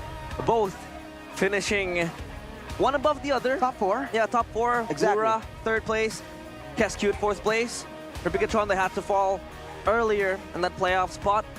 And yeah, regular season is a whole new story, especially in a new season, a new dawn for these teams to fix what was lacking from their teams. Exactly, for Keskut, it's his chance to try and make something happen. But here's the victory here by the Samsung Galaxy S24 series for Bigatron. Pressures Sutsujin in the early game and team fights. And look, if he loses the laning phase, then Dyron will become a problem. So they gotta prioritize that EXP lane as well and find ways to use that pressure maybe in the EXP lane to go into the jungle. Because Sutsujin is he's a bit well known for kind of crumbling under the pressure, at least before. So now we'll have to wait and see. For RRQ, make Dyron and Edok the playmakers, give them the right tools for the job because they are so good at it, and bring disciplined objective setups like the way they did against EVOs. The fact that before every single neutral objective or before every single dive, everyone from the side of RRQ were at the right place at the right time on the dot.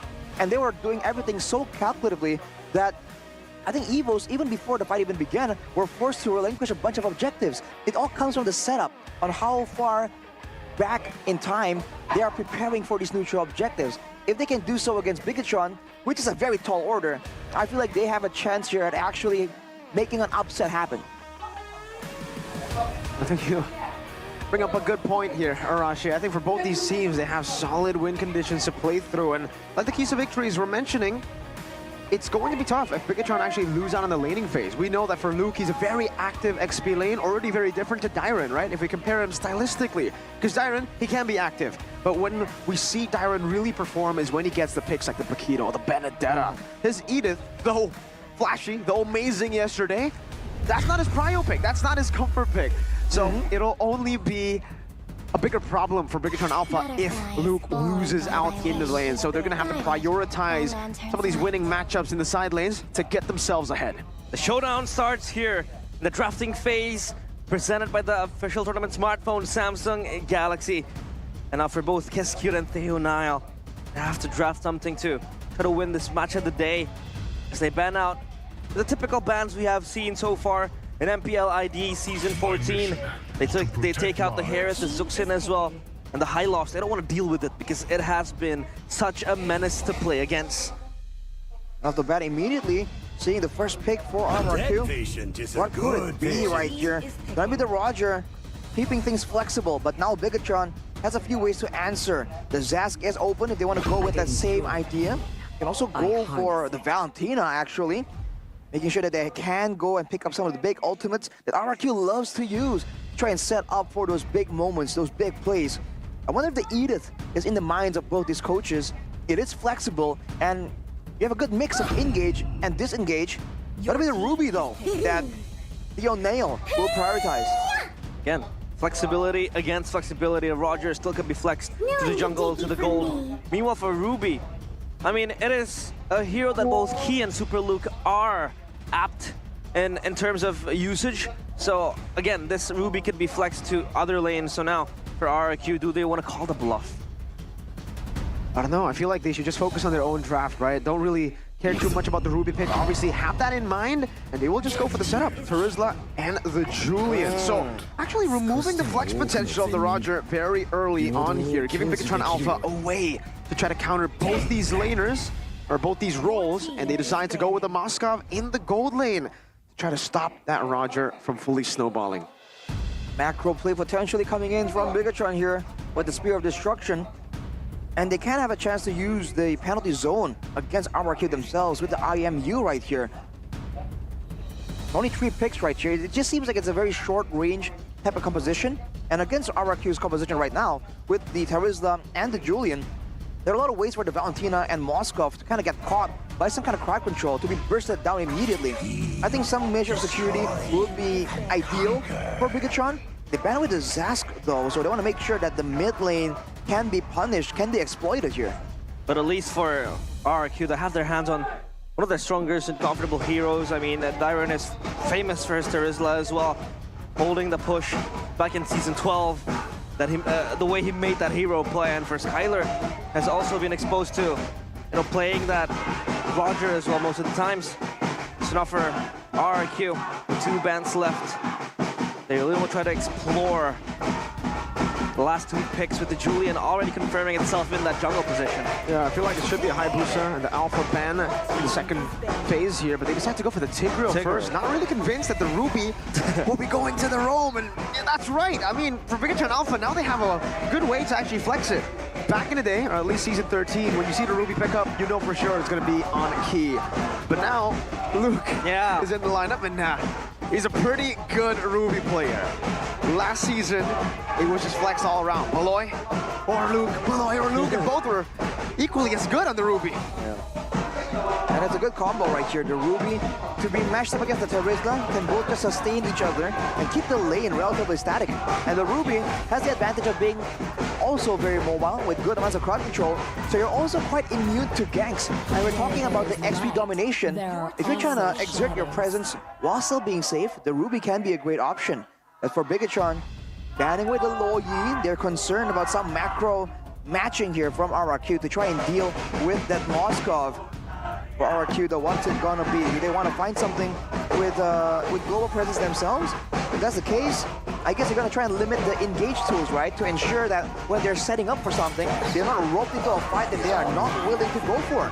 But it's gonna be the Alpha. Yeah, Alpha ban out, not giving that potential jungle role, or even that XP, because this Alpha could also be flexed again. Now for Bigatron, they will pick up the Arlet, which again either goes to the XP, either goes to the roam. Yeah, I guess we'll see about that, right? For Bigatron Alpha, they're still flexing the Ruby and the Arlet here.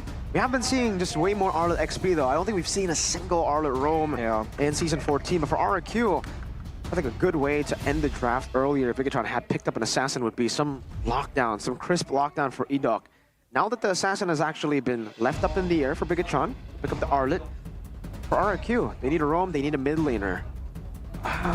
If they want mid-prio, I guess, you know, something like a Lilia, don't give Valentina a big ult to play with. Because even if he wants to go for Yve, I think it's a risky choice, giving that real-world inflation over and over. Minotaur and Aurora. That's a big ult. Yeah, that's a big ult for the Valentina, rather Moreno to steal. How do RRQ think about this? Maybe the idea is just overwhelm them completely, right? With a Minion's Fury, Frigid Glacier, and the penalty zone, Moreno can only copy one. So even if you kind of put them against each other, it's kind of equal when it comes down to it, right? But for Bigatron, there's one more pick available right here. They can swing the tides in favor of them.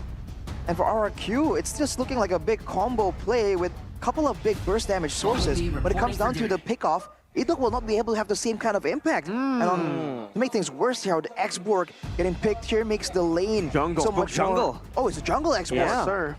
So again, we were talking about flexibility. It is very, very flex coming in from Bigatron Alpha. They last picked the X-Borg jungle.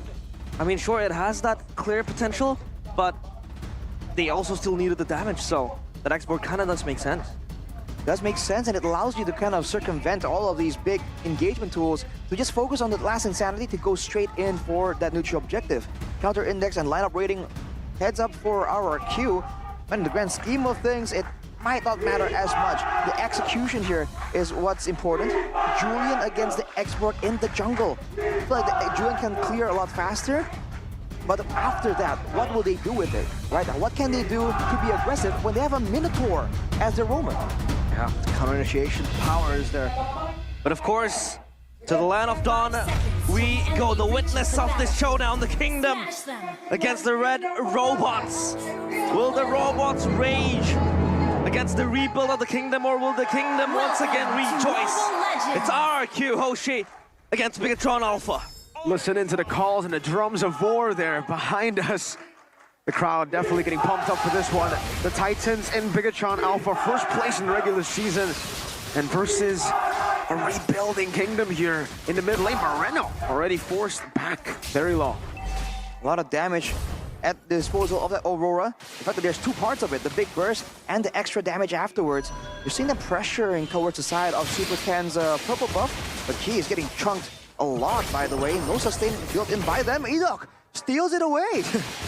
Lethal being able to acquired by Edok again, so proactive, displaying and shadowing behind his mid laner. And so far, Key looking for a kill potentially here. Good stun 2 times there. Vengeance not going to be used up again by Key. Knows to respect it, and Rins actually does lose on that trade. He loses on the trade, but there is sustain built in. And look at Edok with the Bargain Hunter on the Minotaur. I haven't seen this in a long time. But he might be just trying to find that Flaccid Oasis so much earlier so that it can go for short trades like this and still come out on top due to the sustained difference. Overall, you can see Super Ken with the... Ooh. Also, Super Ken has that Season Hunter. So he'll be farming a lot quicker than usual, but it's still gonna be, I believe, outmatched by Sutsujin. Get his play on the top side though for the XP grab. Oh, wow! Good steal by Sutsujin. Smooth. Sutsujin, again, this time around playing for the Kingdom, and has been pretty solid in his performances yesterday. Eman and Skylar going at it. Again, recalls galore. Down bottom, they're just having a good time. Not really stressing about what the other could do, but the turtle spawning means that Bigatron and RRQ might be subject of a very, very good fight down, up top rather. And this time Sutsujin under pressure alongside Edok. Getting some damage down. Key not level 4 just yet. Rins open the Faraga armor. Penalty zone coming in. Rins actually getting it out. Frigid Glacier stunning Super Loop. First blood over. Super gets forced back. That's a knock over to Key, who gets out with the Vengeance. Has the final slash and uses the Vengeance on the orange buff. A quick win early from RRQ. Great burst damage usage from RRQ, and they're able to actually use all that crowd control to zone Bigatron away. A good win for them in the early game, but you have to remember, the longer the game goes, the more ways there are for Bigatron to find ways to avoid these straightforward fights. Talent prediction by the new application GoPay though. Nice. Oh, Mirko. Mirko. Going for a bless. Mirror bless. Hey man. Season. Hey. Oh man, Mirko. What? Damn. Didn't see anything. Oh, what happened? Nothing happened. Nothing happened. It's a very clean Land of Dawn with the sweep, but look at that. He now stuck. No, doesn't have the chain. Actually, now Frigid Glacier coming down. Minish Fury, Moreno finding 3, and I'm offended to bring them into a big blast. And now a stun. Super Ken is massive in the early game. Triple kill for Bigatron Alpha, a response. Dang, what a combo that was with the sweep into the massive AoE, man. Last Insanity from Super Ken definitely made that a bit more difficult. Skylar, though, getting jumped on. Whoa. No follow-up. Skylar almost lost his life, but too far to follow up the final slash, so they're looking for a dive! Stun down on the Skylar now, the Vengeance as well. Given his Fury as the Lycan Pounce comes down. Severe destruction into the back line now as the last Insanity comes down to Skylar. That's the SOD to the back, and Man finds the kill. And there's another dive over to Edok, who is able to survive still. Could purify out from Eman. But look at Dyron, keeping busy up top, getting the entire shield. Wow. We talk about how impactful this EXP lane can be, and Dyron is definitely doing well. The mid trio, though, often play from Moreno. I feel like definitely Bigatron are the ones in control. The RRQ can still clear a lot faster, but look at this. Luke doesn't care. Wow. He doesn't care. He's up there in his element, and pulled out towards Rins. It's gonna be fine. Don't worry. Super Luke, though, has been very active, seeking out plays, and this is very characteristic of his Ruby. Doesn't really stay in lane, and is so close to the proximity of his teammates, actively seeking for a play and an engage. So this could be something that RRQ has to watch over. Oh, Edok might give over the Minion Fury again. Moreno is definitely looking for something. Gets the Frigid Glacier, more of a zoning tool. You can see that Bigatron are doing the vision game a lot better than RRQ, I must say. Edok, though, already with a photo, very early on. That's a Bargain Hunter effect. Can they still go for a big fight, though? Because Bigatron have more ways of just staying safe, of being invulnerable. And look at Moskov. Look at the way that they're actually playing around the Moskov there, losing out the turret, but giving it over to Eman on the weak side, and he has ways to rotate. So Skylar up top, and Eman's already aiming down probably with the Spear of Destruction. Now, Spear of Destruction could be a tool to make this a 4v5. And this time around, penalty zone. Right now, offended into the final slash. The combo, Sutsujin finds the neutral objective. Now, Minish Fury knocks them off, but Super King gets rid of Tyrant. Now it's Luke in the midst of it all, taken down, traded over. Oh, Edok. He wants to go for more Spear of Destruction over to Edok. Skylar not able to dish out enough damage. A winning trade for Bigatron Alpha in kills, but remember, RRQ did get the turtle. It was okay, so it was a 1-for-1, and then Edok falls as well there. Unfortunately, Moreno, though, getting chased down by Skylar. He walks up, does damage now. Final slash on the 2. Skylar still finding the shot over Key. Vengeance, and Skylar doesn't even need to go for the Lycan Pounce. Rins executes Key, but Eman gets the turret. Look at Dyron, though, walking towards Moreno. Probably waiting for an opportunity, but Eman is just playing it so well. The distance management allows him to just move forward and backwards so much better. Looking at the items right here, Windtalker finished for Skylar, so good amounts of DPS. Dyron with the War Hammer. Oh, War Axe is started. Spear of Misery connecting, forcing the DPZ out. That's the Faraga armor for Super Ken, and Eman still going forward. throws the Spear of Misery to say, hey, get back. This is my turret. Get back. You're shoving away the players of RRQ back to their base. And for Bigatron Alpha, they had like, what, 4 tough boots just to try to hone down the magic presence from RRQ. You know, the Julian and the Aurora does kind of deal so much burst damage for RRQ. This is not going to be the end of the world because they have that scaling power towards the late game. For Bigatron Alpha, the fact that they have 4 kills in Super Ken means that they have the damage needed to fight through the defenses and the front line of RRQ. Conceal play! Oh, good freeze by Riz. Oh. Not connecting. E-Dot forced back though. Dyron trying to go for that play. Super Ken with I'm Offended, finding Rins now with a stun as well. Super Ken burning him down, trying to get the passive out. Rins still able to ice skate his way back to safety. Moreno still trying to hover. Super Luke there with the Geek Fam emote. Okay. Having fun. He's having total fun. Oh, Eman, 1v1. Skylar with the Abyss Walker. Skylar solo kill. Where have we seen this before? And I'm Offended over to Dyron now with the Vengeance resets. Moreno pushing out to the chain. Great for the Glacier. Stun him up again. It's a trade. Eman up top for Dyron in the mid lane. Essentially against the chain again, but the immobilization will not be able to fully take Super Luke down, and it's a turtle over Bigatron Alpha. Skylar to be caught for a bit key. Gonna go for the Vengeance now. Confident Hand Chain knocked up. Last Insanity to the back line right now. Suzuki taking a whole lot of damage. Minus Fury actually able to find a few of the Bigatron members. The SOD! Super Luke! With I'm Offended now. Iman joining the fray. Suzuki in the midst of it all trying to deal damage, but the Spears does more in the long run. Bigatron somehow getting the winning trade off of that crazy amount of fights going on the map. It's a synergy from Bigatron. Whenever they're doing something, everyone seems to be on the same page. You really feel like there's a bunch of non-verbal communication happening for Bigatron when they're able to get those combos in the nick of time with near to no setup. When it comes to individual plays, you see RRQ prevailing on occasion, but in these small skirmishes with 3 members, with 4 members, whoa, Key making a play once more for Rins. Trying to bait on some of the abilities. Last Insanity over to Rins. He still has the passive. That's the blow-up. The Frigid Glacier dodged away from Moreno. Has the Frigid Glacier knocked it down. Rins. How do you? I mean, it's frozen and then burnt down. That's the fire and ice. Oof, synergy there. Fire and ice. One melts, one freezes, but pull. I'm Offended. Final slash. A big spear to the face. Eat up now next to the chopping block. Last Insanity again. Dyron forced to jump in. Blown up by Super Ken. The red robots rage against the kingdom. This is total massacre. Left, right, center, they win the fights. RRQ left without a response. Especially in the team fights, man. Bigatron has full control right here. It's only a 2.7k gold lead at this point, but Bigatron are aiming to make it even further. They finally take down the mid turret, and they're starting to deny a lot of these buffs from the side of RRQ. Sutsujin now definitely feeling the pressure. He's still a level ahead from Super Ken, but his impact in the game is a lot different. Now Skylar and Eman, you can see the dueling potential here from Eman still. 4-1, now setting up for the macro play with the Spear of Destruction as well. They have been dogfighting, and Eman already in his element. The power spike acquired, and this Moskov could be the next big thing for Bigatron. They set up a concealed play. Dyron has to be prepared. They're not scared of walking up. They don't know where Sutsujin is though.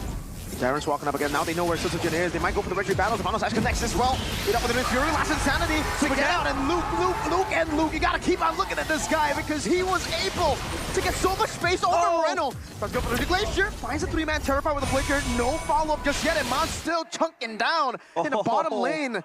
Bigatron finding an all-out win in that skirmish and trade. That was a disgusting play by Luke, man, to just deny the retribution by pulling him away. Moreno now feeling it, making the moves around the map. Skylar wants to try and do something, but Dyron's slow. I'm Offended over to Dyron, and he can't even use the penalty zone. Wow. Unstoppable onslaught coming in from Bigatron Alpha. And Eman has been able to zone and stop Skylar, shooing him away from the team fight because he has to occupy that space in the side lane.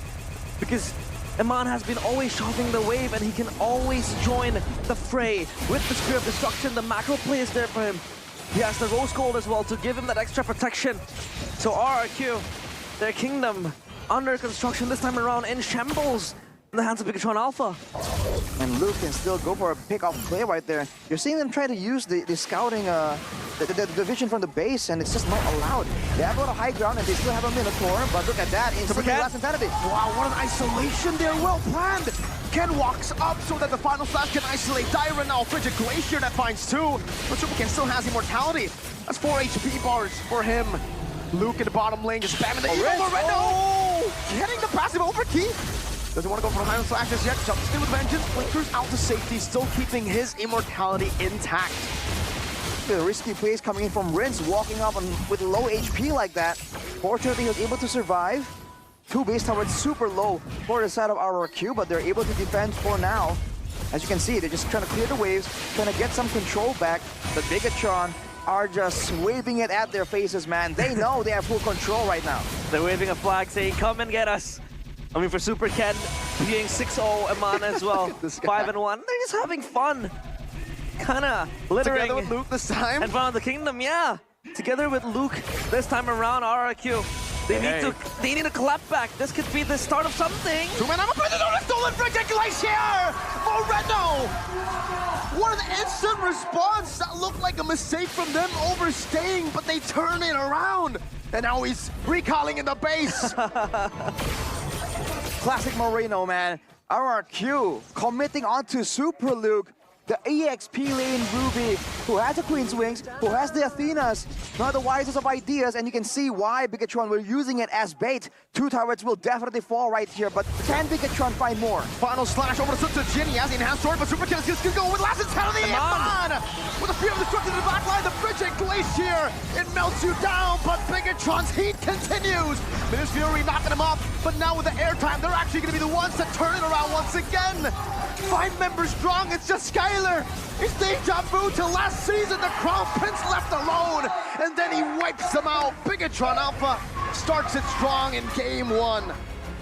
The machines rage against the rebuild of the kingdom yet to reply with their battle cry, 1-all. For Bigatron Alpha, RRQ, they were just outclassed. Bigatron Alpha constantly just bringing the fight towards their faces. RRQ yet to rebuild fully. Bigatron, man, what an insane performance. All that momentum behind RRQ, and it doesn't matter, man. The robots stay there unfazed, undaunted by the task, and just go at it. It all started really, really well. And it was looking kind of even for the longest time. But the moment Bigatron figured it's time to turn up the heat, quite literally, they melt down RRQ and completely shut down everything they had. The team fighting, the split push, the neutral objectives even. They just seem to be one step ahead. And you can see the difference in experience. It's just plain and simple. Yeah, they were outclassing RRQ in all departments. Damage, mechanics, macro play. Eman was always provided with the 1v1 with Skylar. He was keeping Skylar on a leash. I mean, for a wolf to contain it is so hard, but Eman was taking Skylar for a walk in the park. Down bottom, always able to occupy his attention. And Skylar was always late in the team fights happening, either in the objectives or up in the middle lane. What a performance from Bigatron Alpha, man. It seems the laws of real life actually follows through in game in the Land of Dawn. What do you mean? Ice gets melted by fire. The export pick and that final pick was truly phenomenal there. I think the export really tipped them over the edge with a win over the draft, I feel. And man, what a performance again. The last insanity. It's anti-CC, so even if you get all the others frozen, you can't even go in. But you basically push back, and then you have that kill threat towards the Aurora or other members of RRQ. And yeah, it is so poetic, the fact that literally fire melts ice. That happened. Well, I would agree, except for the fact that Moreno also stole the glacier and froze them again after burning them. And not fair, bro, not cool. Yeah, so I think you gotta give a shout out to Luke though. That one moment there, sure. Yeah, Luke. Everything was kind of looking okay. It seems like RRQ has a plan at least. And then Luke was like, yoink! And that's the whole plan in shambles. You're seeing that RRQ were preparing for a big fight or a big back away. That happened and they're like, oh wait, you can do that. wow, now what? And that got stuck. This was one of the first fights right here where it really went all the way in the hands of Bigatron. It was trades back and forth, 1 for 1, 1 for 2 even, depending on the situation. When it comes down to it, look at the execution from the side of Bigatron. It's just so much neater, so much better, because you do see that there's a lot of single target tools in the hands. Oh my god, in the hands of RRQ. But when it comes down to the AoE, man, Bigatron were just using it a lot better, a lot quicker, and more surprising. Now Bigatron. Look at this, look at the super look. Oh man, that was Luke. He was caging Setsujin, unable to even contest the Retribution fight. The fact that Bigatron Alpha does have so much heavy CC just adds insult to injury for RRQ.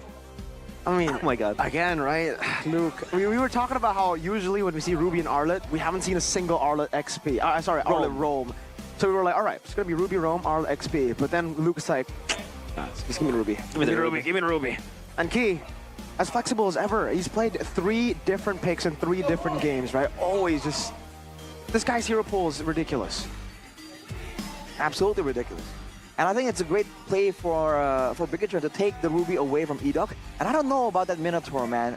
From this game at least, you can see that it really wasn't working well for them, right? I think it's